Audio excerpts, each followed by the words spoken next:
Chapter 981. Hail the Shadow Clan. The rooftop garden, bathed in the soft glow of the moonlight, was a tranquil oasis nestled high above the island. Lush foliage adorned the surroundings, with vibrant flowers blooming in an array of colors. The fragrance of jasmine and roses perfumed the air, adding an ethereal touch to the scene. The garden offered a breathtaking panoramic view of the vast ocean stretching out into the distance, its waves crashing against the shore in a mesmerizing rhythm. Arya, concealed behind the veil of her disguise, positioned herself near a water fountain at the center of the garden. The fountain's crystal-clear water cascaded down sculpted tiers, creating a soothing melody that harmonized with the tranquil atmosphere. She knew that Isaiah, drawn to the garden's serene beauty, would seek solace here and momentarily let his guard down. With her senses honed, Arya remembered the teachings of her mentor, Michael, echoing in her mind. Physical training is key, he had emphasized. Adaptability is crucial in an assassination. You must become one with your surroundings, capable of blending in and maneuvering in any given situation. Taking a deep breath, Arya submerged herself in the water fountain, her body concealed beneath the shimmering liquid.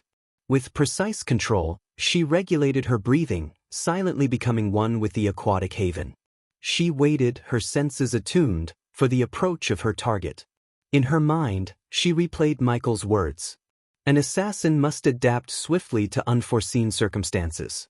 No situation should catch you off guard. Your ability to think on your feet and utilize your environment is paramount. Suddenly, footsteps echoed on the rooftop, drawing closer with each passing second. Arya's heart quickened, but she maintained her composure, her trained instincts guiding her every move. Isaiah Markham, the man whose life hung in the balance, emerged into view. Isaiah stood tall, his dark complexion contrasting against the moonlit backdrop. His physique bore the marks of wealth and indulgence, with a slight paunch accentuating his muscular frame. His eyes, filled with a sense of self-assuredness, swept across the garden, taking in the tranquil scenery. The stage was set, the players in position. Arya watched Isaiah approach, her eyes hidden beneath the surface of the water. She remained poised, her presence undetected, waiting for the opportune moment to fulfill her deadly task. The air was charged with anticipation, as the moon continued to cast its ethereal glow over the clandestine scene in the rooftop garden. From her hidden vantage point beneath the water's surface, Arya's gaze remained fixed on Isaiah, her senses attuned to his every movement. However, to her surprise, another figure emerged into the rooftop garden, disrupting the tranquility she had meticulously planned for. It wasn't one of Isaiah's wives, as she had anticipated, but a formidable orc. The orc stood tall, his red skin a stark contrast against the moonlit backdrop. His muscular physique bore the scars of battles fought, and his face adorned with intricate face paints and tribal tattoos that spoke of his fierce nature. A primal aura surrounded him, emanating strength and intimidation. As the orc approached Isaiah, a shiver ran down the lord's spine, his previous composure faltering in the face of this formidable presence. Isaiah's gaze met the orc's eyes, filled with a mixture of trepidation and uncertainty. The weight of the orc's presence seemed to hang heavy in the air, suffocating the once peaceful atmosphere of the rooftop garden. Arya watched intently, her mind racing to adapt to this unforeseen development. She could feel the tension building, her training reminding her to remain patient and alert. Every moment was crucial, every action calculated. But for now, she observed silently, biding her time until the opportune moment presented itself. The scene unfolded with a sense of unease, as Isaiah and the imposing orc shared the bench, their presence a stark juxtaposition against the tranquil surroundings of the garden. Arya, hidden beneath the water's surface, became acutely aware of the stakes rising. She steeled herself, ready to seize the moment when the balance of power would tip in her favor. But for now, she remained submerged, her senses keen, awaiting the right moment to strike. As Arya observed the unsettling interaction between Isaiah and the intimidating orc, her mind drew upon another of Michael's invaluable lessons. She recalled his words, echoing in her thoughts with unwavering clarity. An assassin must always be prepared for their plan to fail. Michael's voice resounded in her mind. The difference between a good assassin and the best assassin lies in their ability to adapt and turn each obstacle into an opportunity. No situation is without its hidden advantages if you know where to look. Arya embraced this wisdom, letting it fuel her determination. She recognized that even in this unforeseen turn of events, there was potential for her mission to succeed. Every challenge presented an opening, a chance to exploit weaknesses and achieve her goal. The rough voice of the orc cut through the tense silence of the rooftop garden, devoid of any sympathy. "We're cleaning house, tying loose ends," he gruffly stated, his words laced with a sense of impending finality. Isaiah's terrified expression betrayed his desperation as he pleaded for his life. "Please spare me." Isaiah's voice trembled, desperation dripping from every word. "I can give you anything you want. Money, power, whatever you desire. Just let me live." The orc's response was cold and unforgiving. "We've already begun the next phase," he declared, his tone devoid of mercy. "But before we move forward, we must close the previous chapter." Arya's heart quickened with anticipation, recognizing the significance of the orc's words. The mention of closing the previous chapter indicated a potential vulnerability that she could exploit. It was a window of opportunity, a chance to strike when their attention was divided. As Isaiah's pleas fell on deaf ears, the scene became a delicate dance between life and death. Arya's resolve hardened, her focus honed on the unfolding situation. Arya's eyes widened in astonishment as the unexpected events unfolded before her. To her surprise, the orc's grip tightened around Isaiah's neck, despite the latter's desperate struggle. In one swift motion, the orc snapped Isaiah's neck, granting him a painless death. The sight sent a chill down Arya's spine, witnessing such brutality executed with chilling efficiency. However, Arya's shock intensified as the orc rose to his feet and uttered the words that reverberated through the air, "Hail the Shadow Clan." The mention of this mysterious clan struck a chord of curiosity within Arya's mind. She had never heard of them before, their name shrouded in secrecy and unknown to her. But the scene took an even more perplexing turn as the orc retrieved a glowing dark crystal from within his pocket. A sinister aura emanated from the crystal, captivating Arya's attention. With a firm grip, the orc crushed the crystal, releasing a plume of swirling smoke that rose into the air. As Arya watched in awe, the smoke merged with the orc's body, seeping into his very being. It was an unsettling sight, as if the essence of life itself was being transferred. And then, just as abruptly as it began, the light of life left the orc's body. He collapsed to the ground, lifeless and devoid of the mysterious force that had animated him moments ago. Arya's mind raced with questions and confusion. The significance of the Shadow Clan and the nature of the dark crystal remained a mystery to her. Yet, she understood that this unexpected turn of events had opened a new chapter in her mission. She would need to uncover the truth behind the Shadow Clan, their motives, and their connection to Isaiah.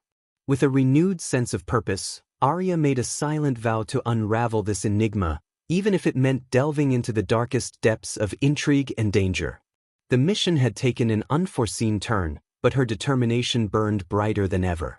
Arya's heart pounded in her chest as she emerged from the water and rushed towards the bodies, desperate to gather any clues that could shed light on the mysterious events that had just unfolded. Her mind raced, piecing together the fragments of the puzzle. However, as she approached the lifeless body of the orc, a sudden and unexpected occurrence disrupted her investigation. A brilliant, eerie purple flame ignited around the orc's corpse, engulfing it in its otherworldly glow. A sense of foreboding washed over Arya as she watched in awe and confusion. Before her very eyes, the flames consumed the orc's remains until there was nothing left but fading embers. It was as if whatever secrets the orc held had been eradicated, leaving behind only lingering questions. Yet, Arya had little time to dwell on this peculiar turn of events. The tranquility of the rooftop garden was shattered by the piercing toll of alarm bells that resonated throughout the island. The island's security mechanism had detected the absence of Isaiah's life force and swiftly activated the alarm, alerting the guards. Clad in their formidable armor, The soldiers rushed into the garden with weapons drawn and fear etched on their faces. Their voices echoed with shock and disbelief as they beheld their lifeless lord, their shouts intertwining with each other in a chaotic chorus. Amidst the commotion, their attention turned to Arya, disguised as a maid. "Stop! What have you done?" One of the guards bellowed, his voice filled with accusation and anger. Arya's muscles tensed, ready to defend herself against the impending onslaught. But just as she was about to engage in battle, a familiar voice echoed in her mind. It was the Dark Lord's voice, resonating with authority and wisdom. "Don't fight them, Arya," the voice whispered. "Use your teleportation scroll to escape. Live to fulfill your mission." Arya's eyes widened in surprise as the Dark Lord's words echoed in her thoughts. She knew she had to heed his guidance. With a swift and calculated movement, she reached into her hidden pouch and retrieved the teleportation scroll. She activated the scroll, and in a flash of mystical energy, she vanished from the garden, leaving the bewildered guards behind. As she reappeared in a hidden location, Arya's mind raced with a mixture of relief and determination. The encounter with the orc, the discovery of Isaiah's lifeless body, and the Dark Lord's message all converged into a singular purpose: to uncover the truth, fulfill her mission, and ultimately, bring justice to those responsible. Meanwhile, in the manor of Ingram, tension hung heavy in the air as Adelia adamantly refused to let Ingram take any part in Gaia's life. The room was filled with their icy silence, their gazes locked in a battle of wills. Adelia stood tall and unwavering, her determination shining through her eyes. "I won't allow you to ruin her life any further," Adelia declared, her voice filled with a mixture of anger and resentment. "You abandoned her when she needed you the most. You have no right to be a part of her world now." Ingram's face contorted with pain, his eyes pleading for understanding. "Adelia, I've made mistakes, I admit that. But I've changed. I've spent centuries trying to protect her from the darkness that lurks out there." Adelia scoffed, her voice laced with bitterness. "Protect her? You, an elder vampire working for Dagon, the ruler of hell. You abandoned her when she was just a baby. Don't you dare claim to be her protector now." Ingram's voice grew desperate, his words aching with remorse. "I did what I had to do to keep her safe. You have no idea the sacrifices I've made, the battles I've fought. One day, Adelia, I will make you see. I will make up for everything." Before Adelia could retort, a sudden shift in the atmosphere caught her attention. A powerful force was approaching, one that sent shivers down her spine. She recognized it immediately and knew what it meant. Azazel, the Dark Lord's demon butler, was drawing near. Adelia's heart raced with both fear and relief. She wanted Azazel to arrive, not the Dark Lord himself. She knew Azazel had his own agenda, and she hoped he could be persuaded to capture Ingram without revealing his true allegiance to the Dark Lord. She couldn't risk the Dark Lord discovering Ingram's identity as an elder vampire and the knowledge that he had abandoned Gaia. With an icy calmness, Adelia turned to Ingram, her eyes never wavering. "You will do nothing, Ingram," she stated coldly. "I am about to capture you and send you somewhere you won't be able to intervene in Gaia's life any longer. This is the consequence of your actions." Ingram's face twisted with a mix of shock and anger, but Adelia paid him no heed. She had no love left for him, only anger and a desire to protect their daughter from his tainted influence. Her plan was set, and she awaited Azazel's arrival, knowing that he would ensure Ingram's capture. Deep down, Adelia knew that Azazel's presence signaled danger, but she couldn't risk the greater threat that the Dark Lord posed. Her focus was on safeguarding Gaia's future, even if it meant sacrificing any lingering shards of affection she once held for the man before her. Adelia's mind raced with conflicting emotions as she anxiously awaited Azazel's arrival. Her loyalty to the Dark Lord remained steadfast, and she knew that Gaia was a cherished being in his eyes. Adelia couldn't bear the thought of jeopardizing her daughter's position in the Dark Lord's realm, but she also didn't wish for Ingram's life to be extinguished by the Dark Lord's wrath. Ingram's true identity as an elder vampire, working under Dagon, the ruler of hell, made him a dangerous and potent adversary. Adelia was well aware of his formidable power, one that surpassed her own. She knew that engaging in a direct confrontation with Ingram would be not only futile but also potentially lethal for her. Azazel, on the other hand, was an entity she could manipulate to serve her purpose. As the Dark Lord's demon butler, Azazel held a certain level of allegiance to Adelia due to her high status within the Dark Army. She hoped that by summoning Azazel instead of the Dark Lord, she could maintain some semblance of control over the situation. Adelia yearned for Azazel's arrival, for she knew that he possessed the strength and skill to subdue Ingram. His demonic abilities, coupled with his unwavering loyalty to the Dark Lord, would make him the perfect instrument to capture Ingram without resorting to fatal measures. After dealing with Ingram, Adelia made the firm decision to unveil the hidden truths she had concealed from Gaia and the Dark Lord. Her loyalty to the Dark Lord compelled her to relinquish any lingering secrets, as she no longer wished to keep anything from him. Adelia was determined to come clean and lay bare the entirety of her knowledge, sparing no details, for she believed in unwavering transparency and honesty within their relationship. Chapter 982, Vampire Death Squad vs. Michael I. While Arya and Azazel were on their mission, Ricky ventured through the empty hall. He noticed dwarves diligently working on the ceiling. Parchments and cloth covered various areas of the hall, indicating ongoing renovations. Unexpectedly, in the center of the hall, he came across the members of the Vampire Death Squad, taking a break and engaged in a lively conversation.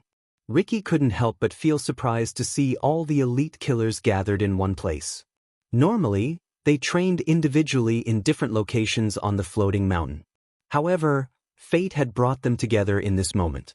"Look who's here," chuckled Grey Wolf, the dwarf, teasing Ricky playfully. Ricky waved his hand in acknowledgement, a smile on his face. "When are you going to convince the Dark Lord to build us a tavern, Ricky?" growled Bear, his deep voice resonating through the hall.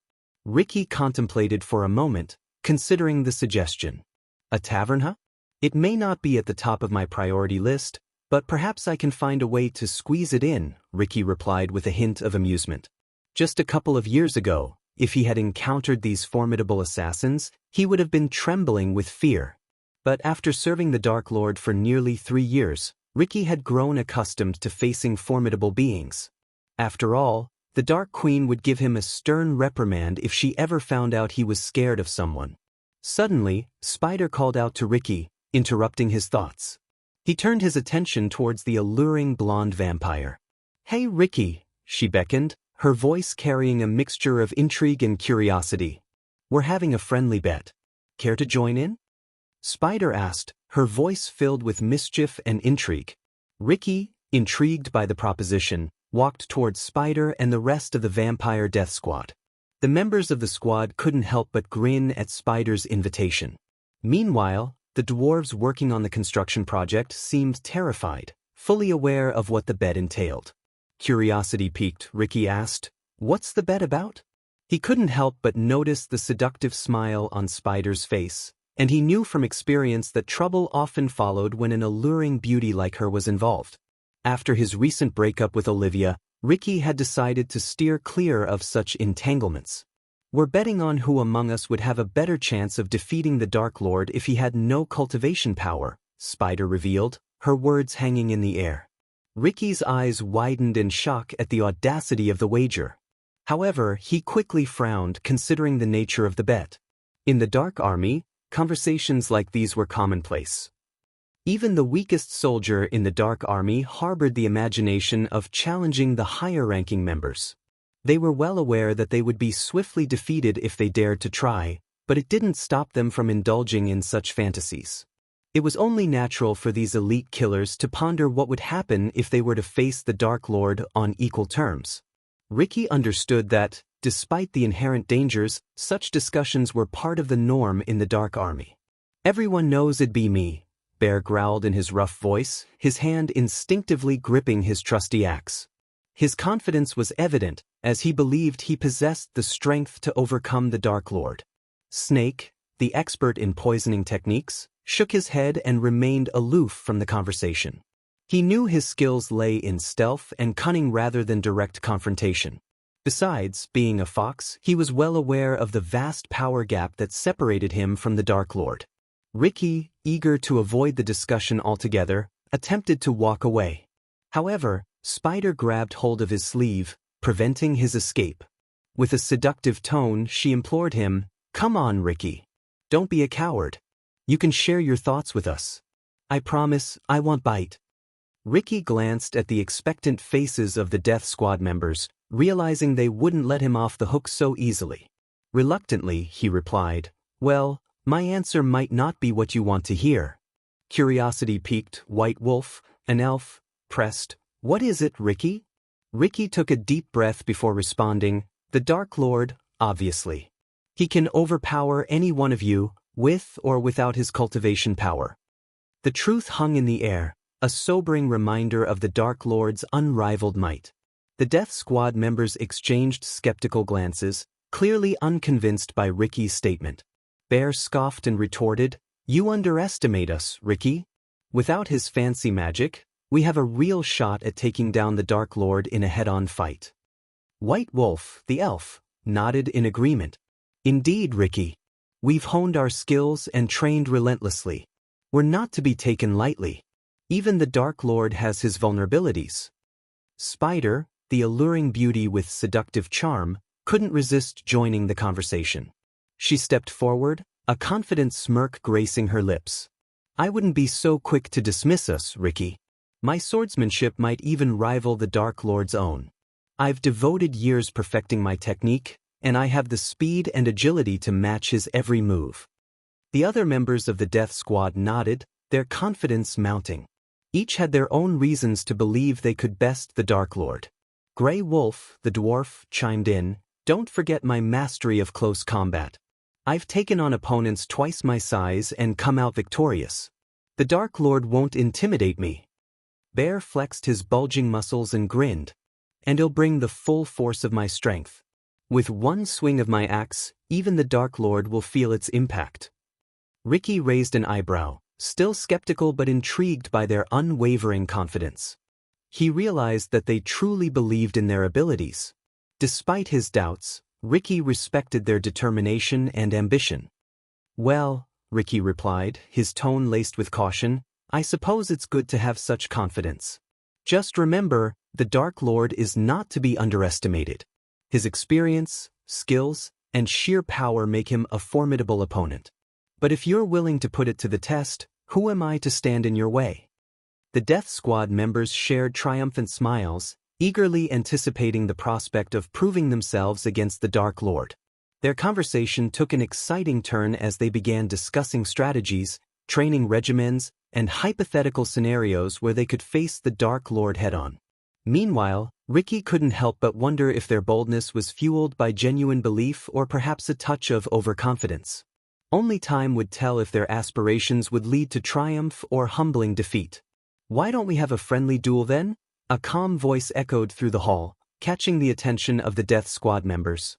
They turned their gazes towards the door, their eyes widening in surprise as they saw the Dark Lord himself entering with an amused smile playing on his lips.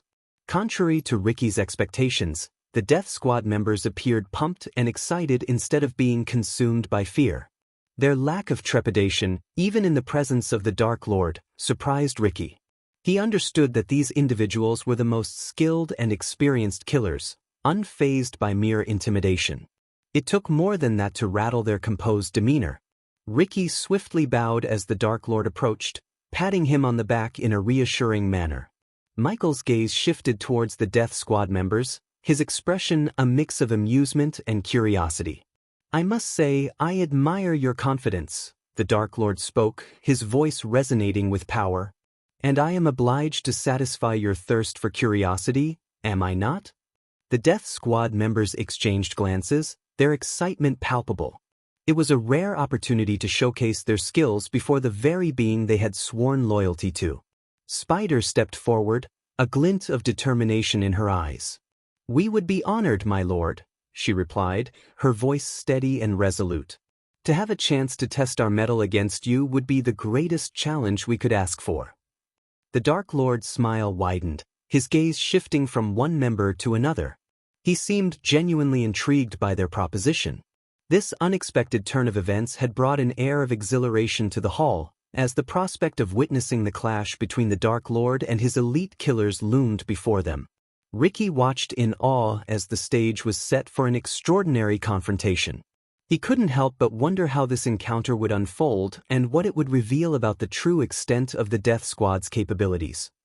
Little did he know that this friendly duel would not only test their skills but also deepen their bond with their enigmatic leader, the Dark Lord himself.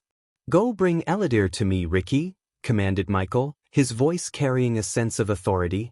Ricky nodded in response and quickly made his way to find Eladir, one of the Dark Lord's trusted advisors. He located Eladir in his study, engrossed in ancient texts, and relayed the Dark Lord's request. Eladir followed Ricky back to the hall, curiosity etched on his face. As they entered, he scanned the scene, taking in the animated conversations and the palpable energy that filled the air. Eladir approached Michael, his brows furrowed in puzzlement. "What is going on here, my lord?"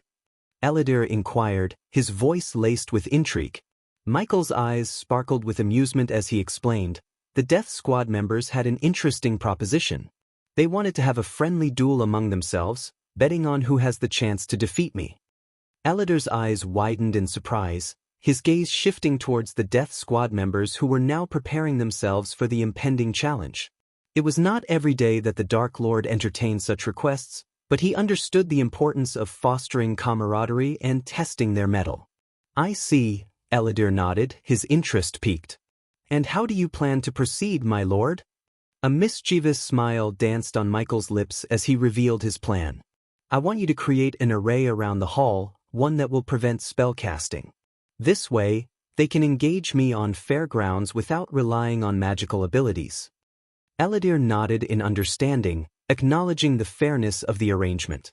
It was crucial for the Death Squad members to have a genuine opportunity to demonstrate their martial prowess without the interference of external forces. "And what about your cultivation, my lord?" Eladir asked, his gaze searching Michael's eyes. Michael's expression turned serious as he replied, "I will suppress my cultivation to the soul refining stage, one stage below their current level, the fusion stage. This will provide them a fair chance to gauge their abilities against mine truly."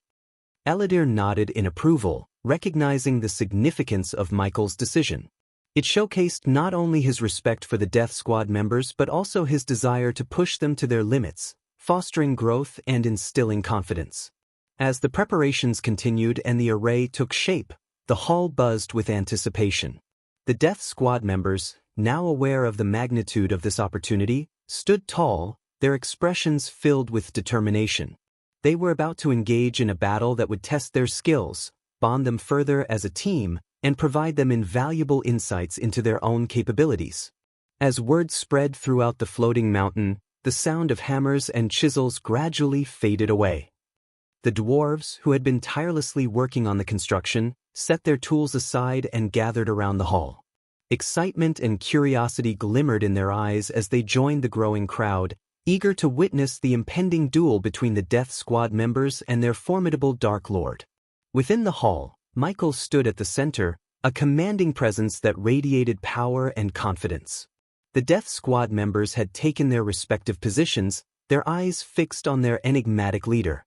Michael's gaze swept over the assembled crowd, his piercing black eyes resting on each individual momentarily before he removed his sword sheaths. The sound of the sheaths hitting the ground echoed in the silent hall, drawing the attention of everyone present. Michael's dark swords, symbols of his authority and strength, lay discarded on the floor. A murmur of surprise and awe rippled through the onlookers, recognizing the significance of his action. "I will fight without my swords," Michael declared, his voice resonating with a blend of determination and caution. "I don't want to kill you guys accidentally." With deliberate grace, Michael slid off his long, black coat, revealing the toned muscles that lay beneath. He then rolled up the sleeves of his black turtleneck, baring his forearms to the eager eyes of the Death Squad members. The faint sound of his knuckles cracking filled the air as he flexed his fingers, preparing himself for the impending clash. Deep down, Michael understood the significance of this moment. It was not just about asserting his power but also about earning the respect and loyalty of these skilled assassins. He knew that only by surpassing their expectations and demonstrating his unrivaled strength could he establish himself as their rightful leader. Thus, he resolved to push himself to the limits, willing to unleash a force that would leave the Death Squad members in awe, solidifying his reputation as the Dark Lord. Chapter 983, Vampire Death Squad vs. Michael 2, Calm Before the Storm Chapter. Shall we face you one by one, my lord, or dash? Spider inquired, her voice filled with anticipation. But before she could finish her sentence, Michael interjected with a playful chuckle. That would be boring, and the fight would be over in a mere moment, he remarked, knowing that individually, none of them stood a chance against him. Spider's eyes gleamed with a deadly mix of excitement and venomous intent. Unlike Saber and the Elder Vampires, who pledged their loyalty to the Dark Lord out of reverence, the Vampire Death Squad had joined his ranks for monetary reasons. Michael saw this as an opportunity to earn their unwavering loyalty through a display of his formidable strength. Bring forth your best skills, Michael goaded the Death Squad members, a mischievous smile playing on his lips. With that, the battle between the Dark Lord and the Death Squad members commenced. The vampires swiftly closed in, surrounding Michael, their gazes focused and their bodies tense with anticipation. Each member carefully positioned themselves, strategizing their approach. The battle between the Dark Lord and the Death Squad members erupted into a flurry of movement and clashes. The vampires, driven by a mix of determination and desperation, attacked with their chosen weapons, each showcasing their unique skills. White Wolf, a skilled archer with deadly accuracy, notched an arrow and let it fly with lightning speed. The arrow whistled through the air, aimed straight at Michael's heart. But with a mere flicker of movement, he gracefully sidestepped, allowing the arrow to harmlessly pass by. His evasion was seamless, as if he possessed an innate sense of the arrow's trajectory. Grey Wolf, the agile dwarf with impressive close combat prowess, lunged forward with his daggers. His movements were swift and relentless, his small frame darting in and out as he attempted to breach Michael's defenses. But the Dark Lord was a master of anticipation. With incredible reflexes, he effortlessly evaded Grey Wolf's attacks, his body swaying and twisting with an uncanny grace. His bare hands became an extension of his being, deflecting strikes and countering with precision. Spider, the seductive beauty with lethal swordsmanship, danced forward with deadly elegance. Her sword gleamed in the dim light, and her eyes burned with a thirst for victory. With a series of lightning-fast strikes, she aimed to overwhelm Michael with her quick and precise movements. Yet, the Dark Lord's calm demeanor never wavered. He fluidly dodged Spider's slashes and parried her blows with the fluidity of water, evading her attacks with an almost supernatural grace. Bear, the hulking powerhouse wielding a long, heavy battle axe, charged forward with a roar, his muscles bulging with raw strength. Each swing of his weapon was accompanied by a thunderous force that threatened to shatter anything it touched. But Michael's movements were deceivingly swift and nimble. With an almost ethereal agility, he evaded Bear's powerful strikes, slipping past the swinging axe with hairbreadth precision. The hall resounded with the clash of weapons, the echoes of grunts and shouts reverberating throughout the space. Each Death Squad member attacked with unyielding determination, pushing themselves to their limits. Yet, Michael's evasive maneuvers remained unfaltering, his actions a symphony of fluid motion. His body flowed seamlessly, evading attacks with a blend of subtle shifts, twists, and graceful steps. He relied on instinct and unparalleled perception, anticipating the Death Squad's moves before they even materialized. His movements seemed almost effortless, as if he was one with the air itself. Amidst the chaos, the Death Squad members found themselves increasingly frustrated. Their strikes grew more desperate, their attacks lacking the precision and finesse they had initially possessed. Despite their relentless onslaught, Michael appeared to be untouched, his calm facade unbroken. In this dance of combat, the Dark Lord demonstrated not only his physical prowess but also his strategic brilliance. He exploited the weaknesses in their movements, slipping through the gaps in their defenses with astonishing precision. With each evasive maneuver, he seemed to defy the laws of nature, his every motion calculated and deliberate. As the fight raged on, the Death Squad members exchanged glances, a mixture of awe and frustration in their eyes. They could hardly believe what they were witnessing, the unmatched skill and grace of the Dark Lord, who defied their every attack with nothing but his bare hands. Bear's battle axe whistled through the air, propelled by sheer force, aimed directly at Michael. But in a display of uncanny agility, the Dark Lord effortlessly sidestepped the swinging arc of the massive weapon. Bear's mighty swing missed its mark, and the axe crashed into the ground with a thunderous impact, causing the earth to crack and tremble beneath their feet. A smirk tugged at the corners of Michael's lips as he evaded Spider's furious sword strikes. With a swift and fluid motion, he maneuvered behind her, his movements like shadows in the night. In a surprising twist, he deftly seized two of Spider's arms, restraining her momentarily. His voice, barely above a whisper, reached her ears, too slow. The momentary distraction allowed the Dark Lord to capitalize on his advantage. With a quick and forceful push, he propelled Spider forward, directing her path toward the towering figure of Bear. Spider stumbled, unable to regain her balance, and crashed into Bear with a resounding thud. The impact sent both of them sprawling to the ground, temporarily incapacitating them. Meanwhile, White Wolf, the skilled archer, took aim with his bow and let loose a flurry of arrows. The projectiles flew through the air with deadly precision, aiming to find their mark in the Dark Lord's heart. But Michael's reflexes were honed to an otherworldly level. With astonishing speed, he snatched the arrows from the air, catching them effortlessly between his fingertips. A smile played upon Michael's face as he twirled the arrows in his hand. In a feat that defied human limits, he swiftly turned the arrows around, positioning them as makeshift melee weapons. With a fluid motion, he wielded them like short sticks, a flickering blur of motion. In an instant, he closed the distance between himself and Grey Wolf, the agile dwarf who fought with relentless determination. With inhuman speed, the Dark Lord swung the arrow sticks in a devastating arc, connecting with precise accuracy. The makeshift weapons collided with Grey Wolf's head, knocking him off balance and sending him stumbling backward, dazed and disoriented. The impact was akin to a giant felling a sapling, the force of the blow reverberating through the hall.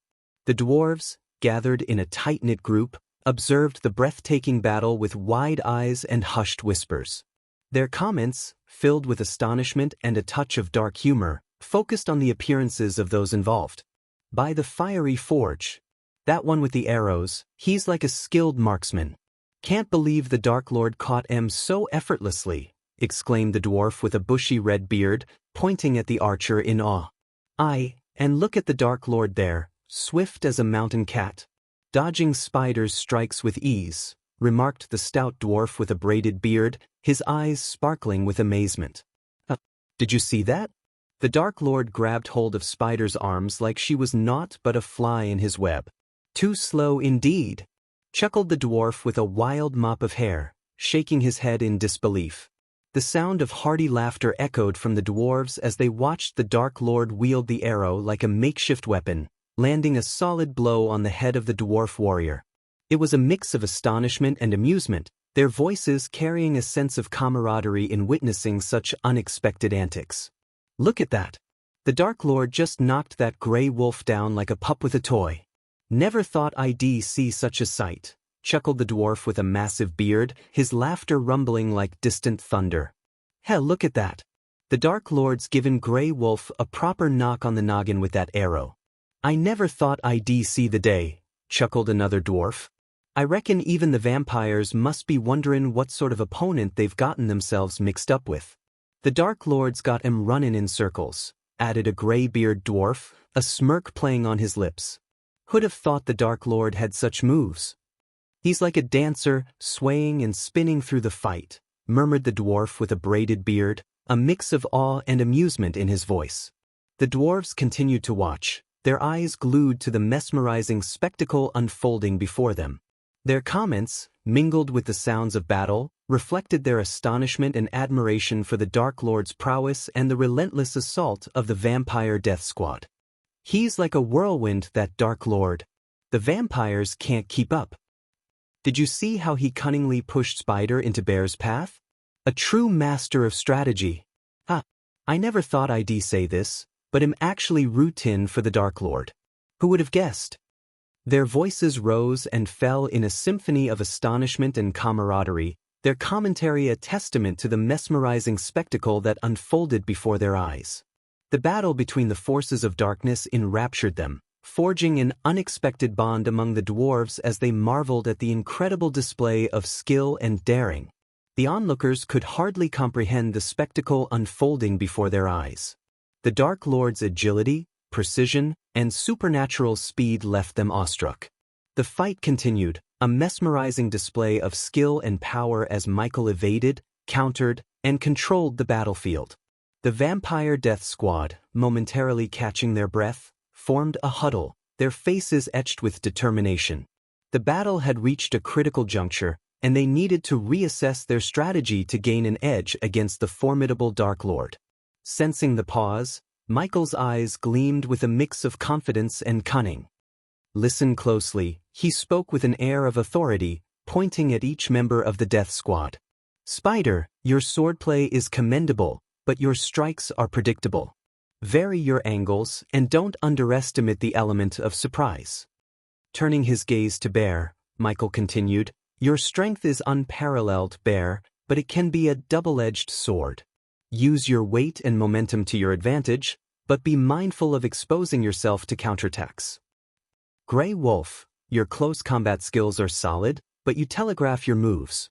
Maintain your agility and surprise your opponent. Lastly, Michael locked eyes with White Wolf, his voice steady and composed.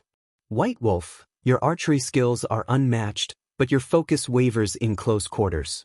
Trust in your instincts, and remember that precision can triumph over speed. The vampires listened intently, their eyes fixed on the Dark Lord as he imparted his wisdom. The brief respite allowed them to absorb his guidance and incorporate it into their newfound strategy. With the Dark Lord's pointers imparted, the Vampire Death Squad dispersed, renewed and invigorated by his guidance. Like a well-coordinated symphony, they lunged forward once more, their renewed vigor palpable in the air. The clash resumed, but this time, Michael did not rely solely on evasion. He unleashed a torrent of devastating strikes, his movements fluid and swift, fueled by his newfound offensive momentum. Michael's movements were a blur of calculated strikes and lightning-fast counterattacks. He punched and kicked with precision, each blow delivered with enough force to make the vampires cough up blood. His fists and feet became a whirlwind of punishing strikes, finding the vulnerabilities in their defenses. Spider, fueled by the Dark Lord's advice, unleashed a flurry of sword strikes, aiming to exploit her opponent's weaknesses. But Michael deftly parried her attacks, his movements fluid and effortless. With a swift maneuver, he grabbed her wrist and twisted her arm, causing Spider to wince in pain. Bear, determined to prove his worth, swung his heavy battle axe with all his might. But the Dark Lord sidestepped the attack and delivered a powerful spin hook kick, his leg cutting through the air like a lethal weapon. Bear, caught off guard, was sent sprawling backward, the impact reverberating through his body. It was a display of the Dark Lord's precision and strength, his attack executed with masterful skill. Meanwhile, White Wolf knocked an arrow, drawing his bowstring with renewed confidence. He aimed carefully, seeking to find a weakness in his opponent's defenses. Yet, before he could release the arrow, the Dark Lord closed the distance in a blink of an eye, knocking White Wolf's bow aside and delivering a powerful strike that sent him crashing to the ground. Grey Wolf, agile and determined, tried to outmaneuver the Dark Lord. But Michael anticipated his every move, countering his strikes with lightning reflexes. With a swift combination of punches and kicks, the Dark Lord delivered blows that reverberated through Grey Wolf's body, leaving him staggering and breathless. The battle raged on, the clash of strength and skill echoing through the air. The vampires, fueled by a mix of desperation and newfound determination, fought with every ounce of their being. And the Dark Lord, driven by his own thirst for power and dominance, responded with a relentless onslaught, leaving the Death Squad members battered and bloodied in his wake. The battle within the hall reached its climax as Michael, fueled by a combination of skill, speed, and the hunger for victory, unleashed a series of deadly attacks. His movements were a blur of calculated strikes, each blow delivered with precision and bone-crushing force. Spider, despite her vampiric agility, was unable to evade the Dark Lord's relentless assault. With a swift, spinning kick, Michael struck her temple, causing her to stagger backward. As she struggled to regain her balance, he swiftly closed in, his fist connecting with her jaw in a devastating uppercut. The sickening sound of bones cracking echoed through the hall as Spider's body flew backward, crashing into a nearby pillar. Blood trickled from her mouth as her eyes rolled back, and she succumbed to unconsciousness. Bear, known for his formidable strength, swung his heavy battle axe with all his might, aiming for Michael's midsection. But the Dark Lord's reflexes were unmatched. With inhuman speed, he sidestepped the attack, swiftly ducking under Bear's guard. In a lightning-fast motion, Michael's fist collided with Bear's sternum, the impact resonating throughout the hall. Bear let out a guttural cough, blood spraying from his lips, before crumpling to the ground, unconscious and defeated. White Wolf, his quiver empty and his bow discarded, attempted a desperate strike, his clawed fingers aimed at the Dark Lord's throat. But Michael was quicker. He swiftly sidestepped the attack, seizing White Wolf's arm in a vice-like grip. With a vicious twist, the sound of snapping bones filled the air. White Wolf's howl of agony was cut short as he collapsed to the ground, his body racked with pain and unconsciousness enveloping him. Grey Wolf, the nimble dwarf known for his agility, tried to outmaneuver the Dark Lord's attacks. But Michael's movements were too swift, too precise. In a whirlwind of strikes, he relentlessly assaulted Grey Wolf, delivering powerful blows that left him reeling. The sound of impact reverberated through the hall as Michael's fists collided with Grey Wolf's body, each blow accompanied by a sickening crunch. Blood sprayed from Grey Wolf's mouth, and his legs buckled beneath him as he crumpled to the ground, defeated and unconscious. Despite the vampire's innate ability to heal, the force behind Michael's attacks had overcome even their supernatural resilience. The combination of his speed, skill, and sheer power had rendered them incapable of rising to their feet. The hall fell silent, save for the heavy panting of the defeated vampires and the echoes of bones cracking. Victory belonged to the Dark Lord, as he stood amidst the fallen, the embodiment of dominance and relentless power. Chapter 984, Another Great Clan Down I, Calm Before the Storm Chapter. After a few minutes, the members of the Vampire Death Squad stood before Michael, their expressions transformed with newfound respect. Even the once boisterous and unrestrained Bear remained silent, his eyes fixed on the Dark Lord. They realized that what they had experienced was not a true battle, but rather a friendly duel, and their minds wandered to the unimaginable consequences if they had faced the Dark Lord in a real fight. Each member understood that Michael had deliberately held back during their encounter. Otherwise, they would have met their demise within seconds. The weight of this realization settled upon them, leaving them in awe of the Dark Lord's power and restraint. Michael's gaze shifted across the members of the Vampire Death Squad, his voice carrying a tone of encouragement. "Do not be disheartened by this defeat," he began, his words resonating with conviction. "In fact, it is through more training and real-life battles that you can truly become perfect killing machines. Remember, strength is not solely measured by victory, but by the determination to improve." A brief pause hung in the air before Michael continued, his eyes gleaming with a sense of purpose. "After my wedding with Gaia, I will dedicate more time to your training. I will help you unlock your full potential and hone your skills to perfection. Together, we will become a force to be reckoned with." He then offered a word of caution, his voice filled with wisdom.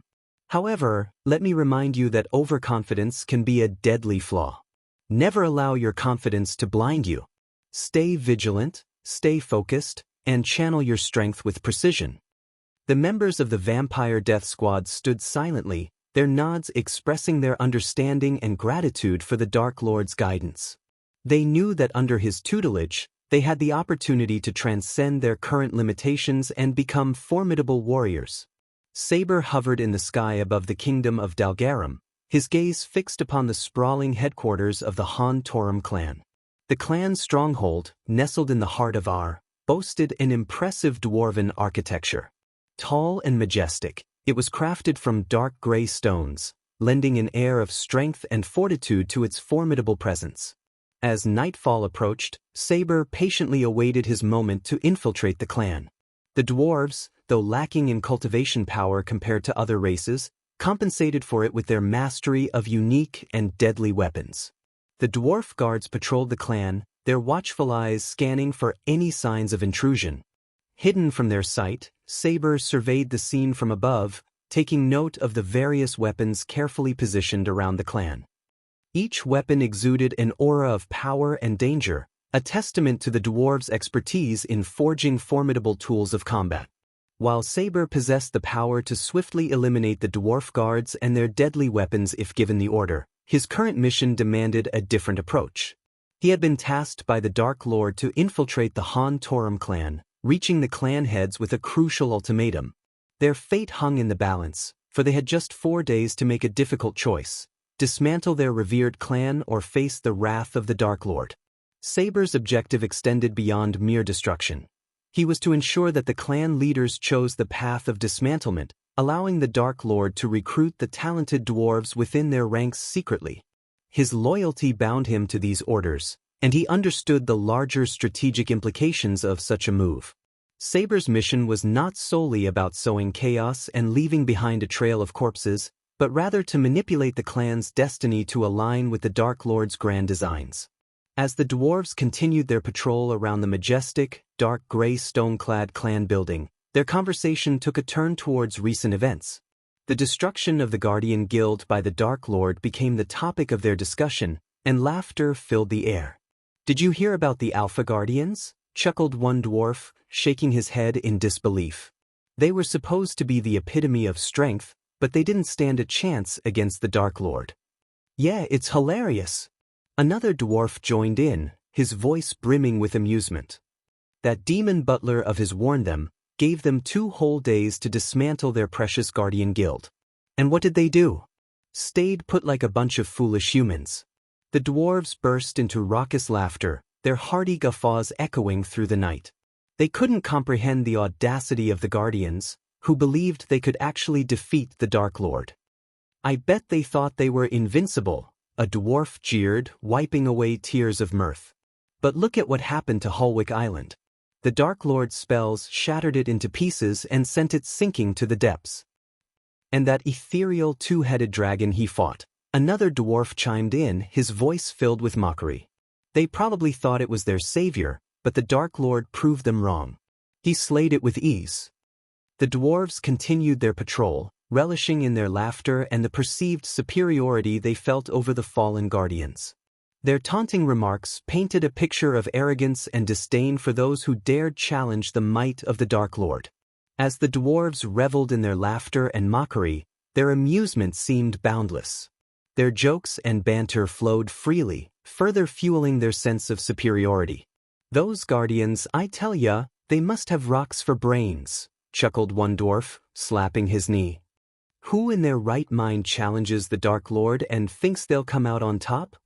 "Ah, humans," another dwarf chimed in, shaking his head in mock pity. "They always think strength in numbers will save them. But little do they realize, it just gives the Dark Lord more targets to crush." Laughter erupted once again, accompanied by a chorus of jests and jibes. "They're like ants marching to their own demise," a dwarf exclaimed, a mischievous glint in his eye. "Instead of using their brains to escape, they gather their little army for the Dark Lord's entertainment." "And what's with their so-called intelligence?" quipped another dwarf, feigning confusion.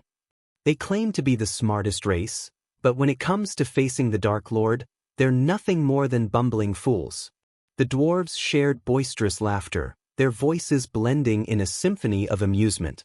They reveled in their perceived intellectual superiority over the humans, mocking their choices and decisions. They thought they could defeat the Dark Lord. One dwarf exclaimed between fits of laughter.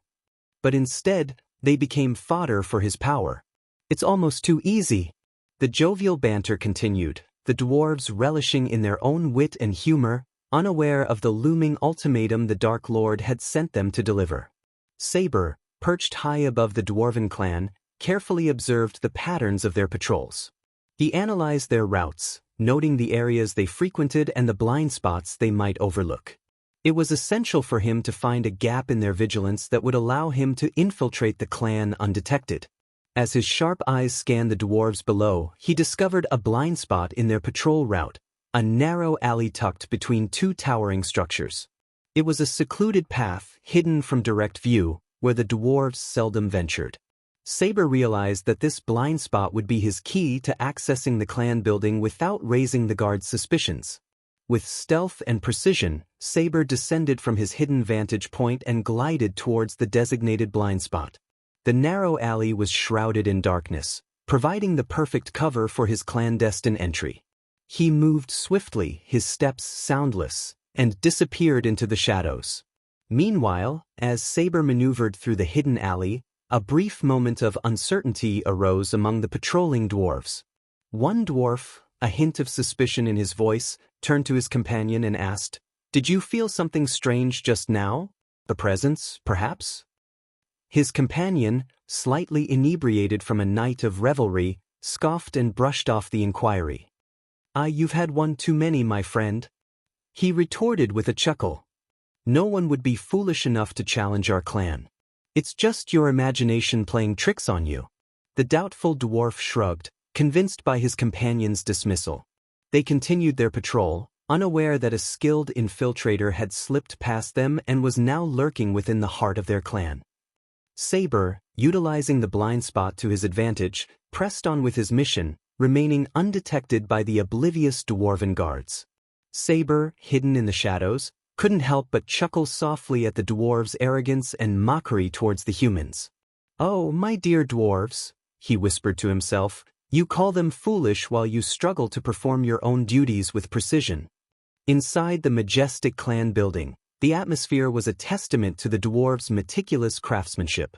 Elaborate stone arches adorned the corridors, leading to grand halls adorned with intricate carvings and elegant tapestries.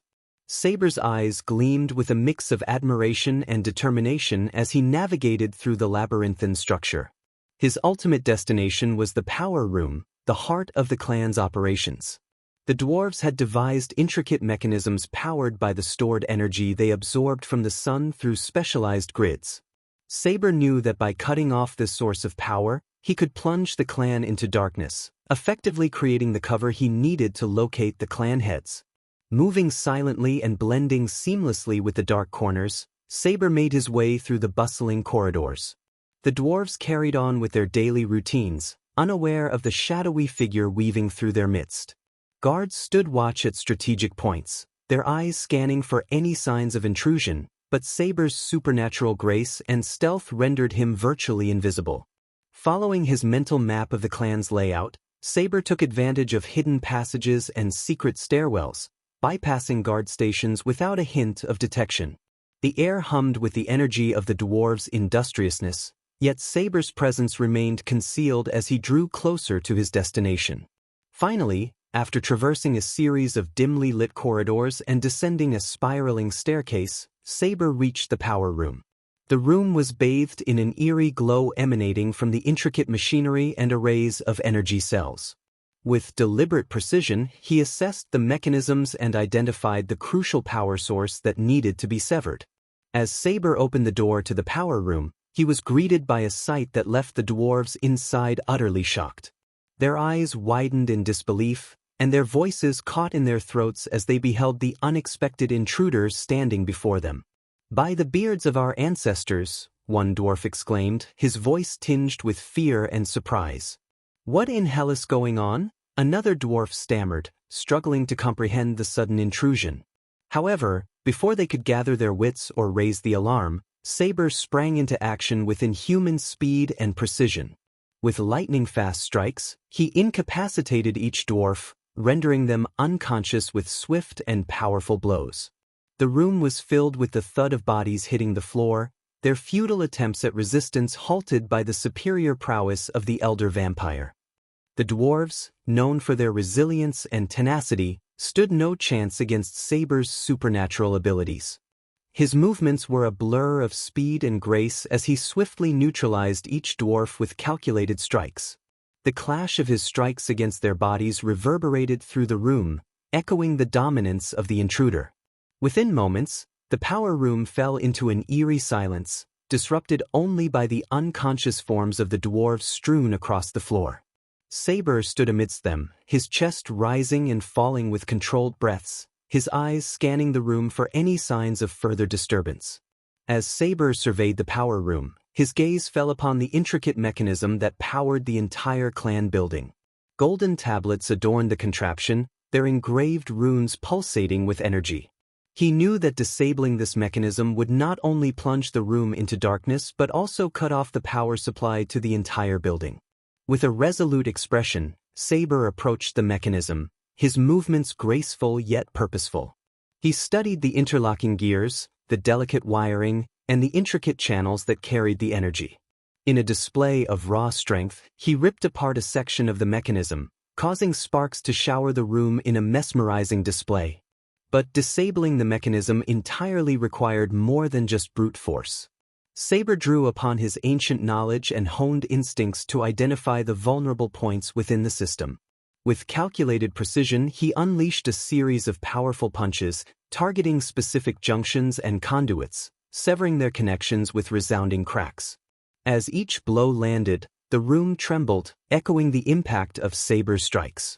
The once steady hum of energy faded into a dull silence, accompanied by the fading glow of the golden tablets. The power room, now marred by the wreckage of the disabled mechanism, was cast into darkness as the lights flickered and died. The power to the entire clan building had been severed, ensuring that Saber's presence would remain shrouded in shadows as he continued his mission. With the darkness as his ally, he would now navigate the vast halls and corridors, seeking out the clan heads and delivering the Dark Lord's ultimatum. Meanwhile, in a dimly lit chamber, a group of old dwarves gathered around a large oak table, their weathered faces illuminated by the soft glow of cigar embers. Wisps of smoke curled in the air as they deliberated on the best course of action to seize the opportunity presented by the destruction of the Guardian Guild. "We've been given a rare chance here, lads," one grizzled dwarf with a long white beard spoke with a deep, rumbling voice. "With the Guardians scattered, we can expand our influence and claim what's rightfully ours." "Aye," another dwarf chimed in, his voice tinged with a touch of greed. "The resources, the territories. It's all ripe for the taking. We must strike while the iron is hot." As they plotted and debated their next move, their grand hall suddenly flickered with an unsettling glow, causing the chandeliers above them to tremble before plunging into darkness. The room echoed with the grumbles and curses of the dwarves, their frustration palpable. "Blast those imbeciles in the power room," one dwarf growled, his hand pounding on the table. "How many times have we told them to keep the lights on?" Amidst their collective vexation, the heavy wooden doors of the chamber creaked open, revealing a figure standing in the threshold. Shadows danced upon the walls as the dim light from the hallway cast an ethereal glow upon the mysterious intruder. The dwarves squinted, their eyes adjusting to the darkness, and they vaguely made out the figure's silhouette, holding two other dwarves by the hand. The captives appeared unconscious, their forms limp and lifeless. "What in the depths is this?" one dwarf exclaimed, his voice filled with a mix of curiosity and apprehension. The figure stepped forward, revealing a tall and imposing presence. His gaze, piercing and intense, seemed to cut through the darkness. The dwarves' eyes widened with a mixture of surprise and unease as they recognized the figure as Saber, the enigmatic intruder. Saber's voice, dripping with quiet authority, broke the silence. "Gentlemen, it seems there has been a change of plans. The Dark Lord demands your attention." His tone held an undeniable weight, leaving the dwarves captivated by a mixture of fear and curiosity. The old dwarves exchanged uncertain glances, their minds racing to comprehend the sudden turn of events. They knew they stood in the presence of a formidable adversary, and their instincts warned them to tread cautiously. As Saber stood there, the captive still held in his grip, the grand hall remained enveloped in darkness. The flickering glow of extinguished candles and the lingering scent of cigar smoke filled the air, creating an atmosphere thick with anticipation. The dwarves, their voices momentarily silenced, awaited Saber's next move, unsure of what fate awaited them under the command of the Dark Lord's emissary. Chapter 985. Another great clan down. 2. Saber strode confidently into the room, his eyes scanning the dwarves as he locked the door behind him. In response, the dwarves sprang into action, rushing to the side of the room where their weapons were kept. Each dwarf retrieved a formidable war hammer or war axe, weapons that were nearly as tall as they were. Their determined expressions masked the fear that flickered within their eyes, a fear they couldn't fully conceal. A faint chuckle escaped Saber's lips as he surveyed the sight before him. The image of these stout dwarves, with their long beards and sturdy frames, standing defiantly against him, amused him greatly. Yet, beneath his amusement, Saber could sense the deep-rooted apprehension that gripped the dwarves. They understood the overwhelming power he possessed, and it haunted their every thought. "What does the Dark Lord want?" One of the dwarf leaders spoke up, his voice laced with a mixture of defiance and desperation, hoping to delay the inevitable confrontation. But deep down, the dwarves knew there was no reinforcement that could match the might of this death angel sent by the Dark Lord. "You know what the Dark Lord wants, dwarves?" Saber replied, his voice carrying a chilling undertone. A devilish grin played upon his lips, as he relished the fear that washed over the dwarves. "The Dark Lord has given you 4 days to dismantle your clan. Should you choose to defy his will, you will witness the true extent of the Dark Lord's power." The dwarves trembled involuntarily, their minds unable to shake off the tales of the Dark Lord's devastation. They had heard the rumors, the accounts of how he effortlessly obliterated the Guardian Guild, an organization far superior to their own in terms of raw cultivation power. The dwarves had established their clan with the sole purpose of toppling the Elven Empress and her empire, never intending to engage the Dark Lord directly. They were fully aware of their own limitations when it came to facing such a formidable foe. However, the audacity of the Dark Lord's focus on their clan infuriated them, stoking a fiery determination within their hearts. Though fear and anger mingled within them, the dwarves understood that their options were limited. The choice before them was stark: dismantle their clan and potentially spare themselves from the Dark Lord's wrath, or defiantly challenge fate and face the full force of his fury. "Why the bloody hell is he targeting our clan? We haven't done a damn thing to provoke the Dark Lord," growled another dwarf, his frustration echoing through the hall. Saber, his hands clasped behind his back, began to pace slowly in a circle, his eyes fixed on the dwarves before him. The air crackled with tension as he spoke, his voice laced with a calm but undeniable authority. "The Dark Lord has granted you 4 days for a reason. Understand this: the great 8 clans will all crumble under the weight of the Dark Lord's power, one way or another," Saber explained, his words carrying a weight of truth that settled upon the dwarves like a heavy burden. "You dwarves are not foolish. You've heard the tales of what befell the Guardian Guild. No one is coming to save you. Spare yourselves the bloodshed and dismantle your clan." A silent understanding passed between the dwarves, their gazes meeting and reflecting the fear that simmered within each of them. They knew that survival and the opportunity to plot the downfall of the Elven Empire were of paramount importance. To foolishly face the wrath of the Dark Lord would be to seal their own demise. "Is the Dark Lord targeting Gondolin as well?" questioned another dwarf, their curiosity momentarily breaking through the tense atmosphere. The dwarves' deep-rooted animosity towards the Elven Empire burned brightly, even in the face of their current predicament. "He is," Saber replied, his voice tinged with a hint of indifference. "But your primary concern should be your own fate, dwarves. The Dark Lord merely wishes for the dismantling of your clan. He won't impede your pursuit of vengeance against the elves. His aim is to eradicate the great 8 clans altogether." A contemplative silence settled over the room as the dwarves absorbed Saber's words. Their minds churned with thoughts of the looming threat, their hatred for the Elven Empire intertwined with the knowledge that the Dark Lord's power was not to be underestimated. "The Dark Lord may think he's invincible, but mark my words, lad, he cannot win against the Sky Hall," spoke the oldest dwarf, his voice carrying a sense of wisdom acquired over countless years. Saber's laughter echoed through the hall, a sound filled with amusement and something far colder. Where was the Sky Hall when the Dark Lord decimated the Guardian Guild? If you expect the Sky Hall to come to your aid, you'll be sorely disappointed. Besides, his tone turned solemn, his words laden with an air of finality, the Dark Lord has already won. This is just maintenance. A mix of resignation and defiance flickered in the dwarves' eyes as they grappled with the harsh reality of their situation. The weight of their decision pressed heavily upon them as they contemplated whether to dismantle their cherished clan or risk annihilation at the hands of the Dark Lord. The room fell into a heavy silence, broken only by the distant echoes of their own thoughts as they wrestled with the dire choices that lay before them. "Can we trust the Dark Lord's word that he won't attack us once we dismantle the clan?" questioned the oldest dwarf, resignation etched into his weathered face. It seemed there was no escape from their current predicament. Saber's gaze remained steady as he locked eyes with the aged dwarf, his voice calm but laced with an underlying intensity. "The Dark Lord is not one to break his word, dwarf. If he desired your destruction, it would have already been swift and merciless." Coming to a halt, Saber regarded the dwarves before him, their expressions a mix of trepidation and begrudging acceptance. The atmosphere in the room grew heavy as they contemplated their options and the inevitable sacrifices they would have to make. "The Dark Lord has another request, dwarves," Saber continued, his voice carrying a note of calculation.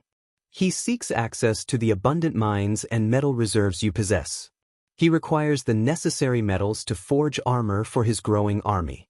I know that this proposition may appear burdensome, but consider it a small price to pay in the grand scheme of things." The oldest dwarf scoffed, a hint of frustration coloring his tone.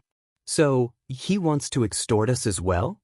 Saber's silence spoke volumes, his deadly gaze fixated on the questioning dwarf. The air seemed to thicken with tension, causing the dwarf to wither under Saber's piercing stare.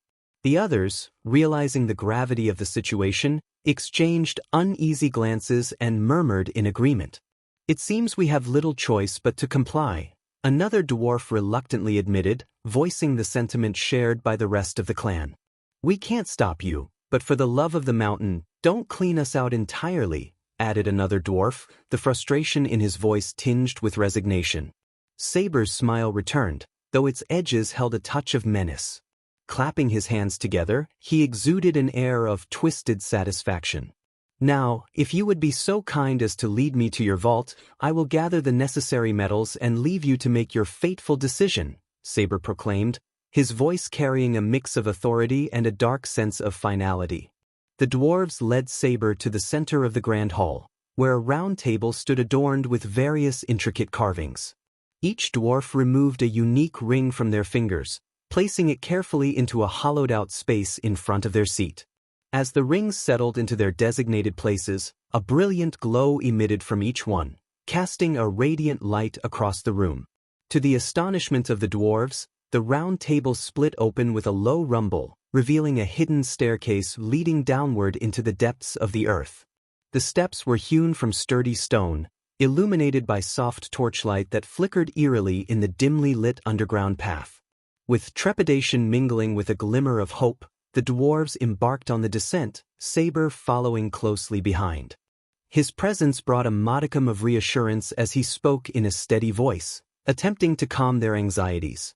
"Fear not, dwarves. The Dark Lord does not covet your treasures.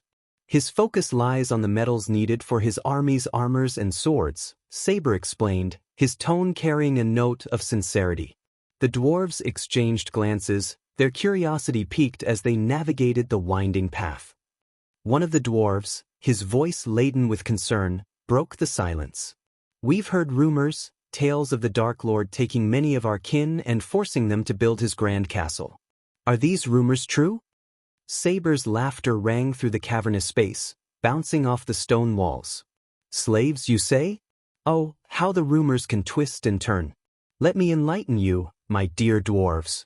Those who have joined the Dark Lord's construction projects are far from being slaves. They receive a handsome sum of gold coins for their services every month, and their nights are filled with joyful drink parties." The dwarves stopped in their tracks, their eyes widening in disbelief. The notion that their kin were not mere slaves but rather well-compensated workers and revelers shook their preconceived notions. A moment of silence passed as they contemplated this revelation, their minds racing with newfound possibilities. "If what you say is true," one dwarf muttered, his voice tinged with uncertainty, "then there may be more to the Dark Lord than meets the eye."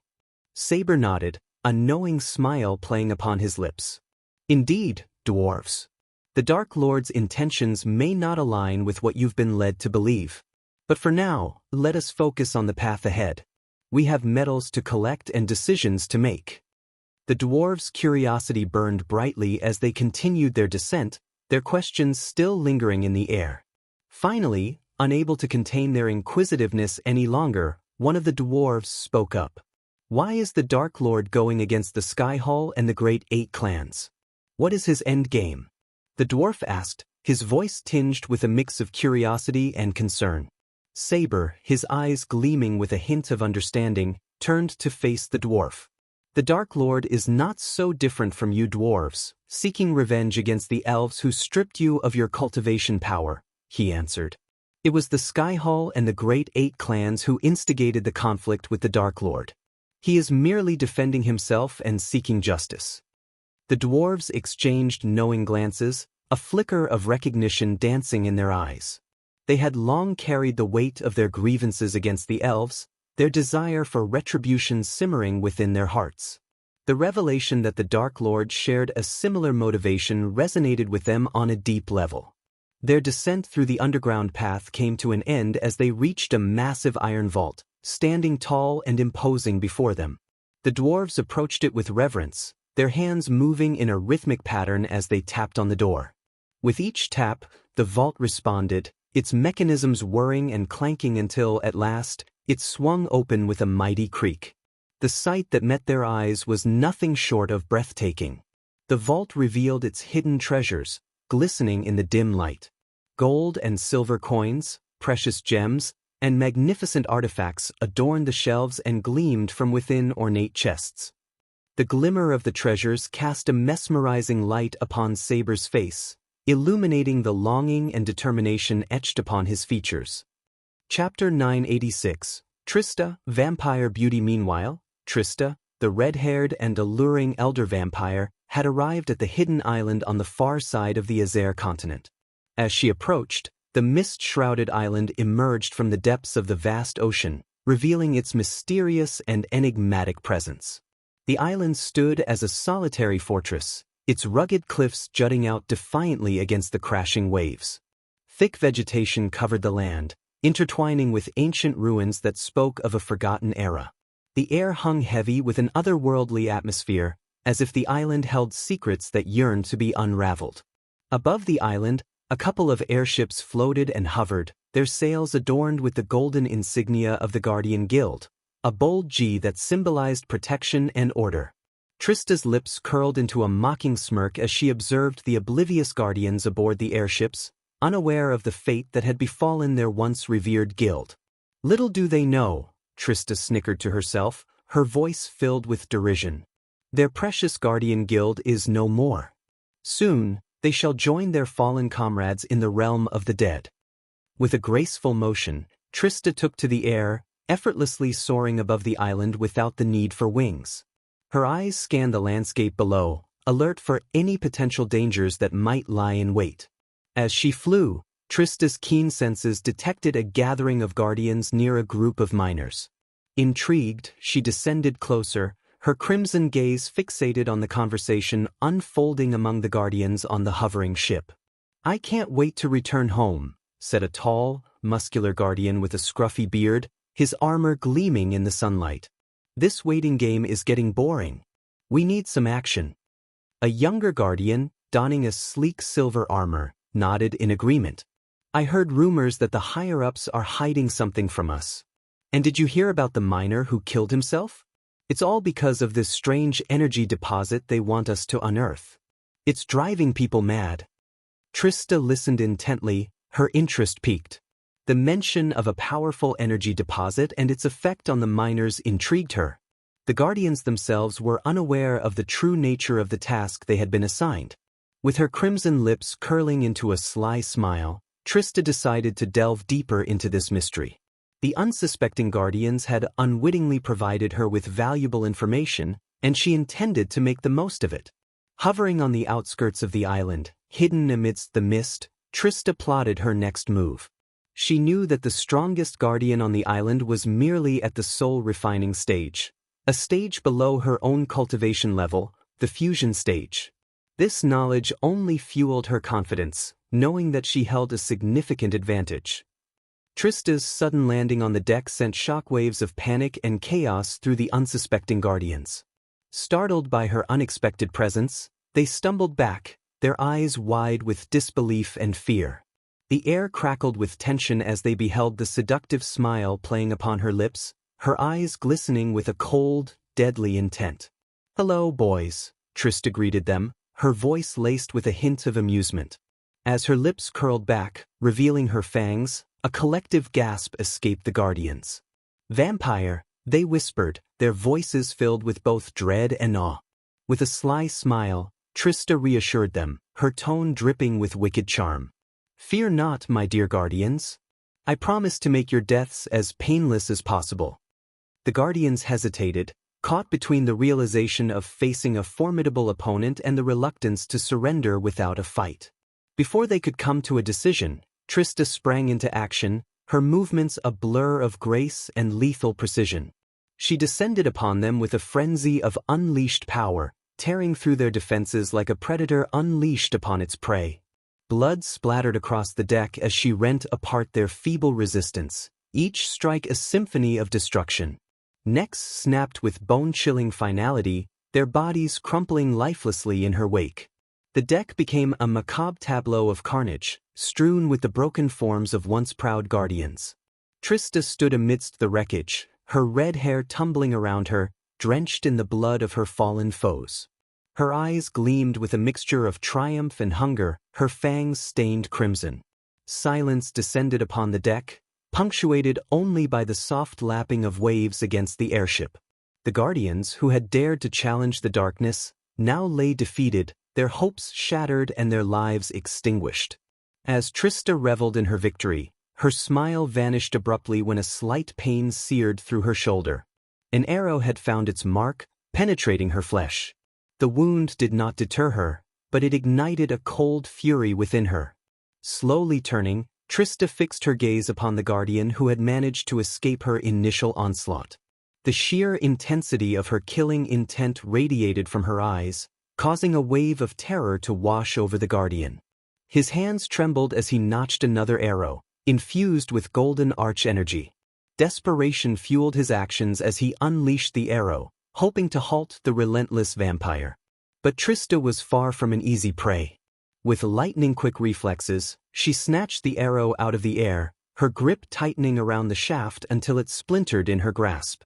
A feral grin spread across Trista's face as she bared her fangs, a chilling display of her predatory nature. Without hesitation, she launched herself at the guardian with an unmatched speed, her movements blurred in a flurry of deadly grace. Seizing him by the throat, Trista sank her fangs deep into the exposed flesh of the guardian's neck. A surge of energy coursed through her as she fed upon his life force. With each passing second, the guardian's youth seemed to drain away, his once vibrant body withering into a desiccated husk. In a matter of mere moments, the guardian's life force was extinguished, leaving nothing but a mummified corpse in Trista's grasp. She released her grip, letting the lifeless form crumple to the deck, its vitality sucked dry. Trista wiped the remnants of blood from her lips, her eyes gleaming with a mix of satisfaction and hunger. The taste of the guardian's essence still lingered upon her tongue, fueling her power and lust for more. The deck now bore witness to the aftermath of yet another merciless display of Trista's deadly prowess. The fallen guardians lay strewn about, their bodies discarded and lifeless. Trista stood amidst the carnage, a figure of chilling elegance and unfathomable darkness. She surveyed her surroundings, her red hair cascading around her like a curtain of blood, as the mist-swathed island whispered secrets yet to be uncovered. Trista's wound on her shoulder mended itself with supernatural speed, a testament to her superior vampiric regeneration. As her body swiftly recovered, she ascended into the air, hovering above the hovering airship, her red hair billowing around her like flames in the wind. With a wave of her hand, she cast an ancient spell, its name lost to time, but its power unmistakable. A crimson mist rose from the fallen guardians, their lifeblood summoned by Trista's dark sorcery. The blood floated through the air, swirling and dancing as if guided by an invisible hand. It wove intricate patterns, like an ethereal tapestry, and enveloped the giant warship below. The vessel became ensconced in a cloak of pulsating red, the blood wrapping around it like a macabre shroud. Trista's gaze turned downwards, her eyes piercing through the mist to behold the guardians on the island below. Their expressions shifted from shock to pure terror as they witnessed the blood-covered ship and the enigmatic figure floating above. Their minds raced, trying to comprehend the supernatural spectacle before them, but their fear overwhelmed any rational thought. With a mere flick of her wrist, Trista exercised her control over the blood that encased the ship. The crimson threads tightened their grip, constricting and twisting. The vessel, now transformed into a horrifying harbinger of doom, broke free from its moorings and hurtled through the air like a meteor descending from the heavens. The sight was both mesmerizing and horrifying. The ship, streaked in vivid crimson, bore down upon the island, its trajectory unstoppable. Guardians scattered in panic, their futile attempts to flee crushed by the impending cataclysm. The earth shook beneath their feet as the vessel crashed into the island, a cataclysmic collision that rent the air with a thunderous roar. The impact unleashed an inferno of destruction, splintering the once tranquil island into a landscape of chaos. Mountains crumbled, flames licked the sky, and the echoes of screams filled the air. The guardians, who had dared to defy the darkness, were now victims of their own hubris, their lives extinguished in a devastating display of otherworldly power. Trista's lips curled into a sinister smile as she surveyed the aftermath of destruction. "The Dark Lord will be pleased," she murmured, her voice dripping with satisfaction, "to learn that these guardians have met their demise." Descending from the sky, Trista set foot on the scorched earth of the island. The trees stood ablaze, their branches reaching out like fiery fingers. Splintered wood from the shattered airship lay strewn about, engulfed in flames that cast flickering shadows across the scene. The ground was littered with the fallen guardians, some lying lifeless while others writhed in agony, their groans of pain filling the air. Ignoring the wounded guardians, Trista's gaze locked onto the mouth of a nearby cave. With a surge of unnatural speed, she dashed towards it, her form disappearing into the darkness. The cave exuded an eerie atmosphere, its depths shrouded in an impenetrable blackness. Mining equipment lay discarded along the path, a testament to the island's previous occupants. As Trista ventured deeper into the cave, torchlight flickered in the distance, drawing the attention of some guardians who had taken shelter within its depths. They hurried towards her, their weapons at the ready, only to be met with a swift and merciless demise. Their necks snapped with bone-chilling finality, their bodies falling lifelessly to the ground. Pressing onward, Trista continued her solitary journey through the labyrinthine cave. Finally, she reached a cavernous opening, where a small ray of sunlight pierced through the ceiling, illuminating the scene below. Water trickled around the edges, forming a delicate, meandering stream. In the center of the chamber, encased within a cage of peculiar metal, crackled a pulsating ball of black energy. Ancient skeletons, weathered and desolate, lay scattered around it like forgotten guardians of the past. However, suddenly she heard a whisper in the air. A chill ran down Trista's spine as the soft whisper drifted through the air. "Release me," it cooed, its words laced with promises of immense power. Her head throbbed, the weight of the offer pressing upon her mind. Yet, she fought against the allure, knowing the consequences of succumbing to such temptation. With steely determination, Trista activated the earpiece nestled in her ear, connecting her with the Dark Lord. "I have found the energy deposit," she conveyed with urgency, her voice laced with a mix of excitement and caution. "But you must come quickly. There is something more, something dangerous." Unbeknownst to the world, the clash between the Dark Lord and the ancient evil marked just the beginning of a cataclysmic battle. This energy deposit, a relic of unimaginable power, was but a precursor to the Dark Lord's rise to dominance. However, little did he know that this ancient evil, born from the depths of time, had slumbered long before even the gods and omegas existed. As these dark forces collided, the world stood on the precipice of a new era, where the fate of all living beings would be shaped by the conflict between two unstoppable forces of darkness. Chapter 987.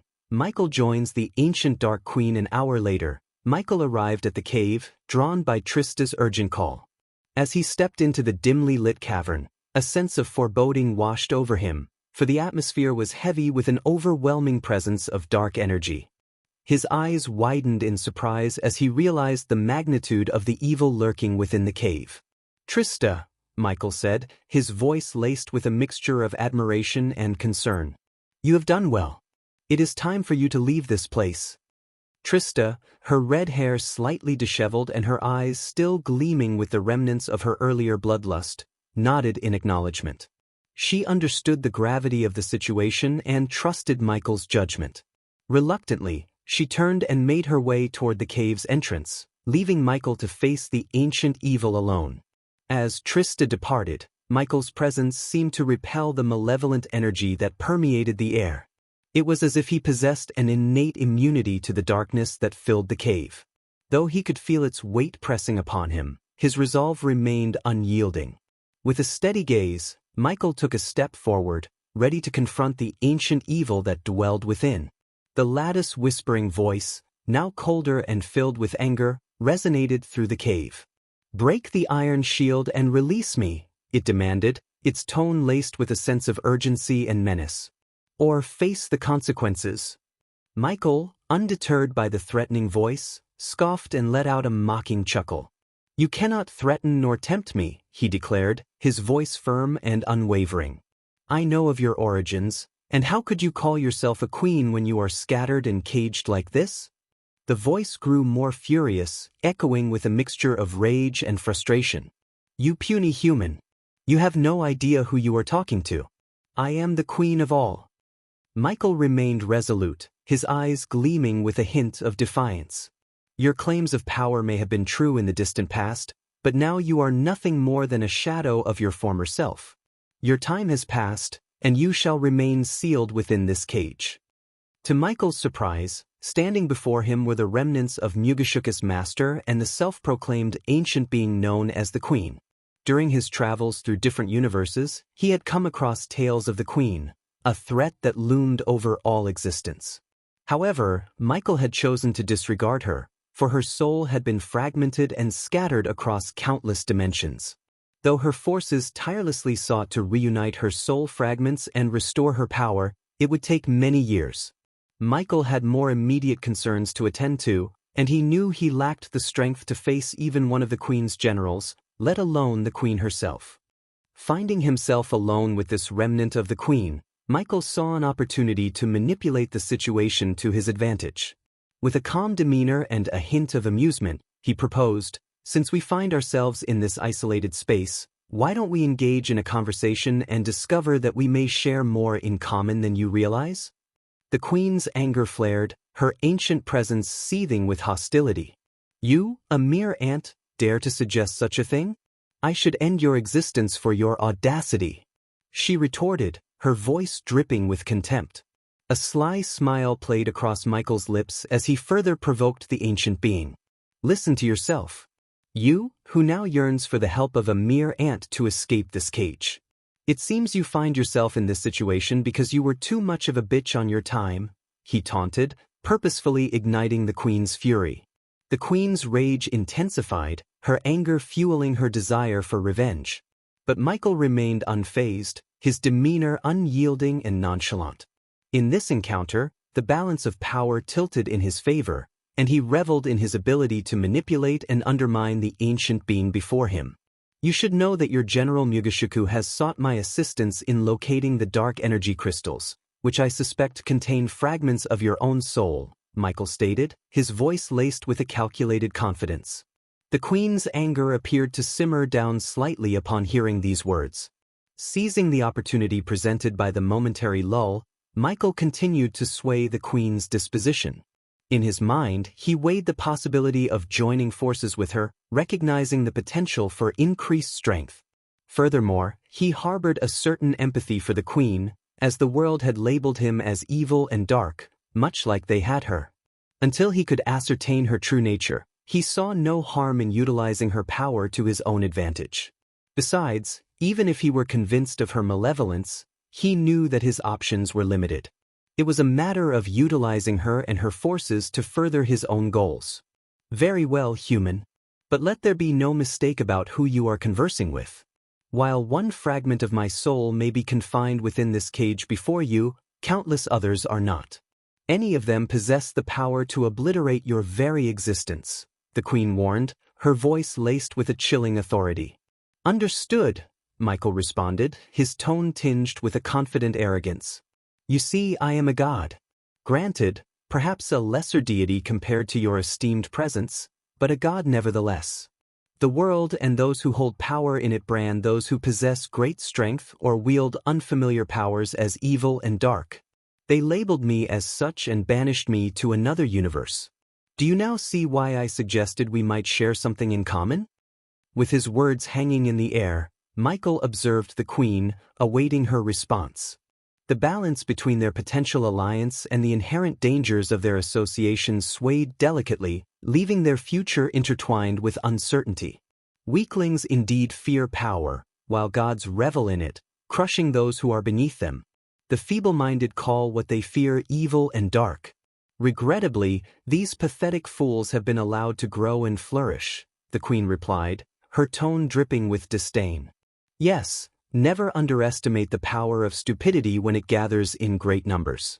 This is where we can mutually benefit. As I am preoccupied with dealing with these imbeciles, I am unable to locate more of your scattered soul pieces. However, if you aid me in becoming stronger, as you have done with your generals, I can swiftly eradicate my enemies and expedite the search for your soul fragments, Michael proposed, his voice laced with calculated pragmatism. In response, the queen's laughter filled the cavern, an ominous sound that sent shivers down Michael's spine. The malicious echoes reverberated through the chamber, signifying an unsettling agreement. Human, do not assume that your attempts at manipulation escape my notice. I can read your thoughts as clearly as the light of day. Even the weakest fragment of my soul possesses the capability to annihilate your entire world in a matter of seconds. Yet, I perceive the potential benefits of utilizing you to further my own aims. Furthermore, I sense an ancient power dormant within you, the queen declared, her voice tinged with a hidden sense of intrigue. A chill coursed through Michael's being as he felt the probing gaze of the ancient being, a sensation that left him feeling exposed and vulnerable. I comprehend now why Mugeshiku chose you to locate my scattered soul pieces. This dormant power within you possesses the ability to fulfill that task. However, it remains dormant, choosing to hide from its predators. At its current stage, this power is incapable of defeating them. I can assist you in awakening this power for a limited duration in exchange for your pledge. The queen's words dripped with insidious intent and an icy aura of authority. What is it that you desire? Michael inquired, his voice filled with a mixture of caution and curiosity. What you behold here is not a mere fragment of my soul, but rather my energy infused with a fraction of my consciousness. I left it as a beacon to guide the way towards my other scattered soul fragments, despite being imprisoned by someone I hold utmost disdain for, the queen clarified, her voice resonating with a mix of bitterness and determination. And you wish for me to locate this soul fragment that your consciousness has discovered and deliver it to Mugeshiku, Michael surmised. Yes and no. It would be prudent for you to locate my soul piece, but instead of handing over the crystal that contains it to Mugeshiku, leave it within the place you refer to as the demon's grave, the queen commanded, her voice leaving no room for negotiation. The temptation to awaken the dormant system was too alluring for Michael to resist. He recognized the symbiotic relationship between himself and the system, realizing that if the queen could temporarily awaken the system, He could utilize the accumulated badass points to locate more hidden seeds of darkness and find a permanent solution to prevent the system from remaining offline. I can fulfill your request. You have my word, Michael pledged, his tone laced with a tinge of eagerness and caution. I care not for your words, human. Failure to uphold this agreement will result in the wrath of my minion, Mugashiku. You would be wise to honor your promise, the queen warned, her voice chillingly devoid of mercy. Understood, Michael replied. A brief silence enveloped the cavern, broken only by the queen's voice as she continued to speak. Absorb my energy, and it shall awaken your dormant power, the queen commanded, her words carrying a commanding authority. Suddenly, a pulsating sensation surged through Michael's mind, a familiar hum signaling the reawakening of the system. To his surprise and elation, he heard the long-lost voice of the system once again. System rebooting. Unknown power has overridden safe mode. Energy absorption has commenced. The queen's voice echoed with a commanding tone as she issued her next instruction. Destroy the cage, human. Break the constraints that hold my energy captive, she commanded, her words laced with a mix of authority and anticipation. Michael's instincts compelled him to obey, his mind filled with a surge of dark energy. Beams of darkness shot forth from his eyes, their intensity growing with each passing moment. With a tremendous burst of power, the beams struck the metal cage, shattering it into countless fragments. The once imprisoned energy, now liberated, radiated with a strange aura, as if undergoing a transformation. If the system had remained offline and silent, Michael's initial instinct would have been to exercise caution and avoid breaking the cage that held the queen's energy. His analytical mind would have evaluated the potential risks and consequences of such an action. However, the awakening of the system introduced a new element into the equation. Its whispered guidance and subtle influence, coupled with Michael's trust in its judgment, shifted his perspective. The system's suggestion to break the cage and absorb the energy resonated with his deepest instincts, convincing him that it was a necessary and advantageous course of action. In this symbiotic relationship between man and system, their combined instincts and the whispered promises of power led Michael to make the fateful decision to shatter the cage and embrace the queen's energy.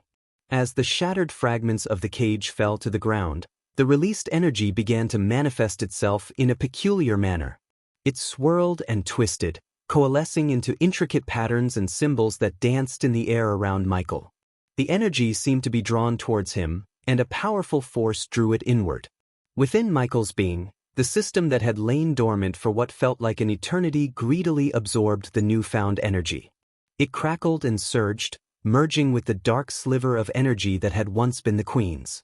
The merging of the two forces produced an otherworldly glow, as if a cosmic exchange was occurring within Michael's very core. With each passing moment, the dark sliver of energy dissipated, vanishing into Michael's body. The absorption completed, the once dormant system hummed with renewed vigor, intertwining with the latent power that had been awakened. Michael's senses sharpened, his veins pulsating with a newfound strength, as if the amalgamation of dark energy and system had forged him into something beyond human. As the final remnants of the queen's energy vanished, Michael stood before the radiant aftermath of the cage's destruction, a transformation evident in his eyes. Chapter 988, The System is Back Online, System Online. The system will go offline in 1 hour. As the system came back online, its familiar voice echoed within Michael's mind, bringing a sense of reassurance and excitement. "I'm glad to have you back, system," he whispered. With the system's return, Michael knew he had a powerful tool at his disposal, one that could aid him in his quest for the seeds of darkness. "I need to know where to find more seeds of darkness," Michael stated, his voice filled with determination.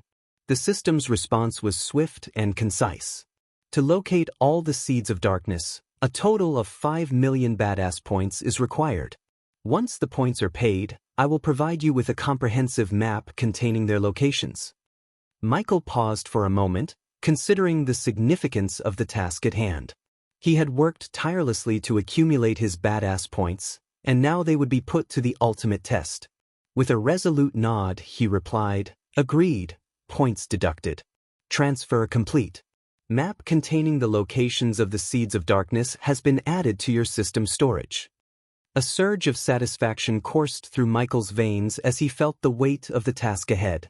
The map would be his guide, leading him to the hidden sources of power and darkness. And system, do you recall the Phoenix project we previously discussed? It seems that the time has come for its completion, Michael remarked, his voice tinged with a hint of anticipation. Although I hope it won't be necessary, I have a feeling that I might need it soon. The system is capable of completing the Phoenix project, but a total of 10 million badass points is required for its execution. Consider it done, Michael responded without hesitation. With the system fully operational, even if only for an hour, he wasted no time in setting his plans into motion, carefully orchestrating the unfolding events and preparing the stage for the imminent battles that lay ahead. After returning from the cave, Michael entered his forge in the Demon's Grave, where the metal he required from Saber was waiting for him. The flickering flames of the forge cast eerie shadows on the walls, creating an atmosphere of anticipation. He approached the workbench and carefully retrieved the parchment where he had sketched the designs for his armor and Gaia's armor. Unfolding the parchment, Michael studied the intricate details of each piece, envisioning how they would come to life. He knew that the completion of his armor required not only skill but also the finest metals.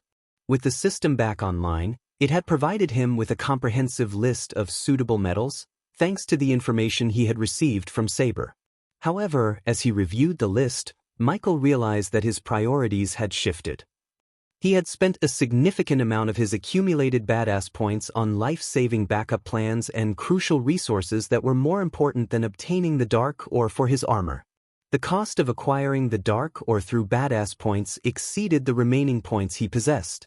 Undeterred by this setback, Michael made a decision.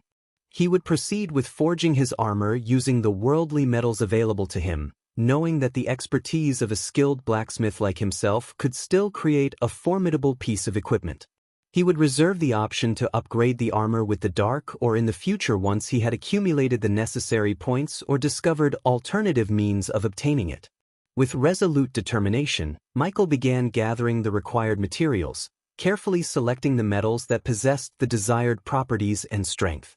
Igniting the forge with a wave of his hand, he set the temperature to the perfect level, allowing the metals to heat and soften.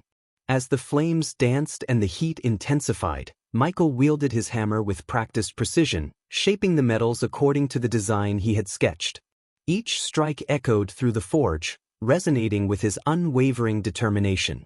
Hours turned into days as Michael tirelessly worked on his armor, meticulously crafting each piece with unwavering attention to detail. The clang of metal against metal filled the air, harmonizing with the rhythmic beating of his heart.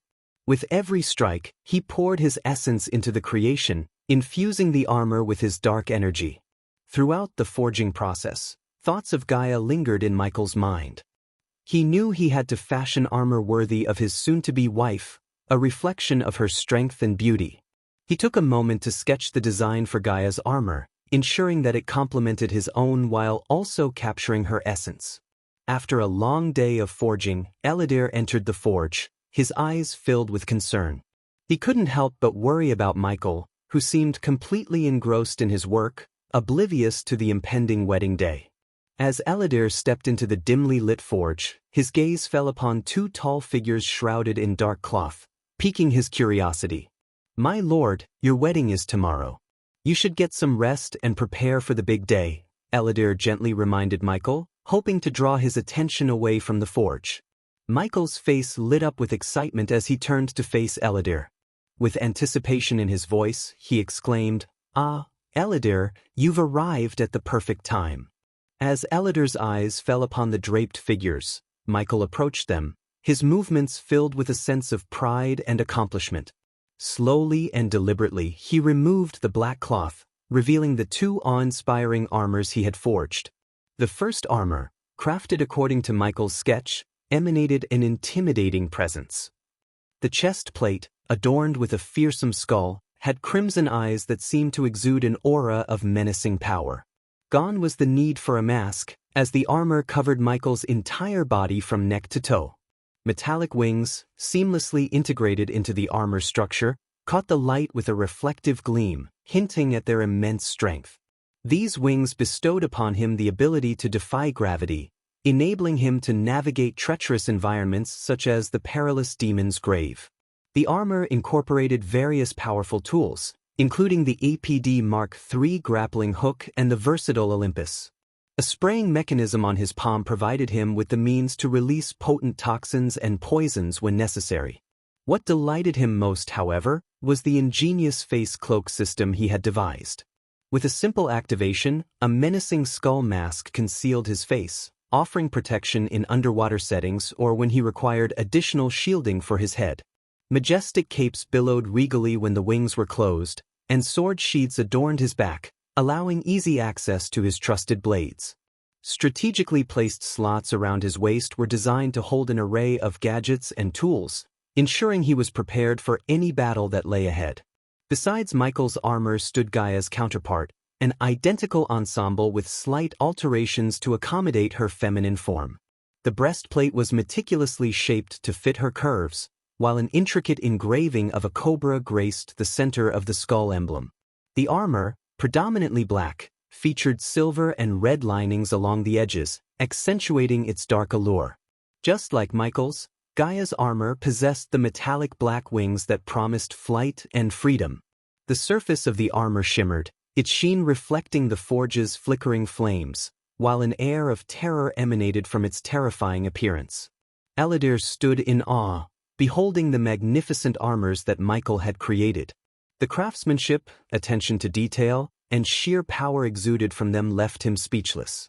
It was clear that these armors were not mere tools for battle but embodiments of Michael and Gaia's journey, their devotion to each other, and the darkness that coursed through their veins. In that moment, Eladir understood that Michael's commitment to forging the perfect armors had a profound significance beyond their physical form. They represented their unity, their unyielding determination to face whatever challenges awaited them as a couple. Eladir, please see to it that these armors are delivered to the Phoenix Project, Michael instructed as he turned to leave the forge. I think it's time for me to freshen up. The scent of metal and fire clings to me. With that, Michael strode out of the forge, the weight of his responsibilities temporarily lifted from his shoulders. Leaving the castle behind, he made his way towards a nearby waterfall, a place of tranquility where he could cleanse both his body and mind. The anticipation of the upcoming wedding filled his thoughts, and even though Eve had kept the location a secret, he had full confidence in Saber and the elder vampires to ensure its security.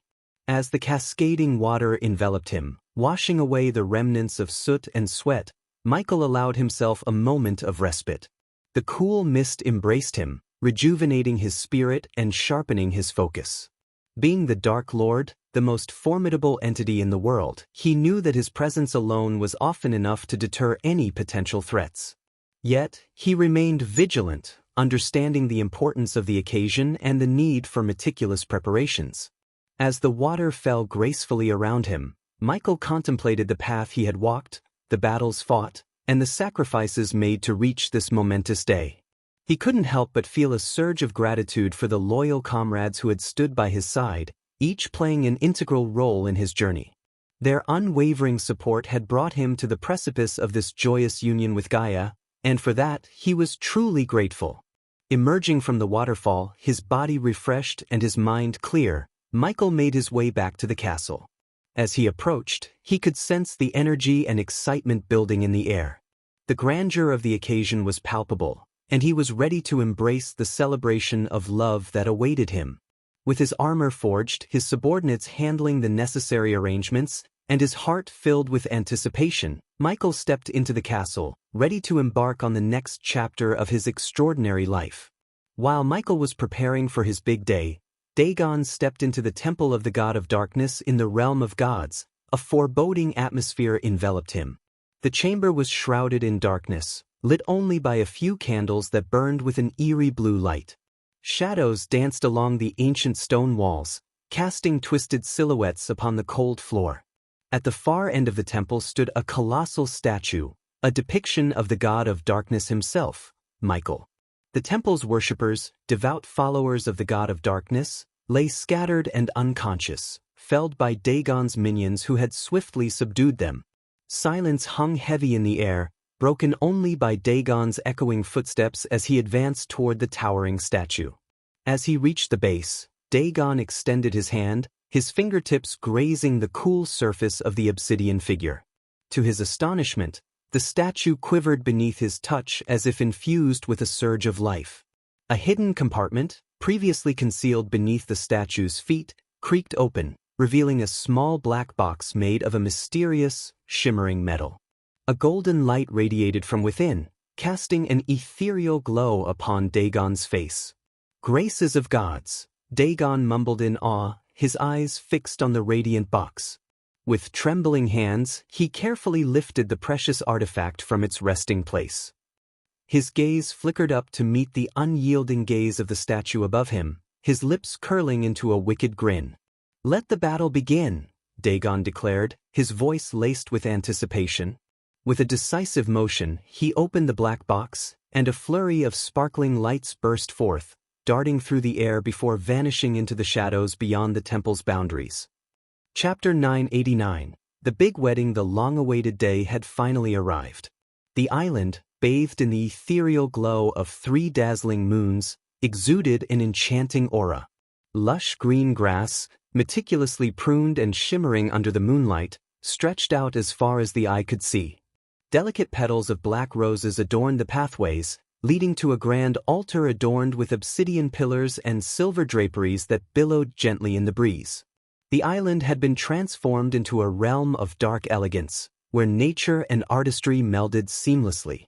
Moonlight cascaded through intricately woven canopies, casting enchanting patterns upon the ground.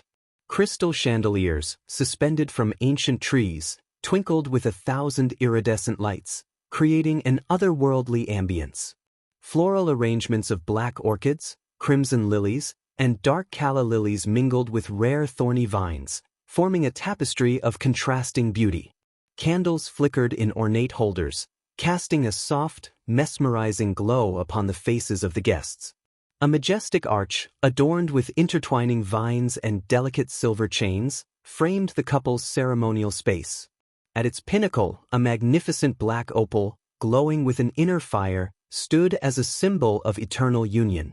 As the guests arrived, they marveled at the breathtaking scene that unfolded before their eyes.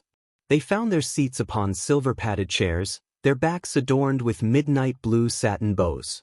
Soft, haunting melodies filled the air as skilled musicians played haunting melodies on stringed instruments.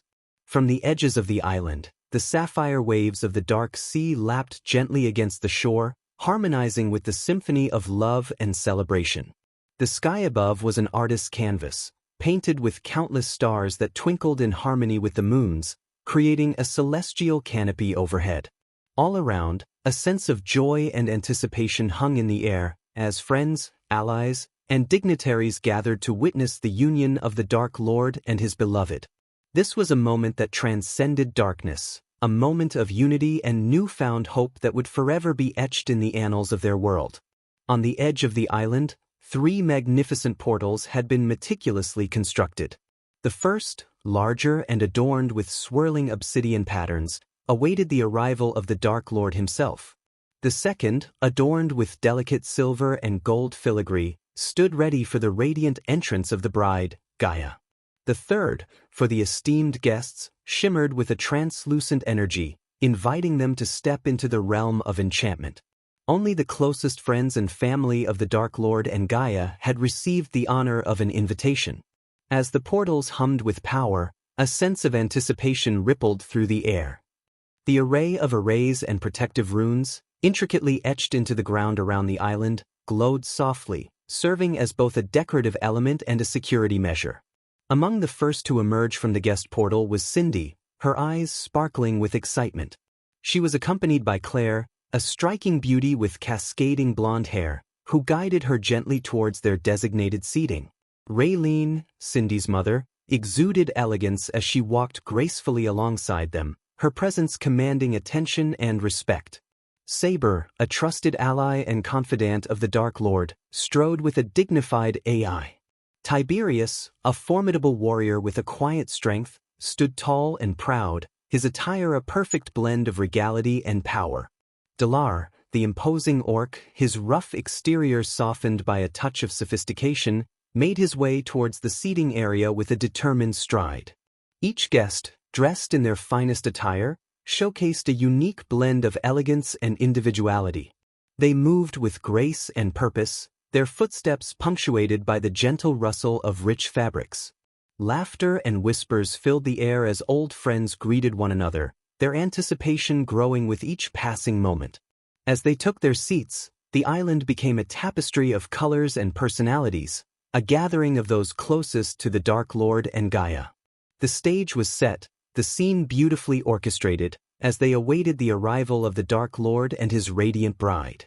The guests looked around in awe, their eyes wide with wonder at the breathtaking beauty of the island and its enchanting decorations. Trista, her voice filled with admiration, remarked, "Eve has truly outdone herself. This is a sight to behold." Saber nodded in agreement, his usually stoic expression softened by a genuine smile. Indeed, she has poured her heart and soul into making this day unforgettable. Tiberius, his gaze fixed on the intricate details, marveled, "I've never seen anything quite like this. It's as if we've stepped into a realm of pure magic." Arya, her voice filled with excitement, added, "Every little detail, from the sparkling lights to the delicate flowers, it's like a dream come true." Raylene, her eyes shimmering with pride, turned to Claire and said, "You and Eve have done an exceptional job. This is beyond anything I could have imagined." Claire blushed modestly, her voice tinged with gratitude. "Thank you, Raylene. It was an honor to assist in creating this magical ambience." As the guests marveled at the decorations, their attention was momentarily drawn to a flicker of movement in the sky. Trista's eyes widened as she whispered, "Do you see them?"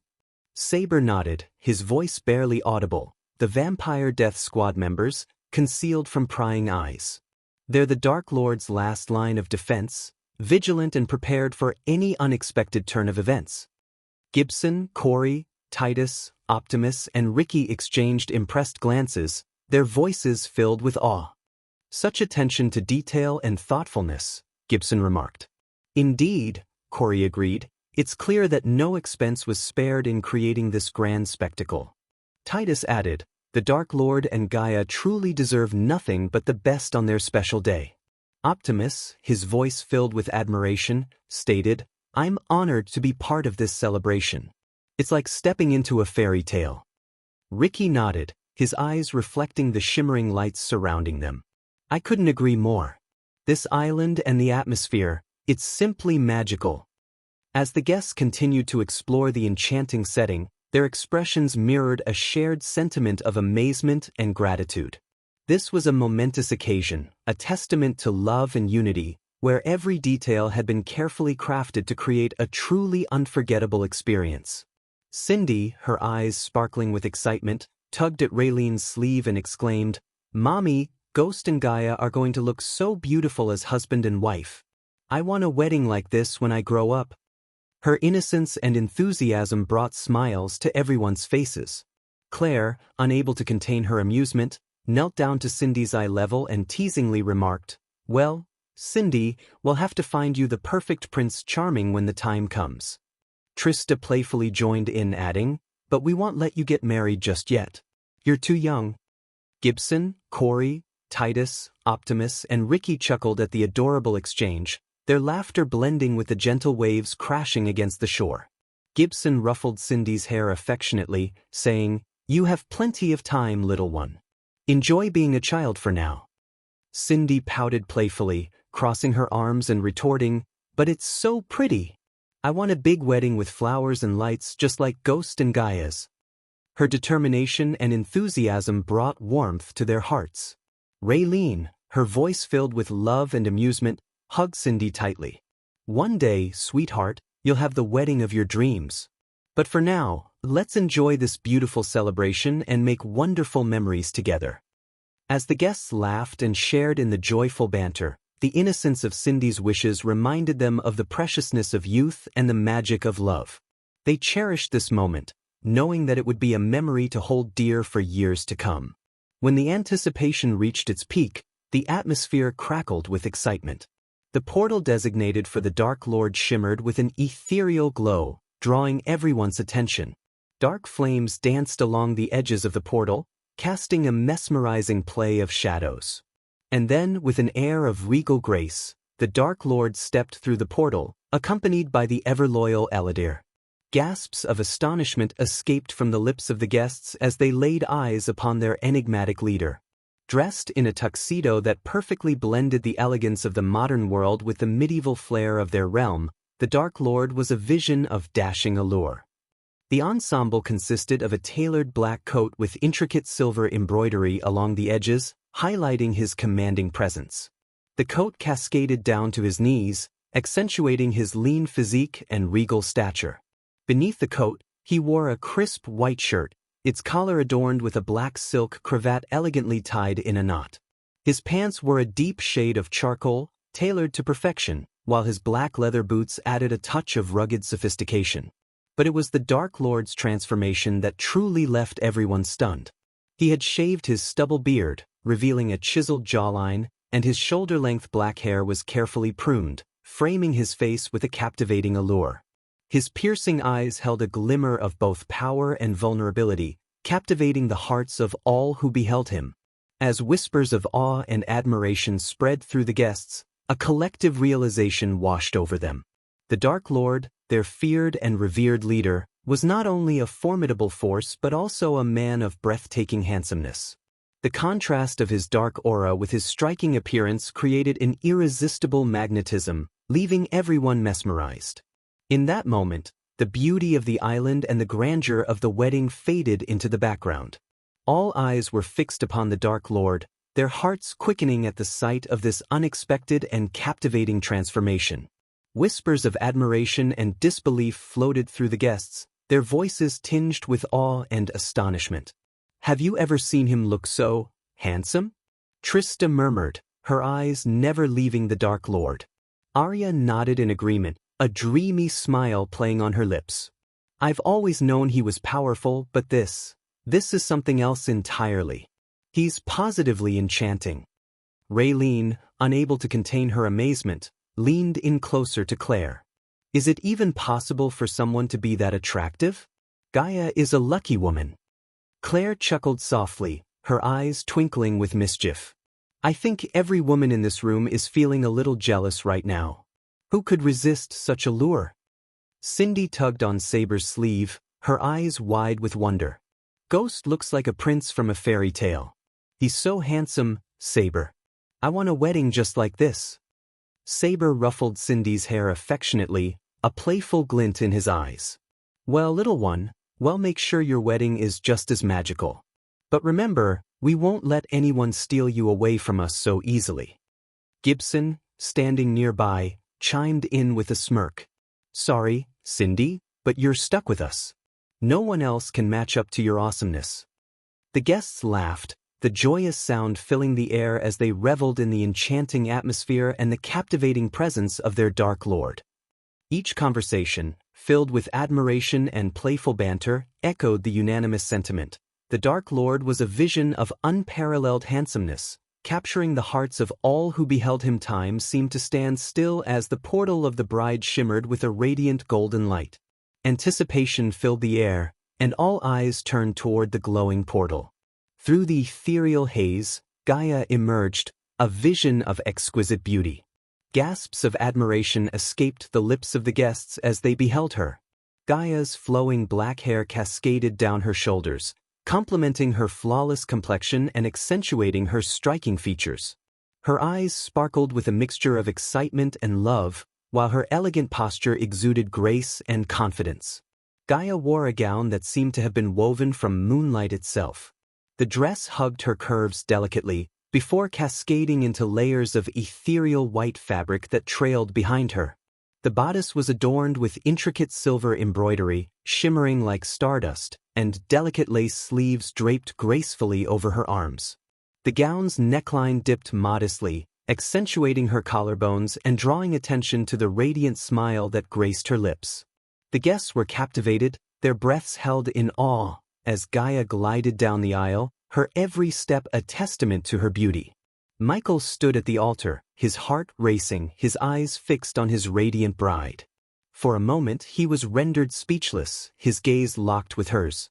Claire, standing beside Trista, leaned in and whispered, her voice filled with wonder, "She's like a goddess, so stunning, it's almost unreal." Trista nodded, her voice filled with admiration. "He is a lucky man.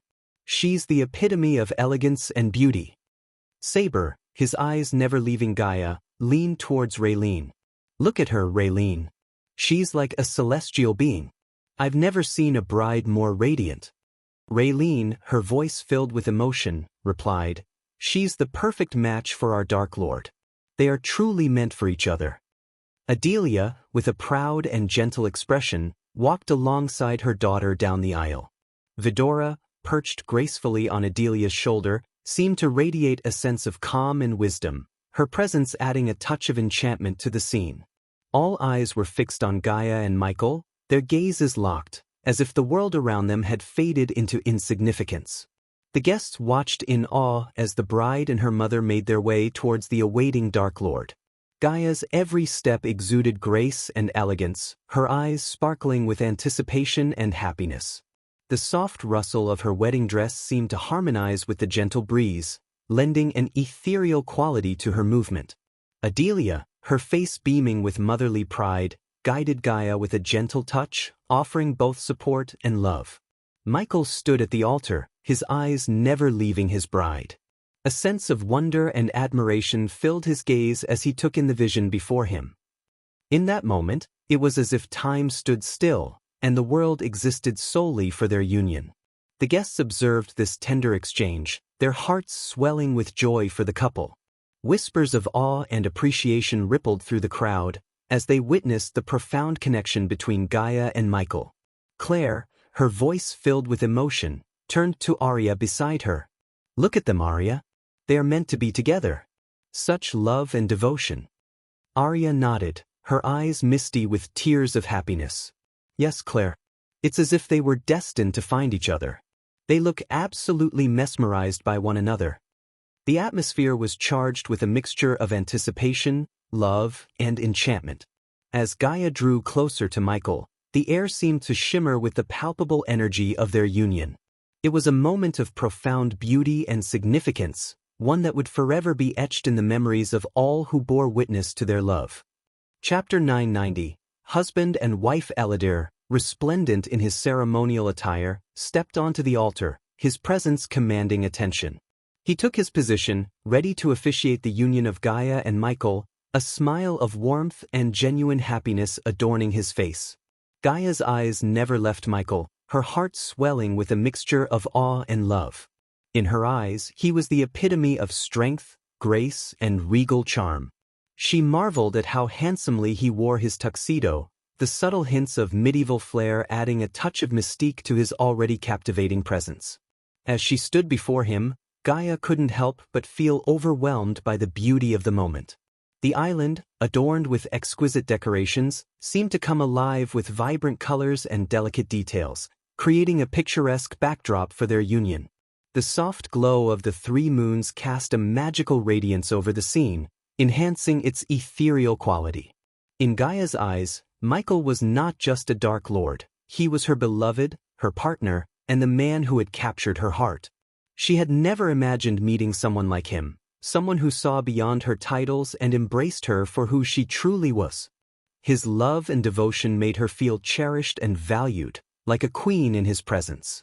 As she stood beside him on this momentous day, Gaia felt an overwhelming sense of fulfillment and contentment.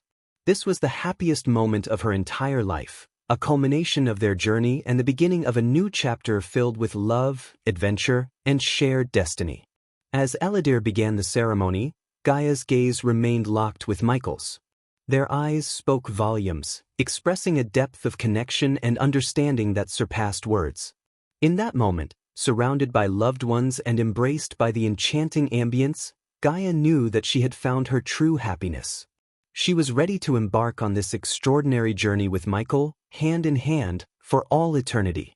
Eladir stood before the couple, his voice carrying a soothing warmth as he began to speak, his words laced with wisdom and sincerity. Dark Lord, Gaia, today we gather to celebrate the union of two souls, bound together in love and commitment. Marriage is not just a union of hearts but a promise to journey through life hand in hand, facing both joys and challenges together. He paused, allowing his words to sink in, and continued, in the grand tapestry of life, it is not only during the happiest times that the bond of marriage grows stronger. It is in the face of adversity, the storms that test our resolve, that we discover the true strength of our connection. It is during these moments that the foundation of trust, respect, and unwavering support is forged. Ellider's voice resonated with a sense of reverence as he continued, marriage is a sacred commitment, a sanctuary of love and understanding where two souls find solace in one another's embrace. It is a partnership that calls upon you, Dark Lord, and you, Gaia, to stand as pillars of strength for one another, to lift each other up in times of doubt, to provide solace in moments of sorrow, and to celebrate each other's triumphs. He turned his gaze towards Michael and said, Dark Lord, as you stand here today, know that the strength of your character, the depth of your love, and the unwavering devotion you offer to Gaia will guide her through life's uncertainties. It is through your actions and your unwavering support that you shall inspire her to be her best self, to flourish and thrive. Ellider's eyes shifted to Gaia, a gentle smile gracing his lips. And Gaia, as you stand by the side of the Dark Lord, know that your love, compassion, and unwavering loyalty will serve as a beacon of light in his darkest moments. Your presence shall bring him comfort, and your understanding shall be his refuge. He turned his attention back to the couple before him, his voice filled with heartfelt sincerity. May your journey together be blessed with unwavering love, unbreakable bonds, and a shared destiny that transcends time. Cherish one another, uplift one another, and never forget that the strength of your love will carry you through life's greatest challenges. As Ellider's words hung in the air, the atmosphere was filled with a profound sense of unity and purpose. The couple exchanged a glance, their eyes reflecting the depth of their commitment and the promises they held within their hearts. In that moment, they knew that their love was not merely a fleeting flame but a blazing fire that would guide them through every step of their shared path. Ellider, recognizing the couple's preference for brevity, smiled warmly and nodded. In the spirit of your wishes, let us proceed without lengthy speeches. Dark Lord, Gaia, please share your heartfelt sentiments. Michael took a step forward, his eyes fixed on Gaia with unwavering adoration. With a voice filled with conviction, he spoke, I stand here today, surrounded by the love and support of those who have joined us in this celebration. But there is one truth I want to share. In this vast world, if a man claims to have fallen in love with a woman, he would never have the capacity to fall in love with another. If he does, then he never truly fell in love with the first. His words carried a sense of absolute devotion, a testament to the depth of his love for Gaia. The guests listened intently, captivated by the sincerity and conviction in his voice. Gaia, her eyes shimmering with unshed tears, stepped forward to speak. Her voice trembled with emotion as she addressed the gathered crowd. I am not one for grand speeches, but I stand here today, in the presence of all the people who hold a special place in our hearts, to say a heartfelt thank you. Her gaze met Michael's, and she continued, her voice filled with love and gratitude. Thank you for seeing me for who I truly am, for accepting and embracing every part of me. You have shown me a love so pure and unconditional, it has transformed my world. Today, as we embark on this journey together, I promise to stand by your side, to cherish and nurture the love we share. The guests applauded, touched by the sincerity of Michael and Gaia's words. Their love, expressed in its simplest form, resonated deeply within the hearts of all who witnessed the exchange. Ellider, his eyes gleaming with joy, concluded the moment with a smile. May your love continue to grow, nourished by the bond you share and the unbreakable commitment you have made to one another. Today, we celebrate your union and the beginning of a beautiful chapter in your lives.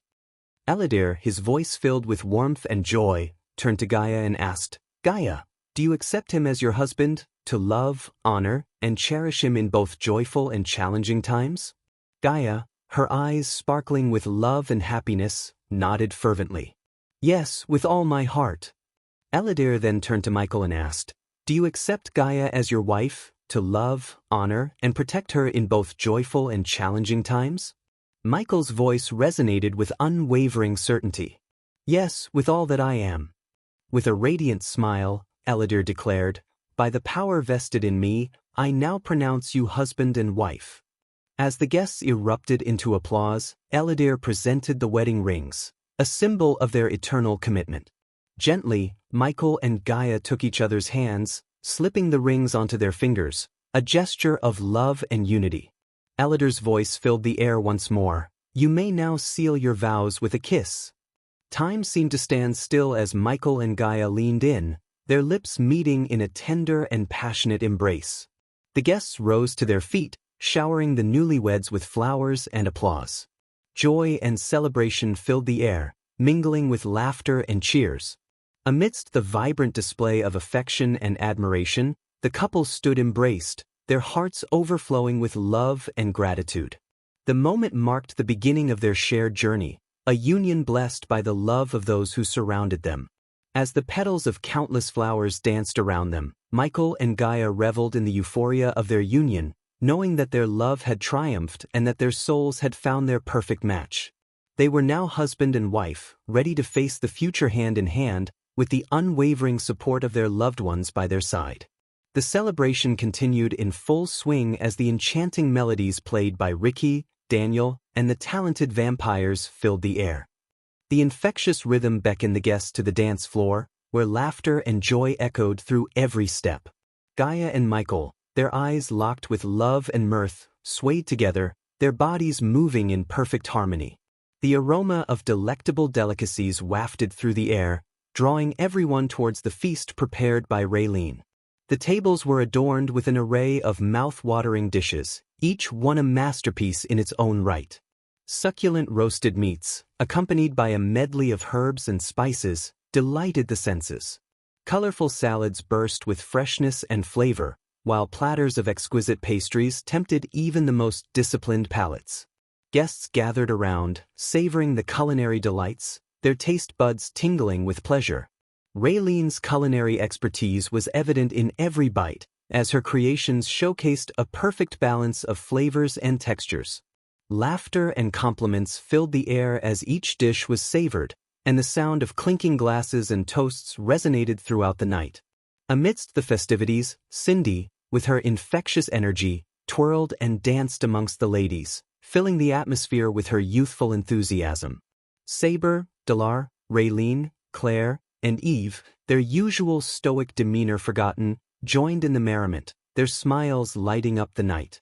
Gaia and Michael watched with adoration, their hearts filled with joy at the sight of their loved ones immersed in the celebration. As Cindy spun and twirled, Gaia and Michael shared a knowing glance. Michael's deep voice resonated with amusement as he said, "Look at our little dancer." Gaia's laughter bubbled forth as she replied, "She knows how to light up a room. I just wish the ugly lizard was here." Their voices mingled with the music and laughter, a symphony of love and happiness. The beauty of the moment was not lost on them, as they reveled in the love and unity that surrounded them.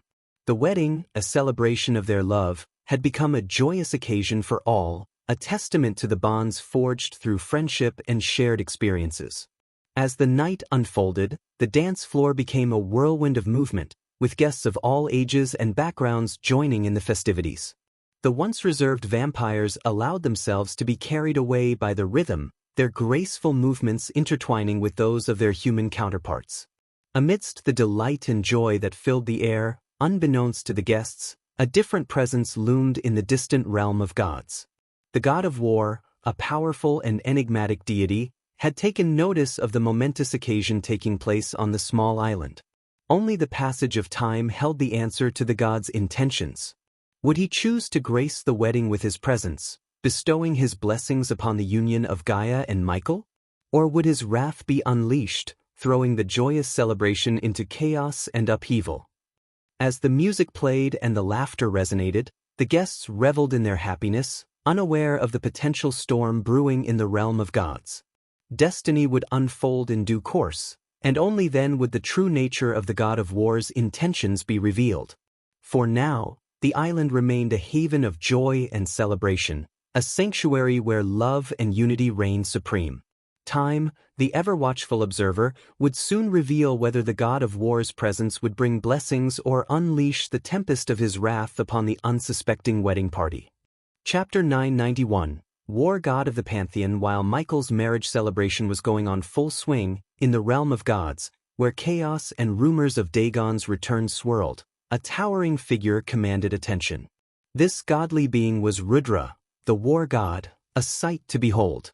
Standing taller and broader than any mortal, his muscular frame exuded power and strength. His fiery red hair cascaded down his back, complementing his commanding presence.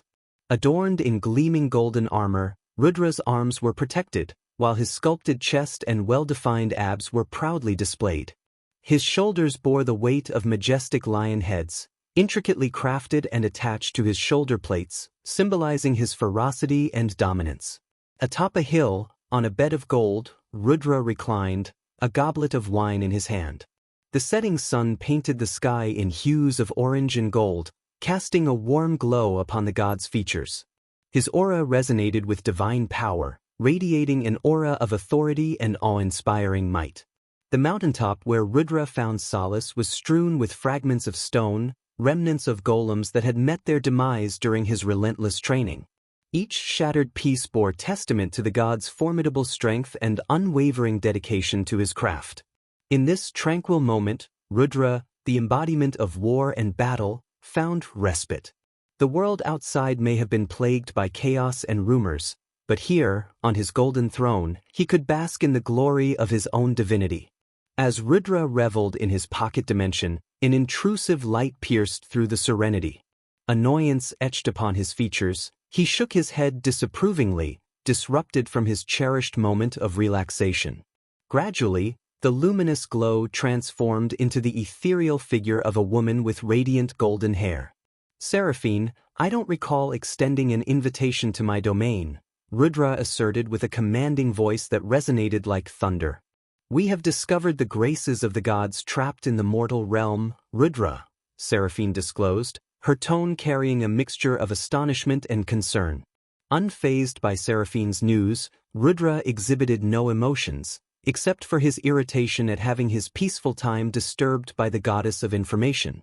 "Good for you," he retorted dismissively, reclining once more upon his opulent golden bed, deliberately averting his gaze from Seraphine.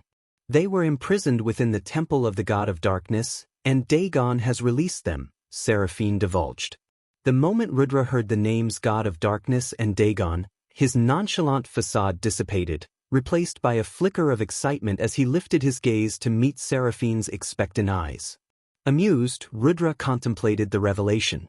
"So, all this time, the graces were hiding right under our noses. And Dagon, how did he manage to breach our realm from the depths of hell?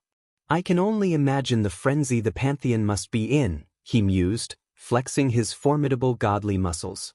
"Andor is currently handling Dagon's presence.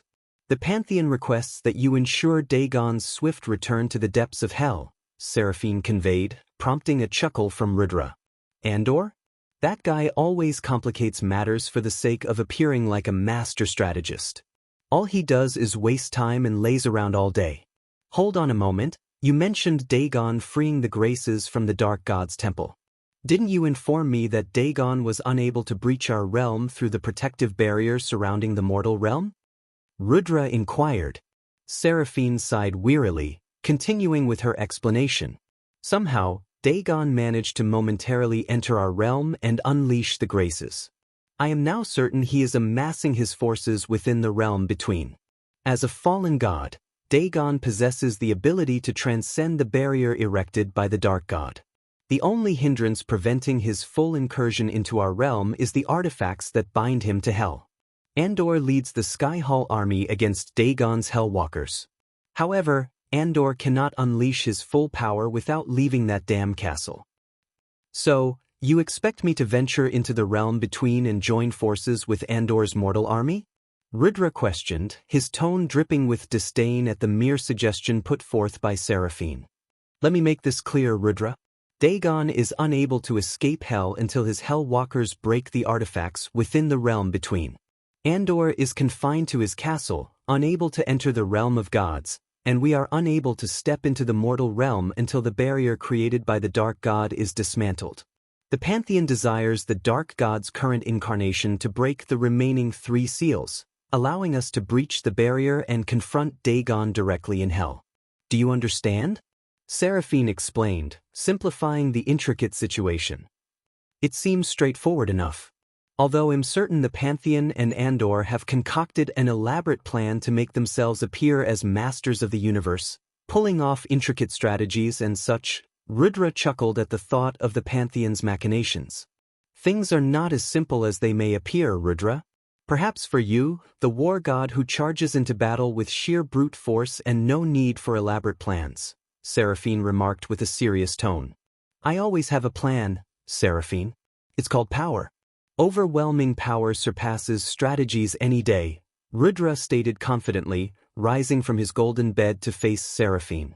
No matter how intricate an ant's plans may be, all it takes is a single step to crush both their plan and their life, Rudra declared confidently, causing Seraphine to sigh in resignation. She knew better than to argue with Rudra, for he had proven himself victorious time and time again against the enemies of the Pantheon. After all, he was the god of war for a reason. Will you venture into the realm in between? Seraphine asked, seeking a direct answer. However, instead of responding immediately, Rudra lifted his wineglass, savoring a slow sip before continuing. Fighting the Hell Walkers would serve no purpose. A war cannot be won by winning a solitary battle. Victory in this war with Dagon will only be achieved when his head lies severed on the ground. To defeat him, we must confront him at his weakest point, Rudra explained, his eyes gleaming with excitement. Seraphine couldn't help but grin inwardly, recognizing the fervor that always consumed Rudra. While he may not possess the strategic prowess of Andor, when it came to winning wars, there was no god more adept than the god of war himself. What do you propose, Rudra? As I've said, I dislike convoluted plans. My strategy is simple. I shall send a fraction of my divine essence into the mortal realm, locating the 3 seal-bearers and allowing the current incarnation of the Dark God to eliminate them. This will grant us access to hell, where we can confront Dagon directly before he sets foot in our realm. Rudra outlined his plan, noting the alignment with Andor's own strategy. Normally, Seraphine would never involve Rudra and Andor in the same endeavor, for their mutual animosity ran deep. However, time was of the essence, and the Pantheon needed Rudra's formidable presence. What about the Dark God? What do you intend to do with him? Seraphine inquired, her curiosity piqued. She knew that 5,000 years ago, Rudra had harbored a burning desire to confront the god of darkness. However, the Dark God had reset the universe and erected a formidable barrier between the mortal realm and the realm of gods, effectively preventing a clash between them. Rudra had been denied the opportunity to engage in battle with his ancient adversary. But now, with Rudra's power to send a sliver of his grace through the weakened barrier following the demise of several seal-bearers, the long-awaited clash between the god of darkness and the god of war seemed feasible. What is he up to in the mortal realm? Rudra inquired, withholding his own plan involving the god of darkness for the time being. He is getting married, Seraphine revealed, causing Rudra to click his tongue in response. Then I shall wait. I am not an asshole and have no desire to disrupt a wedding. Let him embark on this new chapter of his life without interference, Rudra declared, devoid of any ill intentions towards the god of darkness. You are aware that he cannot be killed without the dash. Seraphine's sentence was abruptly cut off as Rudra interjected. He may be unkillable for now, but I can weaken him to the point where he will no longer pose a threat, Rudra snickered, his confidence evident. But that is not a permanent solution, Rudra. He has the potential to regain his strength, Seraphine argued. Then I will face him time and time again until you strategists come up with a more viable approach. After all, we gods have nothing but time on our hands, Rudra declared, his determination unwavering. Then, Rudra placed his fingers on his forehead, tapping into the immense power that flowed through him. With a swift motion, he extracted a small sliver of golden thread, pulsating with his divine grace. Holding it up, he turned to face Seraphine. "This tiny fragment of my grace will accomplish more than Andor's complicated plans ever could," Rudra proclaimed confidently.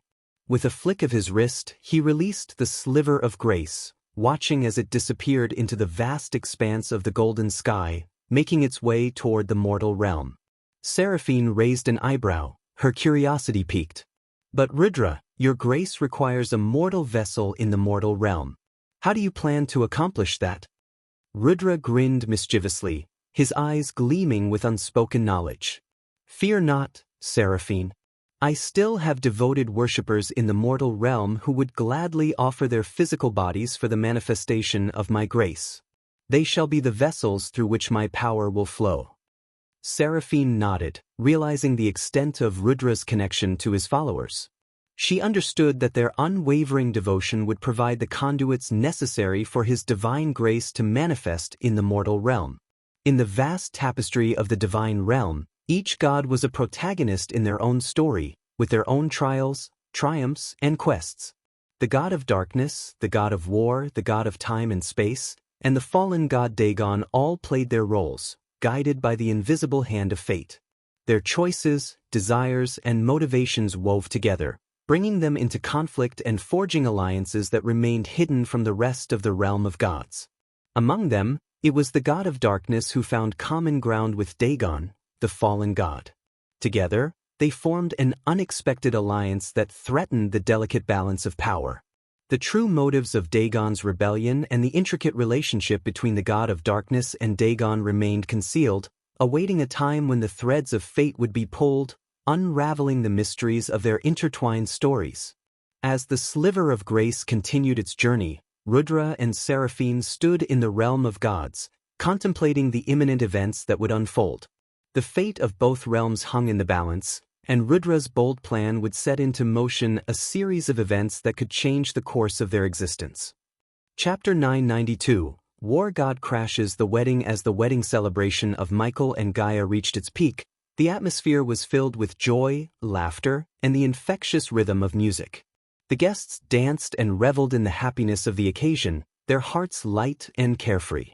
Amidst the merriment, Michael, the groom, glanced up at the night sky and noticed a sudden glimmer of light.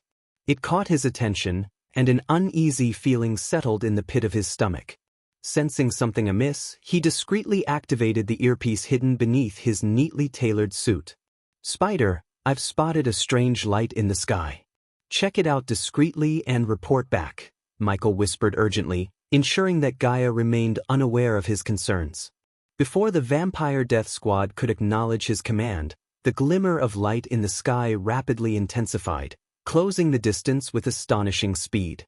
Gasps of surprise escaped from the guests' lips as the light descended upon the island, illuminating the surroundings with an otherworldly brilliance. The arrival of this unexpected visitor left everyone in a state of shock, their festivities momentarily forgotten.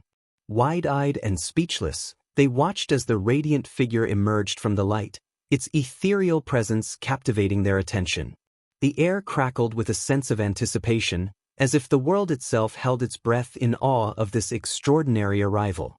However, the true nature and purpose of this enigmatic visitor remained a mystery, shrouded in uncertainty. The scene was frozen in time, with whispers of speculation and trepidation circulating through the crowd. The joyous celebration now stood at a crossroads, its path veering into the realm of the unknown. As the golden light dissipated, revealing the figure within, a hushed silence fell over the crowd. The guests' eyes widened in astonishment as they beheld the sight before them, an orc unlike any they had ever encountered. His crimson skin stood out in stark contrast to his intricate white and blue tattoos that adorned his muscular physique. Tusks protruded from his mouth, and numerous piercings adorned his body, glinting ominously under the moonlight. The orc's eyes blazed with an otherworldly light, radiating an aura of power that sent shivers down the spines of those who stood in his presence. Without a second thought, Saber lunged forward, determined to end the life of this uninvited guest. But before Saber could even reach the orc, a powerful gust of wind erupted from the orc's body, sending the valiant warrior hurtling backward. The sheer force of the blast sent Saber flying off the island, his body crashing into the waters below. The destructive wind tore through the surroundings, obliterating everything in its path, causing chaos and throwing the remaining guests off balance. Michael, paralyzed with shock and disbelief, couldn't help but feel a sense of awe. He couldn't discern the orc's cultivation level, but the overwhelming power emanating from the orc was palpable, leaving Michael and the others in a state of trepidation. With an instinctive surge of protective energy, Michael swiftly stepped in front of Gaia, his eyes blazing with determination. Two dark beams shot forth from his gaze, cutting through the air with an ominous hiss. "Eladir, activate the runes," Michael commanded, his voice laced with urgency. In response to his command, the three portals, positioned at the edge of the island, burst into life, emanating a brilliant light that grew in intensity. A powerful pulling force gripped the guests, drawing them towards the portals against their will. The wedding scene was suddenly thrown into chaos as bewildered and frightened cries filled the air. "Everyone hold on. We need to get out of here," Michael shouted, his voice barely audible above the turmoil. Shock and disbelief etched across the faces of the guests as they found themselves helpless, unable to resist the overwhelming power radiating from the enigmatic orc. The once jubilant atmosphere had been replaced with a sense of vulnerability and fear. In the midst of the pandemonium, Michael shielded Gaia, his beloved wife, with his own body, sheltering her from harm. His focus never wavered as he directed his dark beams toward the menacing orc, determined to confront this formidable foe head-on.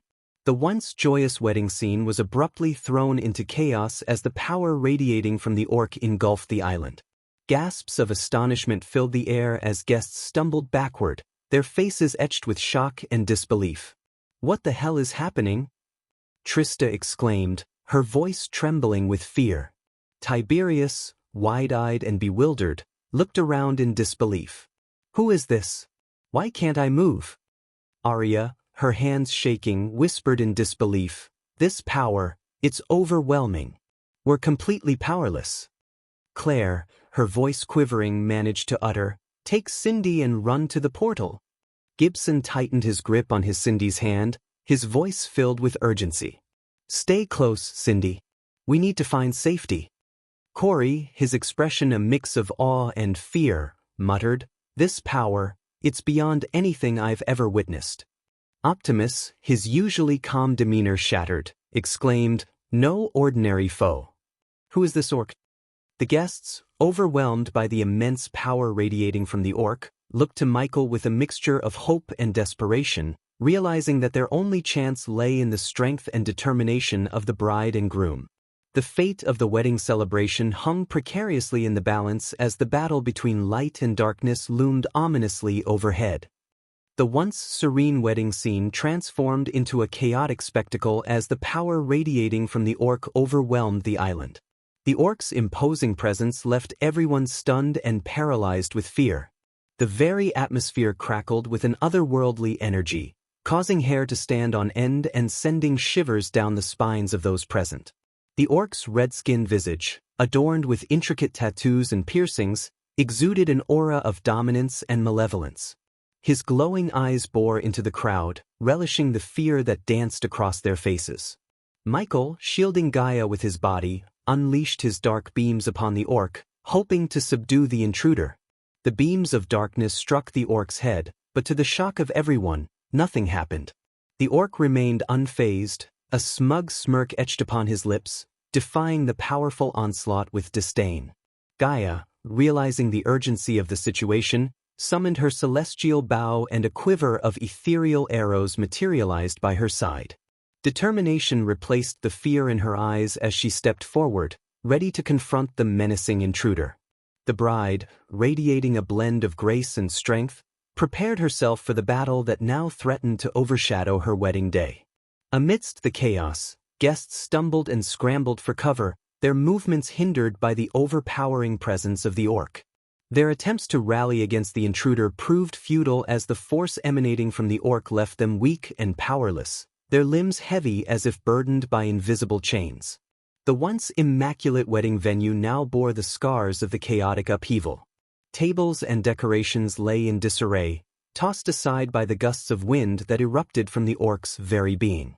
The vibrant flowers that once adorned the aisle were trampled underfoot, petals scattered like remnants of a shattered dream. "Now, Eladir!" Michael shouted, his voice filled with urgency and determination. In response, Eladir clenched a golden crystal in his hand, crushing it with a resounding crack. As the crystal shattered, the pulling force emanating from the portals multiplied several folds, causing the air to tremble with their intensity. The portals, now unleashed with unprecedented power, surged with an insatiable hunger, greedily drawing everything in their path towards their swirling depths. The orc, his eyes fixed on Michael, proclaimed with a chilling certainty, "I am only here for the god of darkness." With a flick of his wrist, 3 figures materialized out of thin air before the orc. Among them stood Samuel, the gray-haired butler of the Winston family, his neatly combed hair contrasting with the chaos unfolding around him. The sight of Samuel stunned Michael, his mind reeling with the implications of the orc's words. But before Michael could react, the orc's lightning-quick movements outpaced his reflexes. In one swift motion, the orc seized Samuel by the neck, using the helpless butler as a shield. A malicious grin danced upon the orc's face as he directed Michael's own dark beams towards Samuel's head. Time seemed to slow as the dark beams pierced through Samuel's skull, shattering bone and unleashing a crimson spray of blood. The lifeless body crumpled to the ground, an innocent victim caught in the crossfire of this ruthless battle. Amidst the chaos, the scene unfolded with a stark contrast. On one side, the portals, their power amplified, exerted an irresistible force, tugging at everything in their path. Tables, chairs, and decorations were ripped from their positions, uprooted by the voracious pull. On the other side, a battle of immense power and stakes played out. Michael, shielded by darkness, stood alongside Gaia, his eyes filled with fury. The orc, a formidable adversary, remained resolute, his aura pulsating with a malevolent energy that rendered everyone around him weak and powerless. In this tumultuous clash between the forces of chaos and order, the island became a battleground of conflicting energies. The portals greedily devoured the surroundings, tearing apart the remnants of the once serene wedding scene. And amidst the swirling chaos, the battle between Michael and the orc raged on, with bloodshed and despair marking the unfortunate path they tread. The vampire death squad landed on the island with swift precision, their presence a glimmer of hope amidst the chaos. They quickly assessed the situation, their red eyes scanning the tumultuous scene. Working together, they rallied the remaining guests, guiding them towards the portals that thrummed with an irresistible pull. Amidst the pandemonium, Michael's heart pounded with a desperate desire to save Gaia from the clutches of this immensely powerful foe. With determination etched on his face, he reached out and grasped Gaia's hand, his grip firm and resolute. With all his strength, he propelled her towards the nearest portal, his intention clear. But in the midst of the airborne journey towards the portal, Gaia's body moved with a swift fluidity. With a sudden twist, she knocked an arrow upon her bowstring and took aim at the orc, defying Michael's intention to guide her to safety. The tension in the air was palpable as Gaia's fingers released the arrow, its trajectory carrying it towards the orc with a lethal intent. In a display of godly speed, the possessed orc, fueled by Rudra's sliver of grace, dashed towards Michael with a swiftness that defied comprehension. The air crackled with anticipation as the orc's movements became a blur, evading Michael's punches and kicks with uncanny agility. Despite the orc's imposing size, it maneuvered with the grace of a predator, effortlessly eluding Michael's onslaught. The ground trembled beneath them as Michael's dark beams shot forth from his eyes, slicing through the earth with devastating precision. The surroundings bore the scars of their deadly power, split apart and rent in halves, a testament to the ferocity of the battle. But the orc, an embodiment of Rudra's divine essence, proved elusive, nimble in its evasion. Each blow was met with a deft sidestep, each kick evaded with a fluid movement that seemed to defy the laws of physics. In the midst of this violent ballet, the orc seized an opportunity, delivering a powerful punch to Michael's chest with an impact that sent him hurtling through the ground, the earth quaking beneath the force. Gaia's voice echoed through the chaos, her heartrending cry of, "No," a testament to her anguish and determination. The air hung heavy with tension as the battle raged on, the clash of power and the stakes at hand becoming a swirling vortex of uncertainty. As agony surged through Michael's body, his advanced personal device, APD, around his wrist sensed his critical condition. With mechanical precision, the APD swiftly injected a potent healing potion into his bloodstream, mending his damaged organs and revitalizing his strength. Ignoring the lingering pain, Michael rose to his feet, determination etched across his face. With a fierce resolve, he lunged forward, his hands outstretched, and the dark swords materialized in his grip, crackling with ominous energy. The orc's lips curled into a menacing smirk as he taunted, his voice laced with a mix of curiosity and sadistic glee. "Let me see the infamous god of darkness in action. Show me what you're truly capable of." The power radiating from the orc, fueled by Rudra's sliver of grace, created an aura that disrupted the very fabric of magic around them. The teleportation scrolls, a potential escape route, faltered in their effectiveness, rendered useless in the face of this overwhelming force. Rudra, in his strategic cunning, did not want the god of darkness to slip away until the remaining two seal-bearers, who had materialized beside Samuel, were eliminated. In this charged moment of clash and determination, the readers witness Michael's resilience and unwavering resolve. They can feel the weight of the orc's taunts and the pulsating energy that surrounds them, drawing them deeper into the scene as the battle unfolds. With a swift and relentless assault, Michael swung his dark swords at the orc, determined to keep him at bay and away from Gaia. The blades sliced through the air with precision, but the orc's invisible force field proved impenetrable, rendering Gaia's arrows useless as they harmlessly bounced off the ethereal barrier. In a moment of triumph, Michael managed to land a shallow cut across the orc's chest, causing blood to spatter in the air. However, the strength of the orc's skin astonished Michael, as the wound appeared far less severe than anticipated. The orc's taunting laughter echoed through the chaos, further fueling Michael's determination. Suddenly, the orc's grip tightened around Michael's hand, restraining his movements. With his other hand outstretched, the orc reached for one of the remaining seal-bearers, a frail old man cloaked in dark brown fabric. In a cruel twist of fate, the old man was lifted effortlessly into the orc's colossal palm, his terrified gaze meeting Michael's.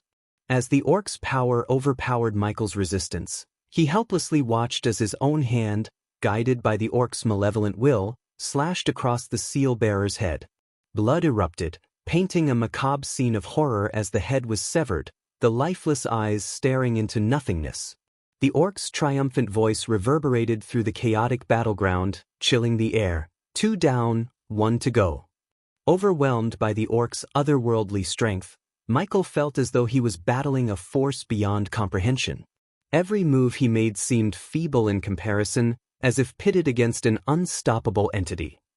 Chapter 993. Is she a god too? With a wicked smile, the orc, now fully possessed by Rudra's sliver of grace, raised his hand to the sky, invoking the power of the gods. A golden lightning bolt crackled and materialized in his grasp, pulsating with immense energy.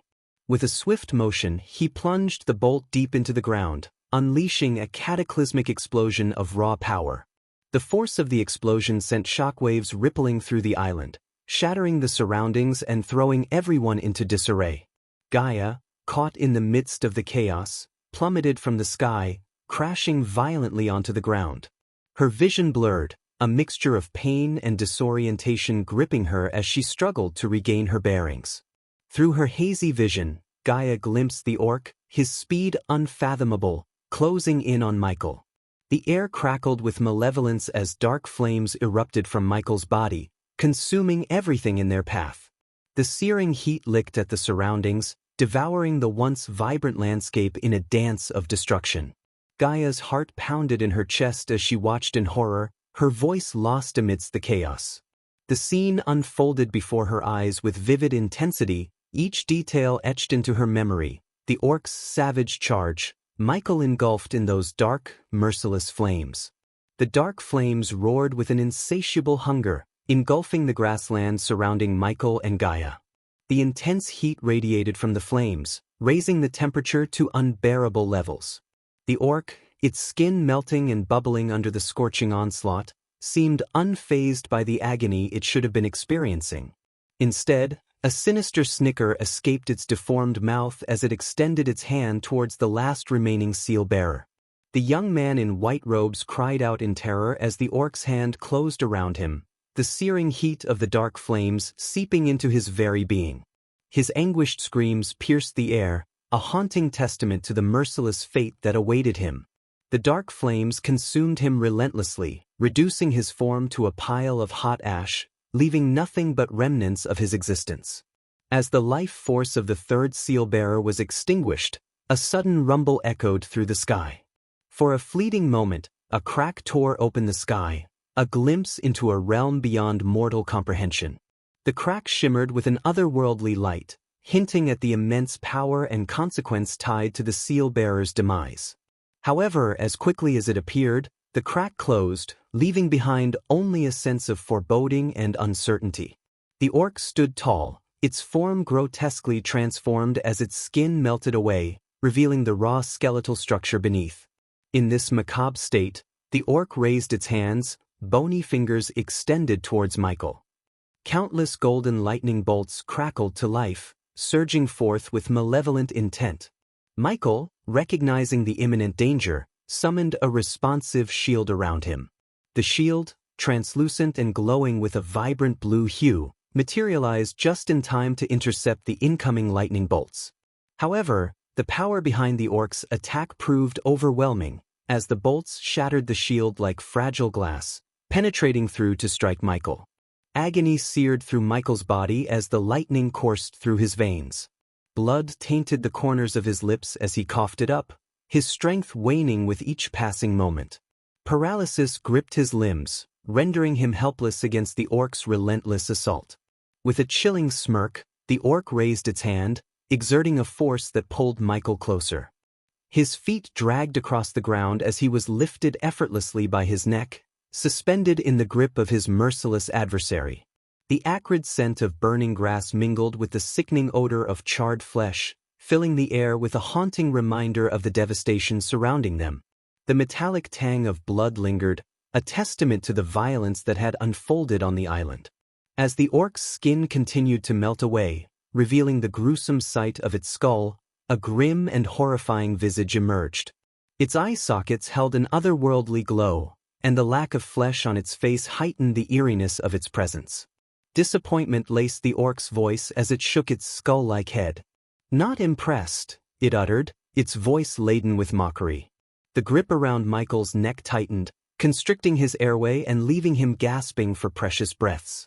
Summoning his remaining strength, Michael called upon his dark swords. One of the swords began to levitate toward his outstretched arm, a last-ditch effort to regain control of the situation.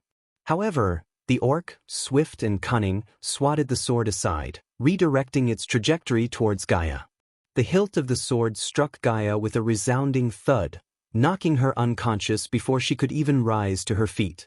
Panic and concern flashed in Michael's eyes as he gasped for air, his voice strained. "Who are you?" he managed to rasp, his words carrying a mixture of defiance and desperation. As Michael's thoughts raced, he knew that the time had come to initiate Plan D, the contingency he had devised for facing an adversary of insurmountable power. Just as the weight of the situation began to settle upon him, the sky above them rumbled with a newfound intensity, as if in response to his desperate plea. Amidst the stormy clouds, a golden light broke through the darkness, illuminating the scene with an ethereal glow. To their astonishment, the once turbulent seas surrounding the island turned eerily calm, contrasting the tumultuous skies above. With a thunderous boom, the golden light descended from the heavens, its brilliance fading gradually to reveal the figure of Nithroel, the Empress of Ar.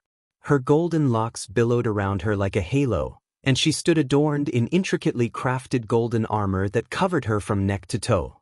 Every movement exuded an aura of divine power and grace, marking her as an otherworldly goddess. Soon, a golden bow materialized in her hand, emanating a radiant energy that seemed to pulse with ancient enchantments. As she pulled back the string, an arrow adorned with intricate runes materialized, poised to be released at her command. The mere sight of her presence instilled a sense of awe and reverence, for she embodied a force that transcended mortal comprehension. Nithrol's voice resonated with a commanding authority that seemed to shake the very foundations of the island. "Let him go, Rudra. Your fight lies somewhere else," she declared, her words echoing through the air and reaching every corner of the island. The power behind her voice carried a weight that commanded attention and respect. As her words hung in the air, a golden aura enveloped Nithrol, radiating from her being like a shield of divine energy. The orc, possessed by Rudra's sliver of grace, stared at her with a sliver of surprise emerging in his glowing eyes. The unexpected turn of events momentarily caught him off guard, questioning the path he had taken. The tension in the air was palpable as the Empress and the possessed orc locked eyes, each representing a formidable force in their own right. The outcome of this encounter held the potential to reshape the course of events, and the witnesses on the island stood frozen, captivated by the clash of powers unfolding before them. The orc, now barely recognizable as a humanoid figure, threw aside Michael's limp body and turned its attention fully towards Nithrol. The last shreds of skin clung to its smoking, charred body, as if defying the intense heat of the dark flames that consumed it. From the mouth of the orc, Rudra's voice resonated, carrying a mix of calmness, excitement, and a sliver of surprise. "I can see you've regained your grace, Nithrol, the goddess of hunt. How long has it been since we last saw each other?" The words flowed from Rudra with a calculated ease, as if he relished the encounter, savoring the chance to face his former ally. Nithrol responded to the orc, now possessed by Rudra, with a cold and stern tone. "Leave this realm, Rudra.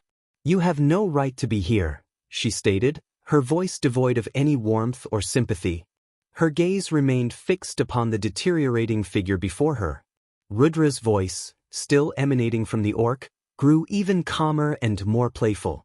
"Slow down with the threats, Nithrol. Yes, you may have regained your grace, but you are not as strong as you used to be," he taunted. The excitement in his voice was tinged with a hint of superiority, as if he believed he held the upper hand. Nithrol's response was icy and resolute. "Perhaps I cannot defeat you in your true form, Rudra, but I can still overcome this vessel that holds your grace. And time is not on your side. The dark flames that consume your vessel will soon bring its demise," she retorted, her words carrying an unwavering determination. Rudra, his presence fading within the crumbling vessel, snickered with a mixture of amusement and satisfaction. "Ah, Nithrol, my task in this mortal realm is now complete. I have no mind to stay any longer," he remarked, his voice betraying a playful undertone. However, underlying his words was a genuine concern for the goddess standing before him. "Choose your side carefully, Nithrol," Rudra warned, his voice devoid of sympathy.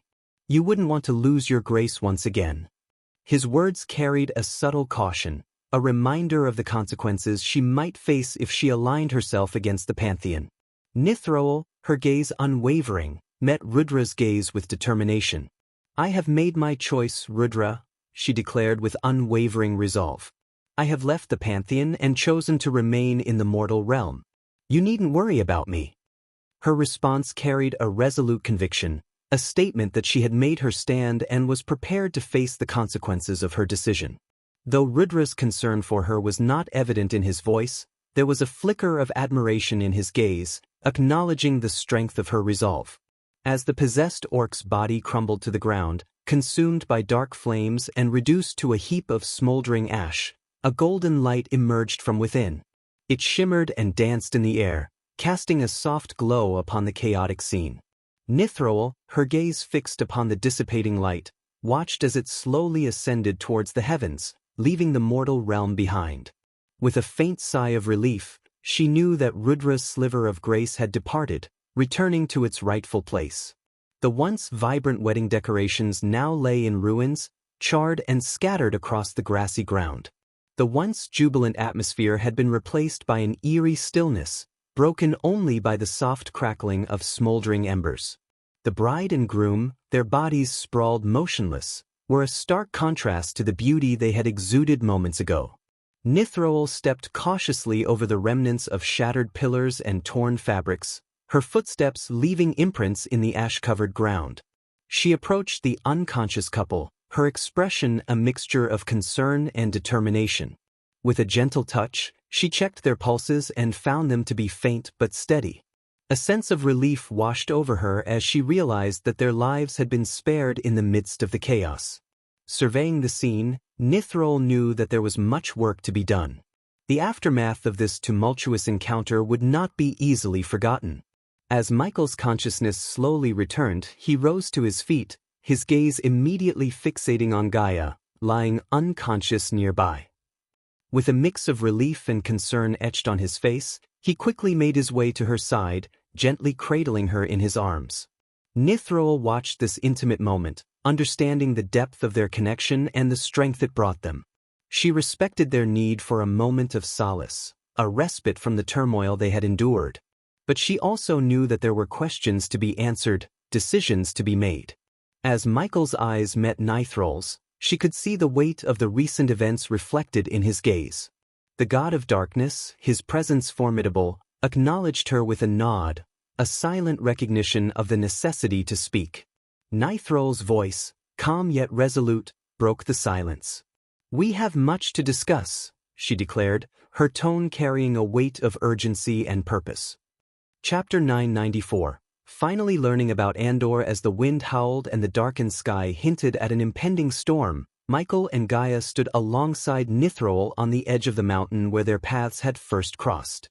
The Empress of Ar gazed into the distance, her eyes seemingly carrying the weight of ancient knowledge. In the pregnant silence, it was Michael who finally broke the stillness, his voice laced with curiosity and a touch of apprehension. "Who are you really? And who was that attacker?" Nithroel turned her gaze towards Michael, her expression calm yet tinged with a profound understanding of the gravity of their situation. "That was Rudra, the god of war," she replied, the mere mention of his name coinciding with a distant rumble of thunder that echoed through the ominous sky. Gaia's astonishment was evident as she grappled with the realization that they had been targeted by a deity, and one associated with war no less. However, both she and Michael sensed that Rudra's intentions went beyond mere destruction and that he had manipulated Michael as a pawn in his game, forcing him to take the lives of 3 seal-bearers, including the butler of the Winston family. With a hint of uncertainty, Michael posed a question that had lingered in his mind ever since their first encounter. "Are you also a god?" His eyes held a flicker of recognition, sensing an inherent power within Nithroel that surpassed that of ordinary mortals. Although her aura bore similarities to the possessed orc's energy, it seemed to radiate with a slightly lesser intensity. The atmosphere around them crackled with anticipation as they awaited Nithroel's response, seeking clarity amidst the chaotic events that had unfolded. "I was once a god, indeed. But now, I am but a fallen deity." Nithroel's voice carried a hint of melancholy that mirrored the sadness reflected in her eyes. Gaia, her frustration palpable, interjected with a grumble, "Why the hell did that bastard ruin our wedding? When did we piss off the god of war?" Meanwhile, Nithroel sighed, her gaze still fixed upon the distant horizon. "He did not attack you directly. He used your husband as a means to break the seals," Nithroel clarified. As a goddess, she possessed knowledge beyond mortal comprehension. She understood that if Rudra truly intended to kill Ghost, he could have done so. While killing a god's vessel would only result in their soul seeking a new host, there was no denying that Rudra's purpose was not to end Michael's mortal existence. Perhaps his intentions shifted upon encountering Nithroel, but it was evident that his aim had been to manipulate Michael into eliminating the seal-bearers. "The seals?" Michael's brow furrowed in confusion. "Yes. In your previous life, you constructed an intricate array that acted as a barrier between the mortal realm and the realm of gods, preventing mortals from entering the divine domain and vice versa." Nithroel began to unravel the complexities of the situation. "Unbeknownst to you, these seals were embedded within individuals who were not even born during your previous self's time. Only you possess the power to break these seals by slaying the designated seal bearers. Each time a seal bearer dies, the barrier between our realms weakens. Once all the seals are broken, the gods will regain the ability to traverse freely between the mortal realm and the divine realm as they did in the past. However, Nithrol herself remained unaware of the variations within the seals, specifically those designed by the previous Dark Lord and Eladir in their respective timelines. This explained how Diana, in Michael's timeline, managed to break one of the seals when she killed the seal bearer, by Ning. As Michael processed the weight of Nithrol's words, she continued to unravel the perilous web that entangled them all. The Pantheon has initiated their movements against Dagon, and now you find yourself caught in the crossfire of their war, Nithrol stated, her voice laced with concern. What you encountered was merely a sliver of Rudra's grace, a mere 1% of his full power. Consider, then, the unimaginable might wielded by an entire pantheon of gods and the vengeful god who desire to see you crumble. Michael and Gaia were left stunned, the mention of a vengeful god sending shivers down their spines. Unable to contain his curiosity, Michael posed the question that gnawed at him. "Who is this vengeful god?" he inquired, his voice betraying a mix of apprehension and intrigue. "Andor, the god of time and space," Nithrol replied, her gaze piercing their souls. "My memories of him remain fragmented, but one thing remains certain. You cannot remain in this realm for much longer. The other fallen gods will soon regain their graces and seek you out. You are not yet prepared to face the wrath of the gods, and even I cannot aid you should more deities descend upon this realm." An array of questions swirled in Michael's mind, yet one in particular burned with intensity. "Why are you helping me?" Michael questioned, his voice filled with genuine curiosity. Nithrol's eyes softened, her gaze holding a flicker of determination. "I cherish ruling the mortal realm, Ghost," she confessed. "But the Pantheon seeks to transform mortals into their slaves. Once they arrive in this realm, each god will demand unwavering devotion and worship from mortals. Those who dare defy them will be made examples of, and gradually, this realm will devolve into a vast slave market, devoid of free will and consumed by blind loyalty. The only thing that preventing this grim fate is the barrier between the two realms." As Nithrol's words resonated within him, Michael recalled a haunting dream he once had, a glimpse of a world devoid of free will, where people existed as mere puppets. He couldn't help but wonder if that nightmarish vision was a consequence of the Pantheon's rule over the mortal realm. The weight of their predicament settled upon them like a suffocating fog, casting their future into uncertainty. The path ahead was treacherous, fraught with danger and the impending wrath of gods. With their newfound knowledge and the stakes laid bare before them, Michael, Gaia, and Nithrol stood on the precipice of a fateful journey, their destinies intertwined in the grand tapestry of divine machinations and mortal resistance. "But the barrier that your former self created is weakening, and only you possess the power to reinforce it," Nithrol explained, her voice filled with urgency. "You must grow stronger and prepare to confront the gods, Ghost. Dagon cannot indefinitely divert the attention of the Pantheon." Michael's brows furrowed as he contemplated the mention of Dagon, the infamous ruler of Hell. "So, Dagon is also a fallen god?" Gaia interjected, seeking clarification. Nithrol nodded in confirmation. "Among mortals, you are already formidable with your half-celestial cultivation stage. However, the power of the gods resides on an entirely different plane. You must transcend the limitations of the celestial stage. Do not step foot into this world until you have done so," Nithrol advised, her tone resolute. As Nithrol spoke, Gaia's voice quivered with uncertainty. "Where should we go?" "Aitnes. The fallen gods cannot reach you there," Nithrol replied, conjuring images of the vibrant, neon-lit forests of Aitnes and the loyal wood elves who inhabited its realms. "I will go there once I gather the others at the castle," Michael stated, but Nithrol swiftly shook her head. "No, Andor must have already learned of recent events and will be plotting his next move to hinder your path to Aitnes. Time is of the essence, and you cannot afford to waste a moment. You must depart now. I will do everything within my power to safeguard the others, But the odds are undeniably stacked against us, Ghost. Nithrol's voice grew intensely serious. Gaia pleaded, her voice filled with concern. At least let me bring my mother. Nithrol shook her head in response. My people are already on their way to ensure the safety of your mother and the others. Nithrol's words abruptly halted as her gaze shifted towards the distant sky, her focus returning to Michael once again. Go now, Nithrol urged, her voice carrying a sense of imminent danger. She swiftly gestured with her hands, summoning a golden portal that materialized in the air before them. Feeling the urgency in the goddess' words, Michael tightly grasped Gaia's hand and guided her toward the shimmering vortex. However, before stepping into the swirling portal, he turned back to face Nithrol, his eyes filled with curiosity. Why would you risk yourself to help me, Nithrol? Your assistance puts you in grave danger, Michael questioned, his voice tinged with both gratitude and concern. A gentle smile curved Nithrol's lips as she met his gaze.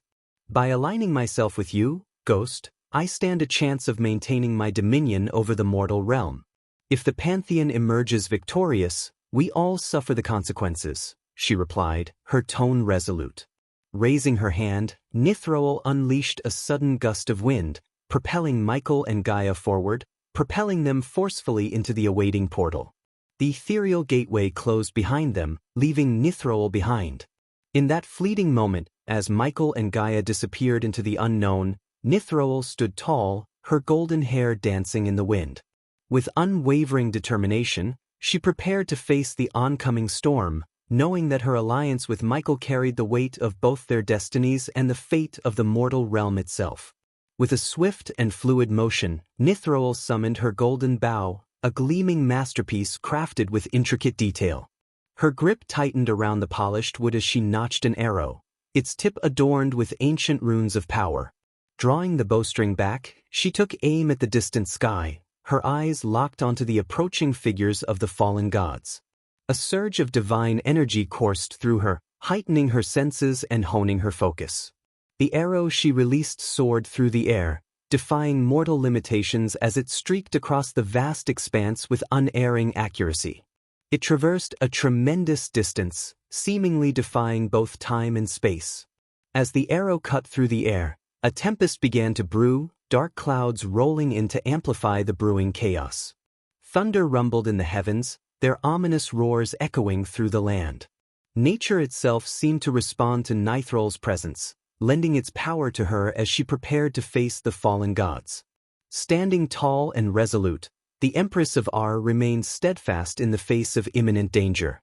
Her golden armor shimmered in the fading light, radiant and unyielding. With every passing moment, the storm grew fiercer, the elements aligning with her purpose. Nithrol knew the odds were stacked against her, confronting a pantheon of formidable adversaries. Yet, she refused to back down, her determination unshakable. The goddess of Hunt stood as a beacon of defiance, ready to challenge the encroaching darkness with all her might. As the fallen gods drew closer, their powerful presence palpable, Nithrol braced herself for the impending clash. She would fight for the preservation of the mortal realm, for the freedom of its inhabitants, and for the hope that her alliance with Michael would pave the way for a future untainted by the tyranny of the Pantheon. We are nearing 1,000 chapters, and I can't thank you all my wonderful readers for keep supporting me. Chapter 995. Returning to Aitnes. Chapter 995. Returning to Aitnes. As Michael and Gaia emerged from the portal onto the land of Aitnes, a breathtaking panorama unfolded before them. Gaia's eyes widened in awe as she took in the enchanting sight that lay stretched out beneath her. They stood atop a verdant mountain peak, overlooking a vast expanse of lush forests that extended as far as the eye could see. The forest itself seemed to be an artist's canvas, splashed with vibrant hues of purple and blue. It was a kaleidoscope of colors that blended seamlessly, creating an otherworldly spectacle. Giant trees towered over the landscape, their trunks adorned with intricate patterns and ethereal glow. The forest floor was carpeted with lush, emerald-green moss, adding a softness to the terrain. Towering mushrooms, their caps adorned with mesmerizing patterns, dotted the forest floor, creating a whimsical ambience. As Gaia's gaze wandered further, She caught sight of trees that radiated a gentle, luminescent glow, casting a soft and enchanting light that illuminated the surroundings. These radiant trees bathed the forest in an otherworldly glow, adding an ethereal touch to the already mesmerizing landscape. The air was filled with the gentle fluttering of giant butterflies, their wings adorned with iridescent colors that shimmered as they danced through the air. Their presence added a touch of magic to the already captivating scene. The forest of Aitnes seemed like a place plucked from a fairy tale, a realm where dreams and reality intertwined. Its beauty was captivating, an immersive experience that stirred the senses and transported one to a world of wonder and enchantment. In that moment, as the gentle breeze caressed her cheeks and the symphony of the forest serenaded her ears, Gaia knew that Aitnes was a place of refuge, a sanctuary from the turmoil that awaited them. "Come on, we should go meet Eladir," Michael said, surprising Gaia. "Eladir? But I thought he was stuck back in our world," Gaia replied, her confusion evident. "No, in case of an attack, I gave Eladir something to teleport into this world with," Michael explained, glancing at his wrist. Unfortunately, his battle with Rudra had broken his Olympus, leaving him without the ability to fly or use his cultivation in this world. However, Michael had a quick solution in mind. "Do you know where to go?" "My Olympus is not broken," Gaia remarked, hopeful. Before Michael could respond, a magnificent golden giant butterfly emerged from the air below the mountain cliff they stood on, accompanied by a powerful gust of wind. Gaia's eyes widened in astonishment as two elves with beautiful brown skin gracefully descended from the butterfly and immediately knelt before Michael. "My lord, you have returned," Taskin said, bowing his head respectfully. "Gaia, meet Taskin and Thilv." Michael introduced the two wood elves to Gaia, acknowledging their loyalty and courage during the events he had shared with her. "Ah, the two warriors who fought against the Sky Hall," Gaia remembered, recalling the tales Michael had shared. "Tell me, Taskin, has anyone else arrived here before us?" Michael inquired, his curiosity piqued. Thilv and Taskin nodded in response. "Yes, my lord. He claimed to have been sent by you and showed us your symbol. We left him back at the village," Taskin reported dutifully. "Good. Then let's make our way to your village." "We have much to do," Michael declared, gesturing for Gaia to join him atop the butterfly. With a swift leap, Gaia gracefully climbed onto their ride, her torn and dirted dress contrasting against her natural beauty. Michael stepped onto the butterfly's wings and waited for Taskin and Thilv to take hold of the reins. Once everyone had settled comfortably atop the giant golden butterfly, they set off toward the village. As the majestic butterfly soared through the air, the wind rushed past them, carrying with it the scent of flowers and the distant melody of birds singing. The landscape unfolded beneath them, showcasing the enchanting beauty of Aitnes. Butterflies of all sizes and hues fluttered around, their graceful wings adding splashes of brilliance to the scenery. The air itself felt alive, carrying the invigorating aroma of blossoms and the sweet fragrance of nature's abundance. As the golden butterfly gradually descended, it skillfully navigated through the dense canopy of the forest. Gaia marveled at the sight that unfolded before her. The Wood Elves' village was a marvel of engineering and natural beauty, built high above the ground, nestled among the majestic trees. Intricate stairs, woven with ropes and sturdy wood, gracefully interconnected the village houses and each towering tree. The architecture seamlessly blended with nature, utilizing the branches as support beams and allowing the trees to continue their growth undisturbed. The elevated walkways provided a sense of enchantment as they wound their way through the lush foliage, creating an intricate web of interconnected pathways. At the heart of the village, a spacious clearing awaited them. Gaia's eyes widened as she took in the sight of a magnificent statue depicting Michael and Vidora sitting atop his shoulder, meticulously carved from wood. The craftsmanship was impeccable, capturing the essence of their strength and unity. The statue stood tall and proud, serving as a symbol of hope and reverence for the Wood Elves. Just before the statue, a grand throne had been placed, meticulously crafted from the finest wood, its intricate designs paying homage to nature's beauty. The throne awaited Michael's return, a seat of honor for the one who had brought them salvation and protection. As the golden butterfly gracefully landed in the clearing, Gaia's gaze shifted toward the awaiting wood elves. They stood there, dressed in vibrant garments that mirrored the colors of the surrounding forest, holding baskets filled with an array of freshly picked flowers. Their eyes gleamed with anticipation and gratitude, for they had been eagerly awaiting Michael's return. With smiles on their faces, the wood elves approached, gently placing the flowers from their baskets at Michael's feet. The air was filled with a delicate fragrance as if nature itself had released its essence in celebration of their arrival. Gaia was moved by the genuine warmth and joy emanating from the wood elves. It was evident that Michael's presence held great significance for them, as he represented their protector, their leader, and their hope for a brighter future. As Michael stood among the wood elves, his gaze fell upon Taskin and Thilv, who were bringing Eladir towards him. Eladir, still wearing his once golden robes that were now muddied and torn from his escape, looked worn and weary.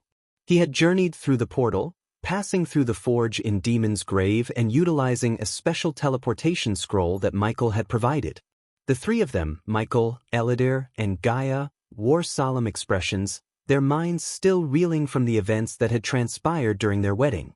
It was unfathomable to them that a god had appeared and attacked Michael, manipulating his hands to strike down 3 seal-bearers. As Michael surveyed the village, his eyes scanning for someone in particular, he finally spoke up, addressing Taskin. "Taskin, where is Kirat?" Michael inquired, searching for the village elder he had encountered before. Taskin and the others exchanged glances, a flicker of sadness briefly crossing their eyes. "He has passed away, my lord," Thilv replied with a somber tone. Michael sighed inwardly, acknowledging the loss of the old man, and silently wished for him to find peace. "Now, Taskin, Thilv, if you could leave us for a moment," Michael requested, his voice carrying a tone of seriousness. Understanding the gravity of the situation, Taskin and Thilv bowed and discreetly gestured for the villagers to give them some privacy. As the villagers departed, Gaia sank down onto the throne, feeling the weight of recent events. She took a deep breath, preparing herself for what was to come. "What's the plan?" Gaia asked, her voice filled with determination. In response, Michael accessed his system storage and retrieved 2 golden parchments. "If we are to return to our world as soon as possible and face these gods head-on, we need everyone ready and prepared," Michael explained. However, Eladir's brow furrowed upon hearing the mention of gods. Although he had come across brief references to the realm of gods in ancient texts, his knowledge on the matter was limited. Observing Eladir's perplexed expression, Michael proceeded to share all the information Nithrol had disclosed, including the startling revelation that the renowned Empress of Ar was, in fact, a fallen god. After comprehending the information shared by Michael, Eladir found himself stunned. The revelation that Michael was entangled in a war between the Pantheon and Dagon, a fallen god turned ruler of hell, was a shock in itself. Curiosity gnawed at Eladir as he voiced his question, seeking understanding. "Why do these fallen gods wish to fight you? Are they also under the influence of the Sky Hall?" he inquired. Gaia echoed Eladir's sentiment, expressing her own confusion. "I'm wondering the same thing," she chimed in. Michael pondered their inquiries, his mind analyzing the situation. "If I'm correct, these fallen gods were living among us as mortals. So if we have angered them in some way, they may seek retribution now that they have regained their graces somehow," he explained. "That 4-handed monstrosity must have something to do with all of this," she growled, her thoughts consumed by the fallen god's presence. Gaia's frustration flared as she mentioned the 4-handed monstrosity known as Dagon. Michael concurred, his gaze focused on the bigger picture. "We still lack a clear understanding of these fallen gods and how to confront them. However, until I ascend to higher levels of godhood, our options will remain limited," he stated. Gaia rose from the throne, joining Michael's side. Her concern for his safety was evident as she spoke. "But you can't face the gods alone, and we, as mortals, won't stand a fucking chance against them, even if we reach the celestial stage," she said, emphasizing the need for assistance in the upcoming battles. Eladir, observing the interaction, knew that Michael always had plans in motion. Despite the unexpected appearance of a god, which caught everyone off guard, Michael had contingency plans in place. These plans facilitated the escape of his subordinates from the island and even included strategies to confront death itself. "That's why I insist on rallying all our forces," Michael declared, lifting one of the parchments to display a map labeled with the name Aitnes on one part. "This parchment contains valuable insights that will aid me in advancing to higher stages of godhood," he continued. Then he raised the second parchment, which exclusively depicted a map of the outside world. "And this one," Michael added, "holds the knowledge of energy deposits that can expedite your path to the celestial stage along with the others." Gaia and Eladir remained unaware of the information Michael had received from the system. It provided him with instructions on how to empower his subordinates to combat the gods. Although his subordinates still had a long way to go before challenging formidable deities like the god of war, the system could enhance their abilities enough to contend with weaker gods. However, the system cautioned Michael that his subordinates were not to face the gods and should avoid direct confrontations with gods at all costs. Yet, it also assured him that once they stepped into the realm of gods, the potential for growth and strengthening through various items and tasks would be boundless. With the mortal realm now under the dominion of fallen gods, Michael recognized the urgency of developing a formidable force to combat them. To achieve this, he and his subordinates needed to venture into the realm of gods, and more importantly, he needed to pave the way. Gaia took the map from Michael's hand and carefully studied its contents before redirecting her attention to him. "But what about the fallen gods? Nithroel warned us against returning to our world until we grow stronger," Gaia voiced her concerns.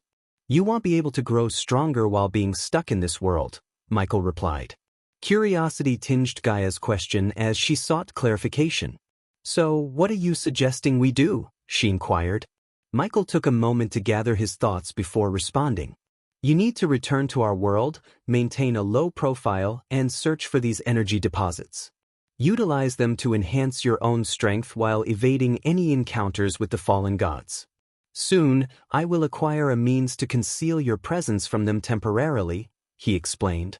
The system had hinted that it would reactivate once Michael located another seed of darkness. With that reactivation, he could acquire a skill or rune to shield Gaia's aura from the prying eyes of the fallen gods and safely send her back to the outside world. "But I want to go on my own," Gaia stated, leaving Eladir taken aback. It hadn't even been a day since they exchanged vows, and now she expressed a desire to part ways.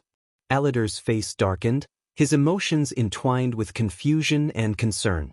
Gaia quickly began to explain herself, aware of the impact her decision might have on Eladir. "After facing that tiny fraction of the god's power and getting my ass kicked, I know it'll only weigh him down," she began, her voice filled with determination. "The places he's about to venture into will undoubtedly be filled with threats that I, unfortunately, can't handle. Sticking by his side would not only make me useless, but it could also make me a liability, even a potential hostage against him.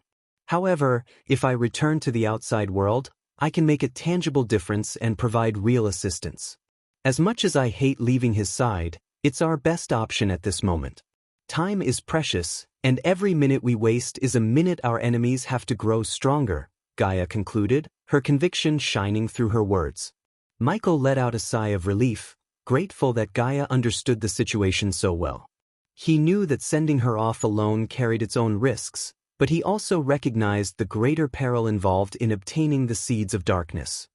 Moreover, once he stepped into the realm of gods, he would become the primary focus of the pantheon, unlike the current situation where their attention was primarily fixed on Dagon.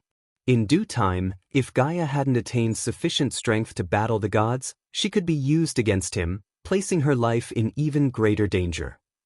Chapter 996.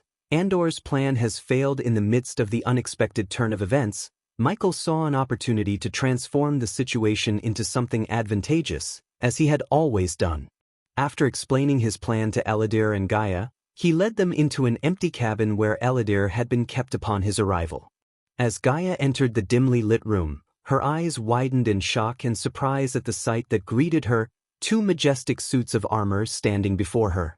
"I had hoped to present this to you under different circumstances, but now you need it more than ever," Michael said, his voice steady and determined. Stepping closer to the armor he had specifically crafted for Gaia, Michael gently took her hand and guided it to rest upon the chest plate. The moment her hand made contact with the armor, she felt a faint vibration coursing through it. Gradually, the individual pieces of the armor began to shift and separate, creating an opening for Gaia to step inside. With a simple flick of her hand, Gaia's clothing transformed into sleek black robes, perfectly matching the armor. Stepping into the waiting armor, she felt a peculiar sensation as the pieces enveloped her, fitting snugly against her form. Gaia couldn't help but be amazed at how the armor seemed to meld seamlessly with her body, granting her an extraordinary sense of connection. With a mere thought, she commanded the armor to encompass her head, and in an instant, the helmet formed, concealing her face behind an imposing black skull visage. Eager to explore the capabilities of her newfound armor, Gaia took a confident step forward, mentally urging the armor to unveil its hidden attributes. Responding to her intentions, the once billowing black cape attached to her robes disappeared from sight, seamlessly integrating into the armor. Then, to Gaia's astonishment, magnificent metal wings sprouted from her back, their surfaces gleaming in the soft candlelight of the cabin. This armor, wow, it's just perfect. Overwhelmed by the sheer magnificence of her armor, Gaia found herself at a loss for words, standing in awe as Michael, too, stepped into his own suit.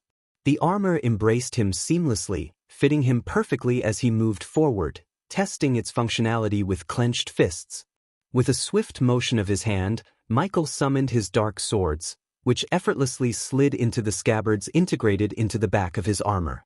Satisfied with the smoothness of the sheathing, Michael cracked his neck and turned his gaze back to Gaia, ready to embark on their impending journey.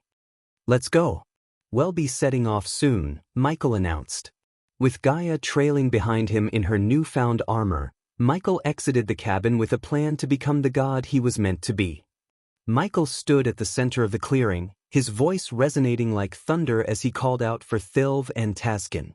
The two wood elves swiftly made their way to him, their eyes widening in astonishment at the sight of Michael and Gaia donned in their magnificent black armor. Gaia received the map containing energy deposits, while Michael held the map containing the seeds of darkness. "My lord," Thilv and Taskin bowed respectfully upon reaching him, still captivated by the regal presence of Michael and Gaia. "Taskin, Thilv, I'd like you to meet Gaia. My wife." Michael introduced Gaia, the wood elves quickly surmising the connection between the two. "It is our utmost honor and blessing to be in your presence, my lady," Taskin and Thilv expressed their reverence. "As long as you serve us with loyalty, prosperity shall be your constant companion," Gaia responded graciously. Michael then opened the map, directing their attention to a specific area in Itnis. Thilv and Taskin leaned in, studying the map intently before returning their gaze to Michael, awaiting further instruction.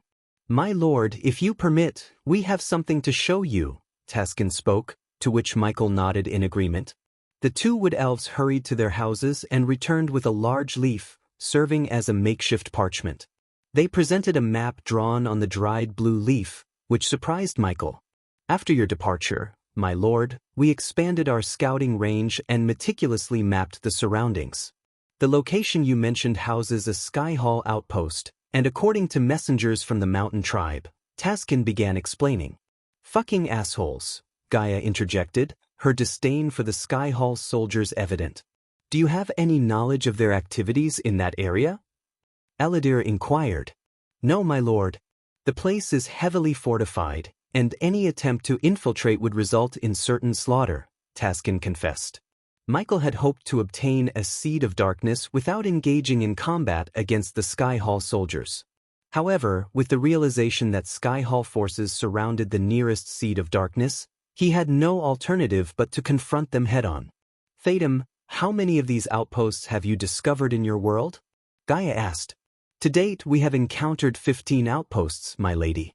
However, we suspect there are more concealed within the forest and uncharted territories of our world," Taskin revealed. "Eladir, remain here with them and fortify the village to the best of your abilities. Use the arch crystals if necessary." Michael issued his instructions to Eladir, placing emphasis on the importance of protecting the village. He then stored the map back in his system storage. These Sky Hall soldiers possess something that belongs to me, and I must retrieve it, Michael stated with a grave tone, conveying the seriousness of the situation. Turning his attention to Thilv and Taskin, Michael continued, "You two remain here and continue scouting. But refrain from engaging the Sky Hall soldiers directly. If they are establishing an outpost, they must have ulterior motives, and I want to know their plans." "Yes, my lord," Thilv and Taskin acknowledged in unison. As Michael unfurled his wings, he and Gaia took to the sky, ascending with a single powerful flap.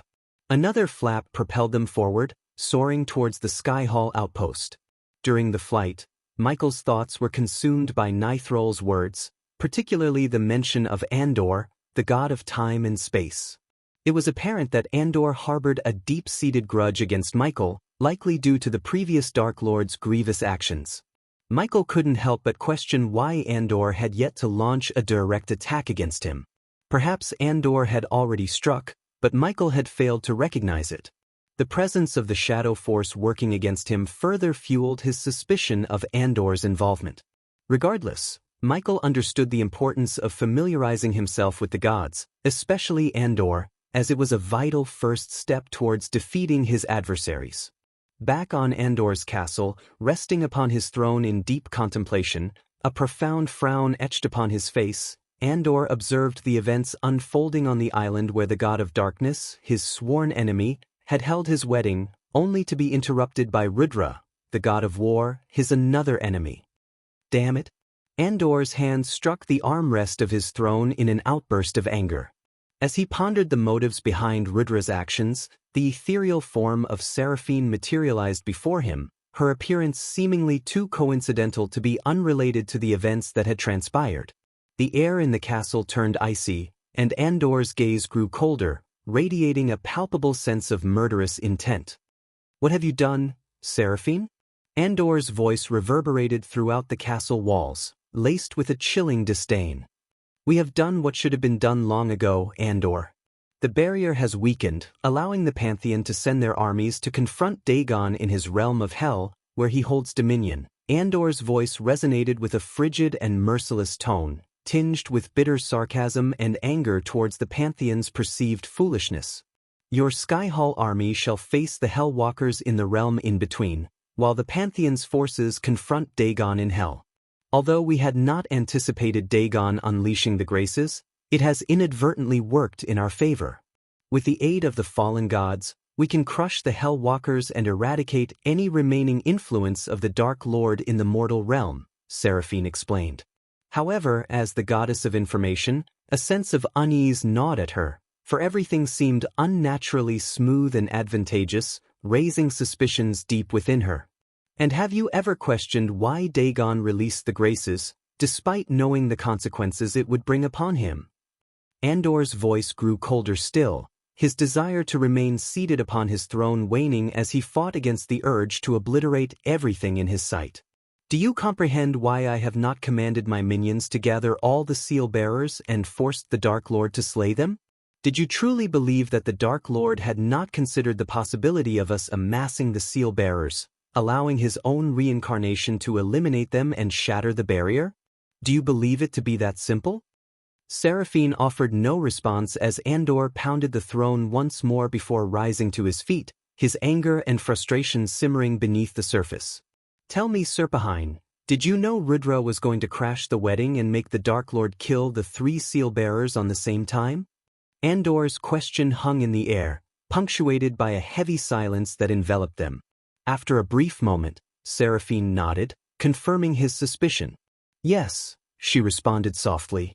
"Then you doomed yourselves and the Pantheon."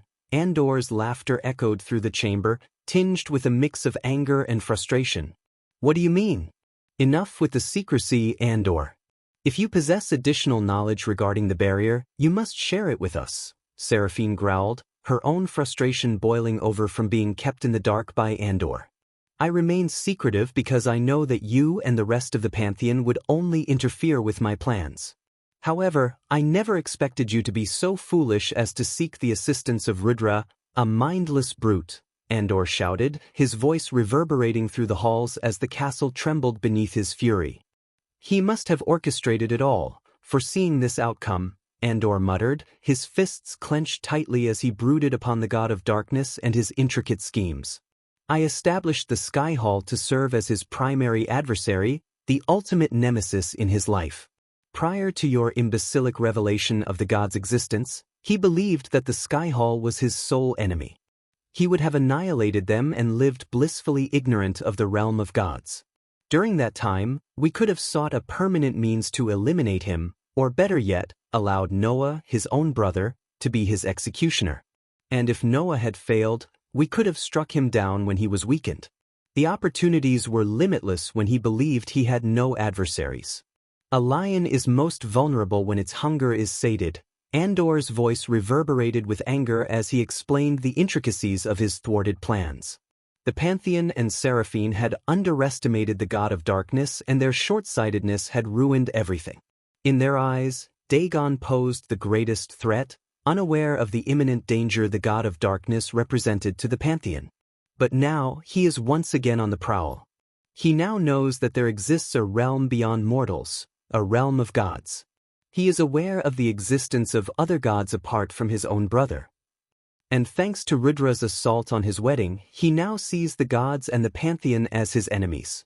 If you believe Dagon to be a formidable adversary, think again when the god of darkness aligns himself with Dagon, decimating the Pantheon's army without mercy. Andor's fury grew as he still couldn't fathom the Pantheon's foolishness in revealing themselves and engaging in conflict with the god of darkness. And by slaying the 3 seal-bearers on the same day, you have inadvertently created a breach in the barrier, allowing him to traverse between the realm of gods and retain his immense power, Andor bellowed. Typically, when a mortal attains the celestial stage, they are drawn into the realm of gods and transformed into worshippers, devoid of their own power. The barrier erected by the previous Dark Lord prevented mortals from reaching this stage. However, Andor knew that the previous Dark Lord had orchestrated this to ensure his own reincarnation would be the first to ascend to the celestial stage, exploring the realm of gods and safeguarding mortals from becoming mindless devotees of the Pantheon. For centuries, Andor meticulously crafted the facade of the Sky Hall as the arch-nemesis of the current Dark Lord, keeping him blissfully unaware while Andor plotted his revenge in the shadows. He had diligently concealed the existence of the realm of gods from the Dark Lord, but his plan had now crumbled. Through the simultaneous slaying of the 3 seal-bearers, a fissure in the barrier emerged, preventing the realm of gods from stripping the Dark Lord of his power. As a last resort, if the Dark Lord were to discover the realm of gods and embark on a journey driven by curiosity, he would have entered as a humble divine being void of his powers. However, due to the recent turn of events, he would now step into the realm of gods as a fully fledged god. How do you possess this knowledge? Seraphine inquired, her curiosity piqued. As the goddess of information, even she had limited understanding of the barrier and its intricacies. And yet, Andor, who had been confined to his castle for the past 5 millennia, seemed to have acquired a greater understanding of the barrier than any other god in the Pantheon. I am the fucking god of time and space, Andor declared with emphasis. For the past 5,000 years, I have devoted every moment to studying the barrier and delving into the mind of the god of darkness. Suddenly, Andor burst into boisterous laughter, a sudden shift from his previous demeanor that caught Seraphine off guard. Why are you laughing? Seraphine inquired, perplexed by his sudden change in behavior. Because now, the Pantheon must work their assess off to find a means to free me from this castle, Andor chuckled. As I am your only hope in saving the Pantheon from his impending wrath. Chapter 997. Making gods after Andor's initial plan had failed due to the Pantheon's hasty decision-making and their limited knowledge of the god of darkness' true threat, Andor had to resort to his backup plan. It was understandable that the Pantheon underestimated the god of darkness, as they had witnessed firsthand the devastation caused by Dagon, unlike the god of darkness who had reset the universe before engaging in a full-scale war against the Pantheon. However, as the god of time and space, Andor was well aware of the formidable power possessed by the god of darkness. Back in Saelsis Castle, she entered a brightly illuminated hall, clutching 2 glass cubes in her hands. These cubes housed radiant orbs of light that emitted a pulsating, immense energy. Carrying the cubes, Celici proceeded towards a set of glass tubes where Evan and Alara Vauren lay submerged in a shimmering silver liquid. They were unconscious, connected to various small tubes that extended into their bodies. Outside the glass tubes, a control panel adorned with glowing runes had been constructed. A figure was busy adjusting the tubes and tinkering with the intricate mechanisms, gears, and bolts as Celici approached Evan and Alara. "How's the progress, Hammond?" Celici inquired, her gaze fixed on the young man who had been working on the intricate mechanisms. Hammond stood up and turned around, his eyes immediately drawn to the 2 glass cubes in Celicis' hands.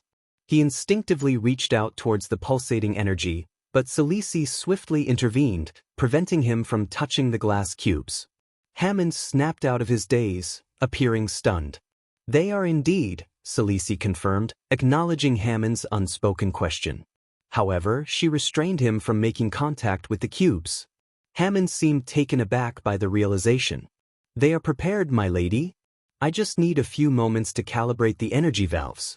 But I must warn you again, I haven't tested this contraption, and I can't guarantee its functionality," Hammond cautioned. Among the various peculiar inventions he had crafted for Celici, the energy transfer device was the most hazardous and volatile. It boasted an intricate array of runes and mechanisms, challenging even his brilliant mind to fully comprehend. "It will work, Hammond," Celici asserted with unwavering confidence. The design of this contraption had been bestowed upon her by a god, and in her experience, the god had never faltered. However, Celici opted to keep the existence of this deity concealed from her mortal followers. Acknowledging Celicis' assurance, Hammond cautiously extended his trembling hands. Finally, Celici handed him the glass cubes containing 2 graces, one for Evan and another for Alara. Since these graces did not originally belong to Evan and Alara, who were mere mortals, Celici understood that time and the proper utilization of the contraption were essential for the graces to settle within their mortal vessels. With the Dark Lord banished from the mortal realm, Celici knew she had all the time necessary to execute her plan. Hammond carefully positioned the 2 glass cubes, each containing a grace, into the hollow spaces on the dashboard adjacent to the tubes where Alara and Evan were submerged. As he gently released his grip, a mesmerizing phenomenon unfolded before their eyes. The contraption, with its intricate mechanisms and glowing runes, seemed to come alive as it eagerly embraced the presence of the graces. With a soft whir, the contraption activated, and the hollow spaces magnetically drew in the glass cubes. The valves on the contraption's surface lit up in a symphony of vibrant colors, resembling a celestial dance. Liquids of various hues and viscosities gracefully flowed through the interconnected tubes, converging into the heart of the contraption. Soon, a golden liquid, shimmering like liquid sunlight, coursed through the tubes attached to Evan and Alara, delicately entering their unconscious bodies. It was a sight of otherworldly beauty as the golden liquid traveled through the intricate network of tubes, following its predetermined path with precision. The flow of life-giving energy slowly awakened dormant parts of their beings, infusing them with the essence of the graces.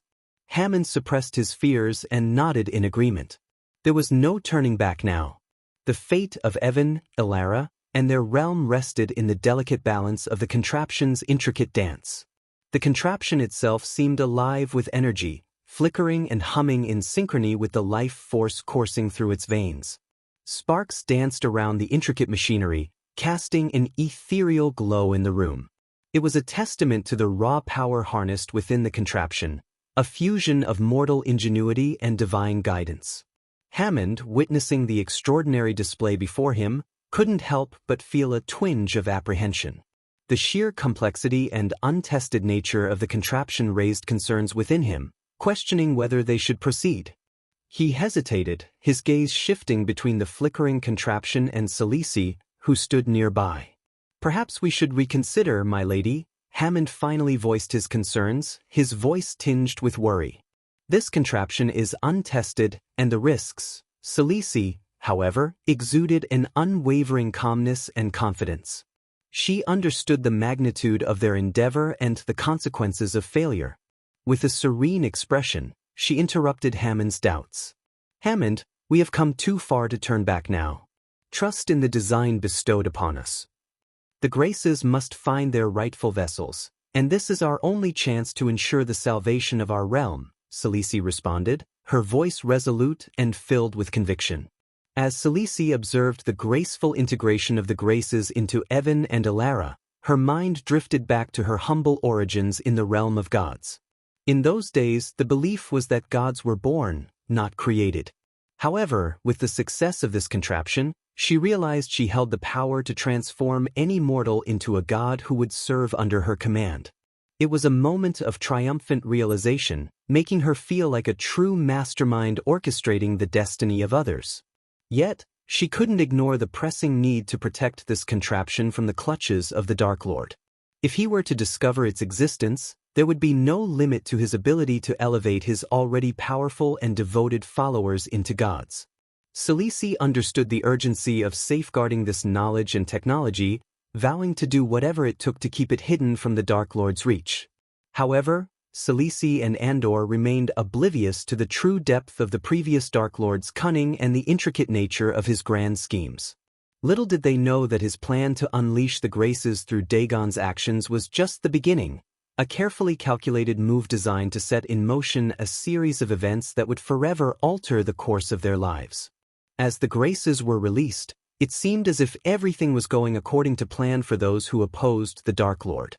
They believed it to be a stroke of fortune in their favor. However, unbeknownst to them, this was all part of the Dark Lord's master plan, a carefully crafted web of manipulation that would lead to his ultimate triumph. Now, a new player had emerged onto the stage, the current Michael. He possessed plans that surpassed even those of the previous Dark Lord.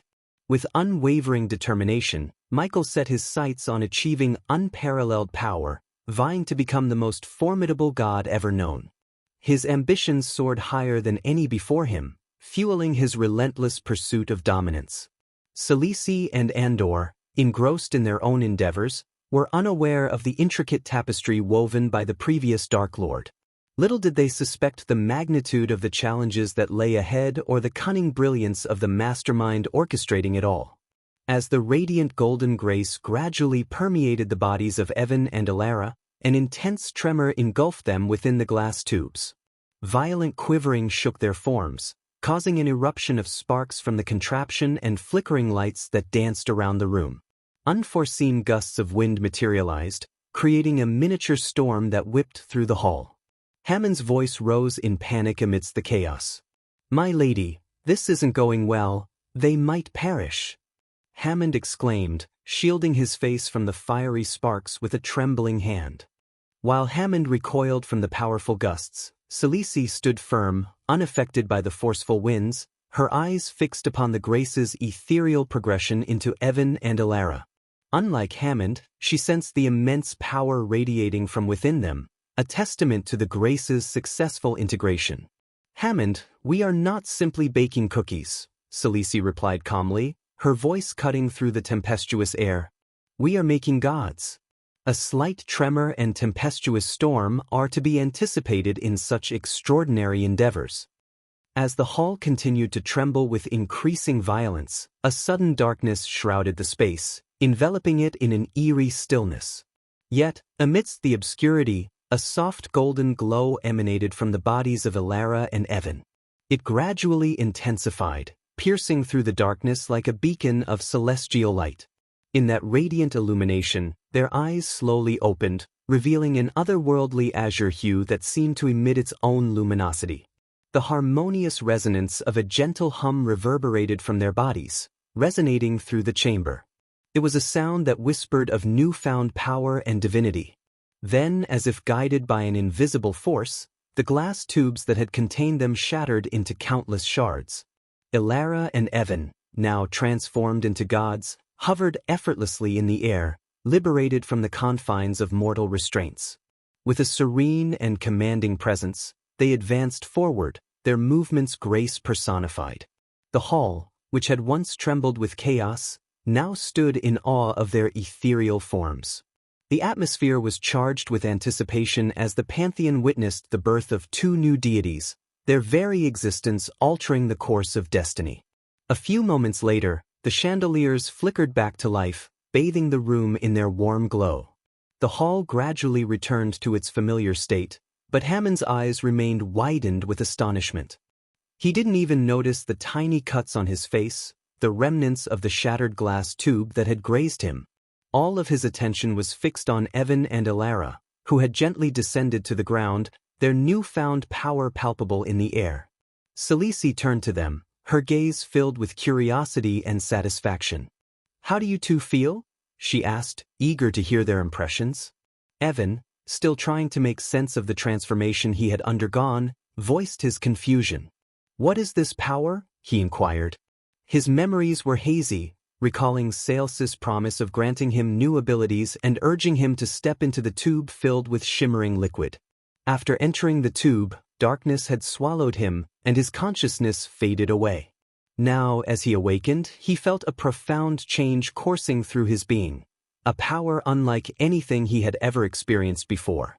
While Evan sought answers from Celice, Hammond discreetly observed their cultivation levels, hoping to gauge the extent of their newfound abilities. Yet, to his shock, the power radiating from them defied all comprehension. The energy that enveloped Evan and Elara surpassed any mortal cultivation he had ever witnessed. The graces infused within their bodies had shattered the limitations of mortal potential, propelling them into the realm of fledgling gods. Although they had yet to unlock the depths of their inner powers like the enigmatic Dark Lord, given time and Sales's guidance, they possessed the potential to become the very gods that Celice had envisioned. "You both should rest now. You've been through a lot, and we have much to accomplish," Celice advised, concern evident in her voice. Although Celice felt a surge of delight at gaining another advantage over the Dark Lord, she remained vigilant. She understood the gravity of the situation and refused to underestimate her formidable adversary. At any given moment, the Dark Lord could seize the opportunity to turn the tables on her. Celice was well aware that underestimating him could lead to dire consequences, even risking her own life. Therefore, she was determined to stay cautious and prepared for any challenges that lay ahead.